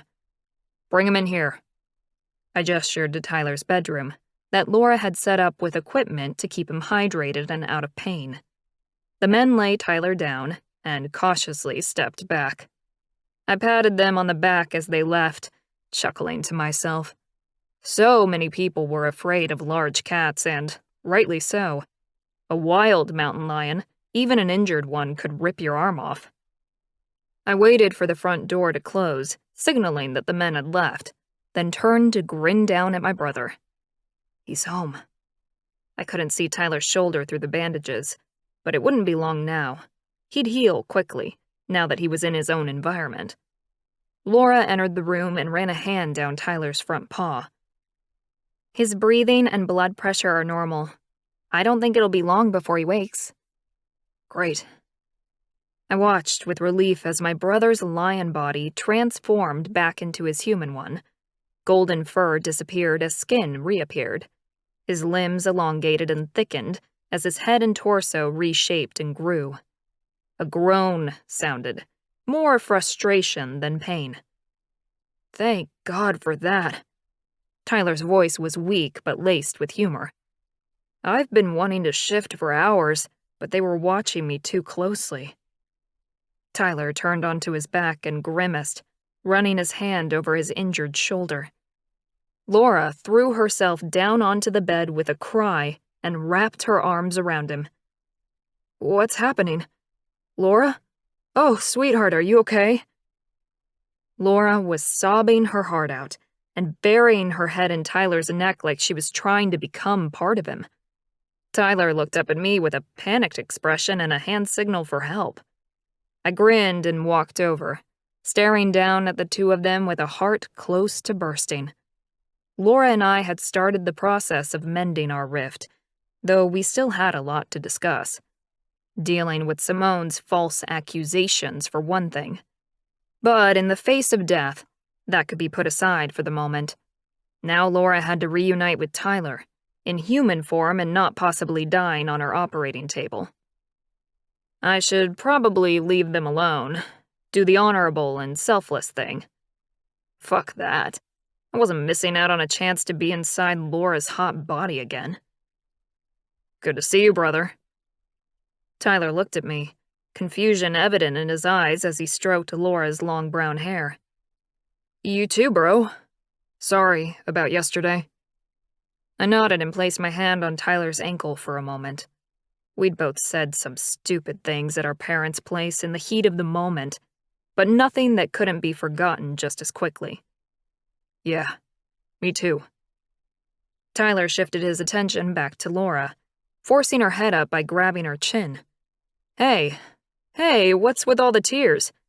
The last thing I remember, other than the agony of being shot, is you breaking up with us because we'd slept around too much before we met you." Laura sobbed once more and shook her head, snuffling like a seal. "I was jealous." Tyler's eyes widened in surprise. "Jealous of what? They're in the past, beautiful. Now we've met you. No one else matters." Laura drew back a little, but didn't quite let go of Tyler. "They knew so many intimate details about you and what you do in bed, and I—" "You what?" She shrugged. "I didn't feel special anymore." Tyler laughed. "Oh, sweetheart, how can you say that?" "Because they were so descriptive and vile. It made me want to vomit. I could just see you." "Nope. Hold on right there. We never made love to any of them. Not one. The only one I've ever made love with is you. As far as my skill set is concerned, honey, all of it was practice for you, so that when my mate came along, she'd never leave me." Laura didn't say anything. Tyler looked at me for help. I cleared my throat. "It's true, Laura. It's not easy being male and a good lover. Our bodies are designed to get in, deposit the seed, and get out. Lions mate for all of 10 seconds. That got a laugh out of her, but I continued because she had to know the truth. "Sweetheart, there is no comparison between the way I make love to you and the way I used to for women. They were sport, exercise, a way to kill time before meeting you. Nothing more." She met my gaze and assessed me as she always did, with those searching green eyes of hers. "You mean it?" She shifted her gaze to Tyler. "You both do?" "Of course we do." I spoke more vehemently than I meant to, but she had to know the truth. There was no one else for us, not anymore. "And you still want me? Even though I can tell you that this is going to come up again. I'm gonna have issues and insecurities, and if I see one of those women in public, I'm probably going to cry again. I just can't imagine you ever wanting me after I saw what you normally go for." Tyler growled and pulled her close. "Of course we want you, and only you, beautiful. You're a real woman. They were plastic Barbie dolls that we could walk away from at the end of the day. You're the woman we want to birth our babies and stay with forever. We've been waiting our whole lives for you." A smile spread across her face. Laura grinned at Tyler like the sun had finally come out to play, like the clouds had cleared in Laura's deep, dark world. She rolled away for a tissue and cleaned up her face, before sliding back into place next to Tyler. So, you really do want me, huh? To be your mate? She smiled up at Tyler and I chuckled. Tyler kissed her lips gently. More than I've ever wanted anyone, beautiful girl. Laura let out the sweetest giggle, and I grinned. I loved hearing her so happy. Snuggled closer. I began to close my eyes when she gasped and lifted her head, an incredibly beautiful smile lighting up her face. Want to have a quick shower? I've been dying to try out that double-nozzled shower head. I kissed her nose and nodded. Why not? Let's go. Laura bounced up and off the bed, laughing as she ran to the bathroom and turned on the water. I sat up slowly and slid off the bed with a sense of purpose. I strode toward the bathroom with my resolve firmly in place. My woman would never regret loving me. Chapter 19. Brandon. My phone vibrated in my pocket and I pulled it out. A name came up on the caller ID that I did not want to see, and I found myself glaring at it. Fuck. I hadn't gotten around to blocking her yet. Sorry, babe. It's Simone. I waved the phone at Laura, aware that she may blow a gasket any moment, but I wasn't lying about anything, not even the little things. Laura frowned. Have you approached her about her lies yet? An idea formed that brought a grin to my face. No, I haven't. Might be time to do that, don't you think? I placed the phone on the table, hit the green button and the speaker button in 2 pushes. Simone, you lying little bitch. Simone's gasp, then giggle, hit me in the gut, and I clenched my teeth against the need to growl out a warning. Laura gagged on the other side of the kitchen counter. I winked at my woman and watched a small smile spread across her face. This was risky. Simone could be one nasty piece of work, but it would be worth the risk to reassure Laura that I hadn't been cheating on her. What's wrong, Brandon? Have you missed me? Her voice was sickly sweet, and I couldn't repress the shudder that rose. God, she was cold. Not one tiny little bit, sweetheart. But I would like to know why you told Laura that we were together last Friday night. There was silence on the other end of the line, and I waited. Come on, Simone. You always have a reason. You deserve better than someone like that, Brandon. She was fat and ugly, and human, too. What a terrible combination for you. Plus, you know she'll never be able to satisfy you the way I can. She let out a purr that made me shudder once again. I'd had a threesome or 2 with Simone, hoping that if I added in another woman, there would be a little warmth or affection that would make this more palatable. But no, there had just been more taking by her. I don't like you lying about me, Simone. I forced some warmth into my tone, hoping to charm the truth out of her. It's not polite of you. She laughed, the sound a little strained now. I wasn't really lying, Brandon. I saw you running toward the mountain and I shifted to chase you. I know how much you love mating in the moonlight. I clenched my teeth and lifted my gaze, mouthing sorry to Laura. She fluttered her hands and smiled at me. I was wavering now. Push forward and get the truth, and risk hurting Laura some more or not. I leaned my forearms against the cold marble and focused on the phone. Yeah, but you didn't find me. I ran to the cave and back and didn't see anyone. And that was the truth. She huffed a little. Yeah, I know. I couldn't catch you and cut my paw on a rock near the pond, so I went home. I grinned in victory. I stood up straighter and looked at Laura. She smiled brightly, and love filled me up. Thanks for straightening that out, Simone. I couldn't have Laura thinking I'd lie to her.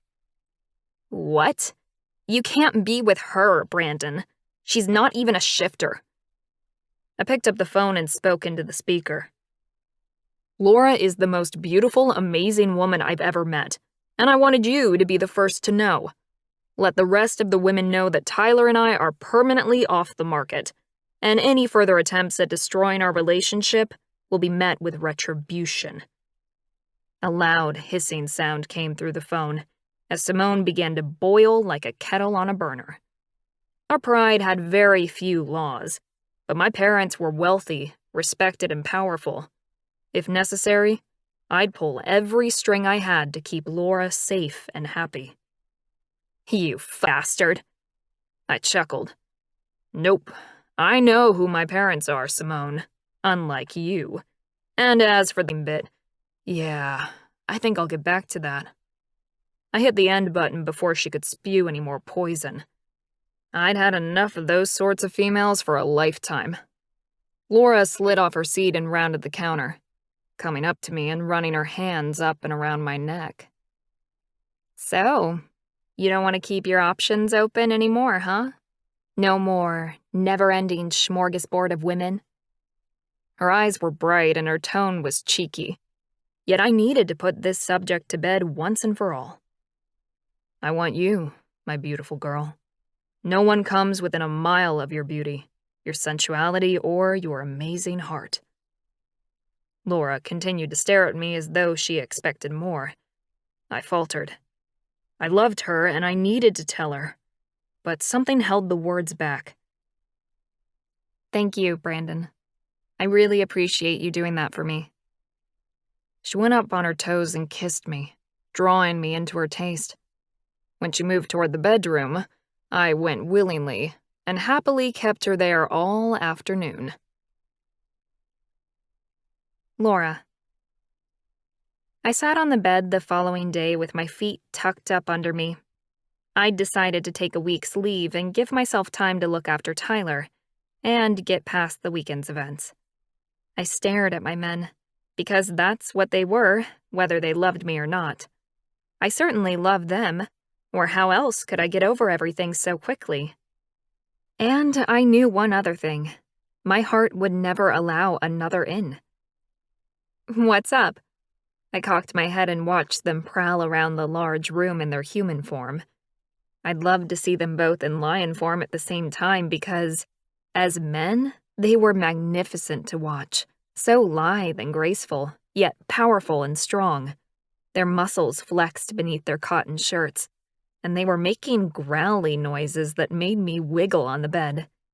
Whenever their mountain lion sides came out, I got a love-making session to break the record books. They finally come to a stop, shoulder to shoulder, and stared at me. "We want you to mate with us," they said in unison. It would have been funny if it didn't make me want to cry. Mating with someone was the same as marriage in the shifter world, I was pretty sure. I wasn't sure I could do that. Not yet. I wasn't ready. I looked down at my hands, examining the lines of my palms and my 2 short fingernails. I'd always wanted pretty, painted fingernails. They look so elegant when done right, but I couldn't, not with work. "Laura?" Tyler's gentle voice encouraged me back into reality. I forced myself to raise my head and sighed as longing for my men passed over me. "I'm sorry, but I can't." Brandon's jaw hardened and tightened, his blue eyes glittering with rage. "Is this still about those stupid skanks?" I snapped my gaze to the Viking, clenching my jaw as fire spread over my face. Why didn't they understand how big a deal that was for me? "It's not just that, but yeah, I'm still worried about that. I know it's not fair to blame you for your past. You've made your choices, and that's your right." "It's not like you were a virgin either when we met you, Laura," Brandon fired back. Ouch. Well-aimed shot. My chest ached and I slumped. I considered myself a rational woman, and refusing to see beyond their past decisions wasn't fair. "I don't think 3 lovers over 10 years puts me in the same category as you two." I dropped my gaze again, exhaustion swimming through my muscles. "Can't we discuss this later?" A growl sounded, and I glanced up to see Brandon pacing like a caged animal. No. We need to deal with the issue once and for all. 1 woman or 100, it's all in the past. It's you that we want now. Sure, but for how long? Until another woman passes by and you want her? How can you tell me that you just want me after all the variety you've had? And I've seen them, Brandon. They're all blonde and skinny. I don't even know how you can touch me after them. I trailed off and bit my lip as the tears rose again. I'll stay with you as long as you'll have me, but I just can't.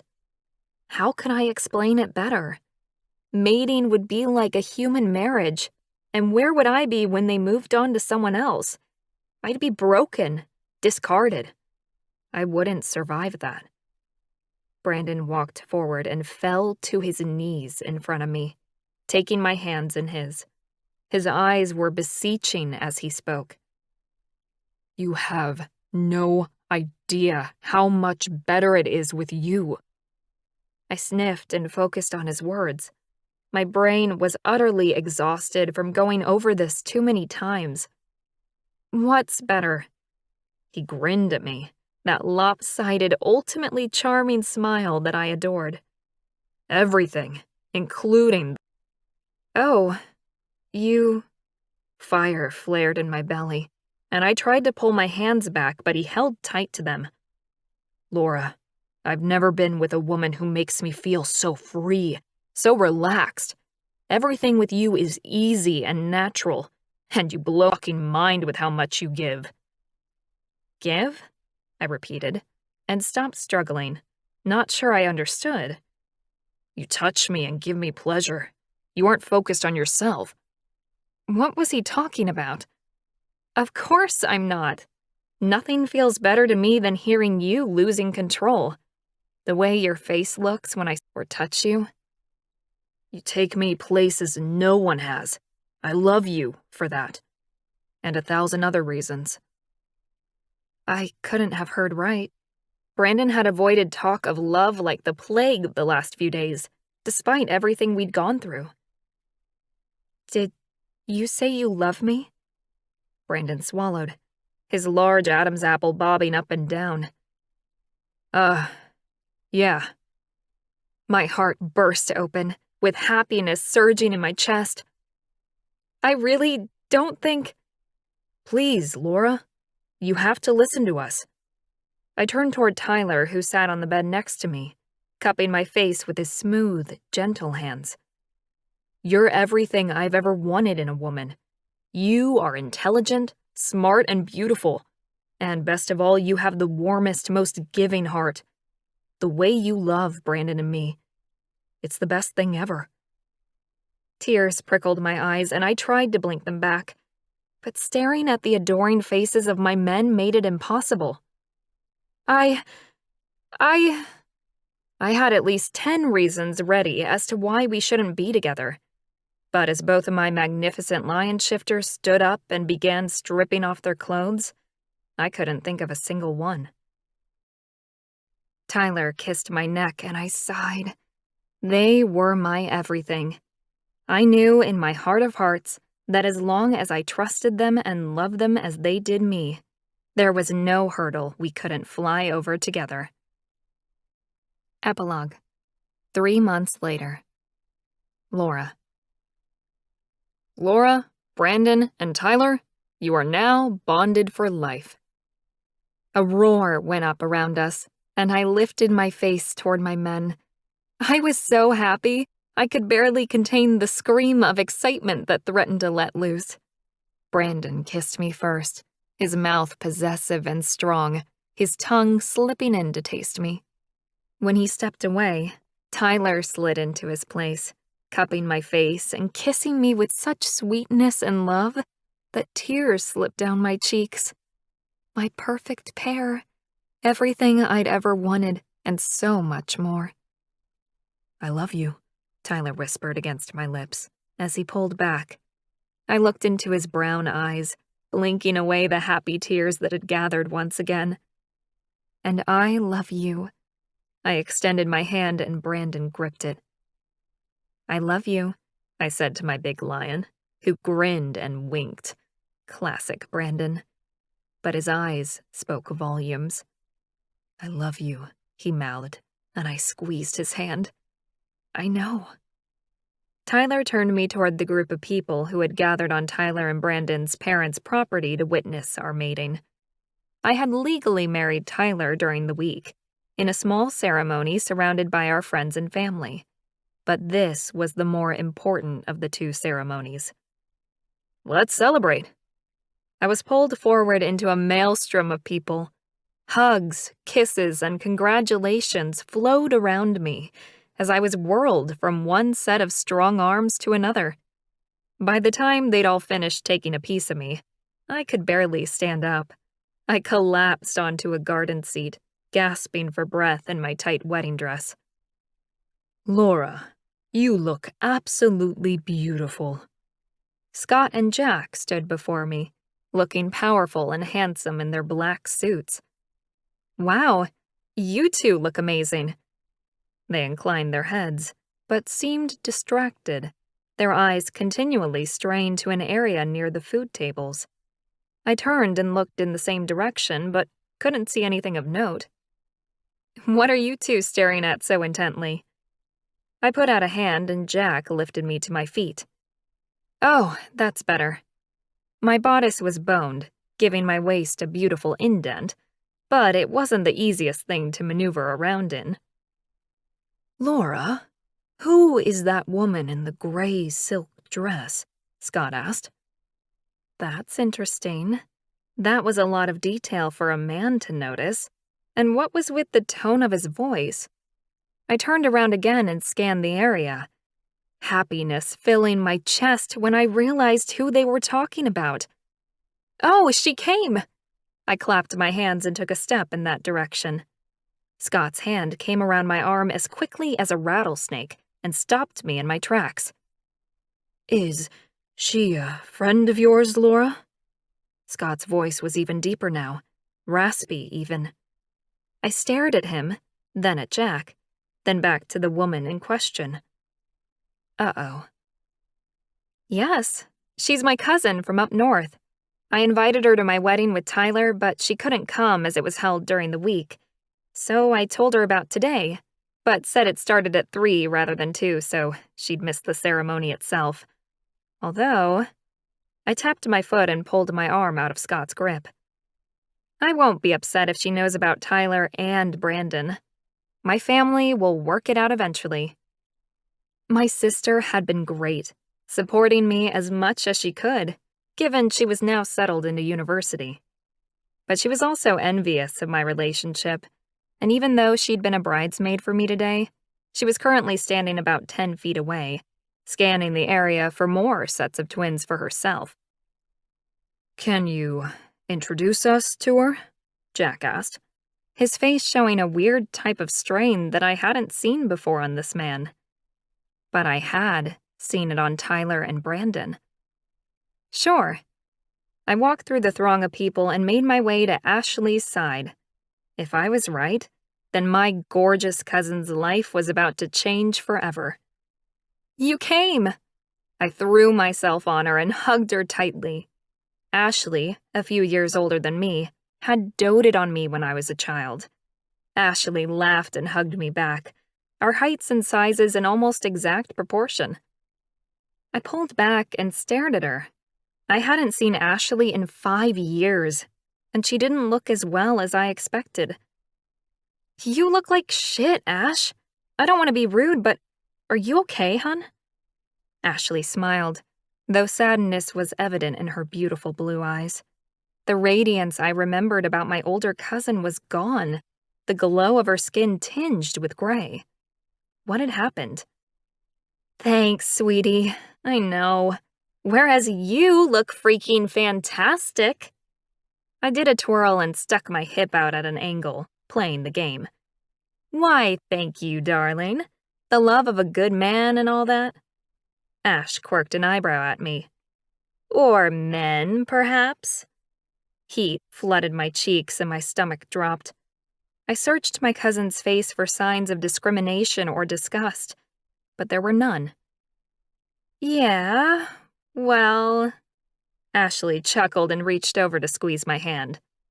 As long as you're happy, honey. I nodded, and the heat of a man pressed up behind me.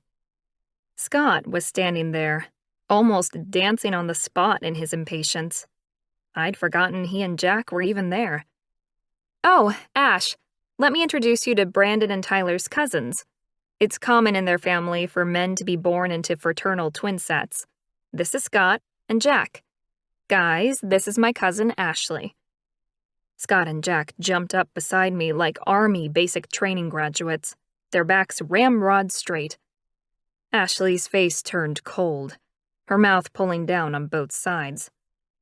Nice to meet you, gentlemen. The men stuck out their hands, and I knew what they were thinking. They wanted to touch her so they could gauge her response. Oh my God, is Ashley their chosen mate? Ash looked at the men's hands as though they were rats crawling through her room, but neither Jack nor Scott dropped their hands. Finally, Ashley sighed and reached up to shake Scott's hand. Watching it happen, rather than experiencing it, was one of the weirdest things I'd ever seen. Ashley gasped, and her face filled with blood, her knees obviously weakening as she sank closer to the ground. Jack jumped forward to catch her, and they both groaned as their bodies came into contact. Ashley's eyes widened, and she dropped Scott's hand to cling to Jack, who was still holding her. Jack managed to continue to stand, though he looked shaky too. All three stared at each other, with varying degrees of shock and lust. Ashley finally straightened, anger clouding her face as she pushed herself out of Jack's arms. Then she staggered toward me. I grabbed my cousin, holding her arms and supporting some of her weight. I knew how confusing such a moment could be. What that? Ash spat the words at them, her tone harsh enough to make the men around us growl a little. Scott and Jack stared at me, their eyes burning with something painful, so much hurt, love, and need. It was too intense for me to handle as an observer, and I had to look away. I focused on my trembling cousin. Ash, how long are you here for? Ashley straightened up and looked into my eyes. She wasn't the same person I'd known all those years ago. Something about her felt off. A week or so. I took some leave. That was fantastic. Maybe Scott and Jack could put some sunshine back into Ash's world. Brilliant. We're only going away for the weekend, but we have honeymoon plans for later in the summer. Will you stay with us through next week? Ash looked back at Scott and Jack for a moment, frowning, then back at me, nodding slowly. Yeah, sure, I'd love to catch up. Jack cleared his throat and held out his hand to Ash once again. Would you like a tour of the property?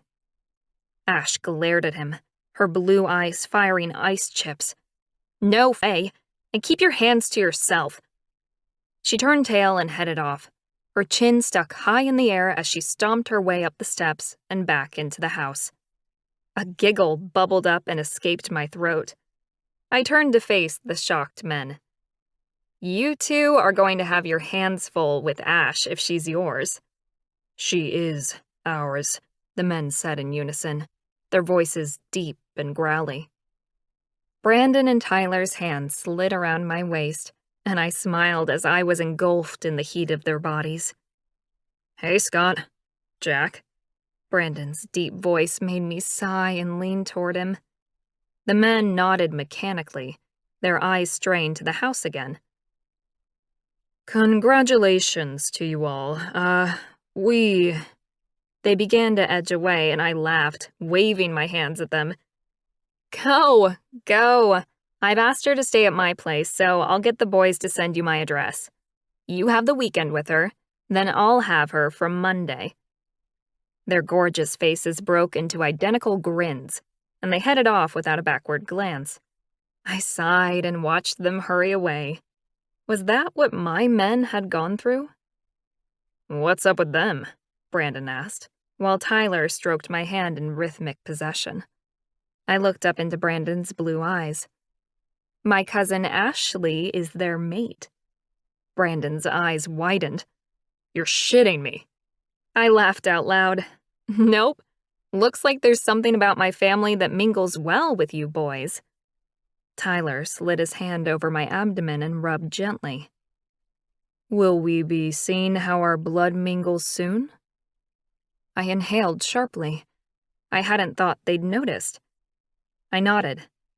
I'd gone off the pill as soon as we'd ironed things out a few months ago, and my period was now a week late. I'd taken a home test that morning. I haven't been to a doctor yet, but yes, I'm pretty sure we're going to have a baby. Tyler's face lit up in a spectacular grin, and Brandon picked me up in his arms, twirling me and whooping loudly. Hey, put me down. My head was spinning. Brandon placed me down and kissed me until my head was clouded with need. I sank into his embrace, and Tyler's lips pressed against my neck. My belly quivered as I lifted my arm, sliding one hand into Brandon's hair and the other into Tyler's, holding my men to me, where they were forever meant to be. The end.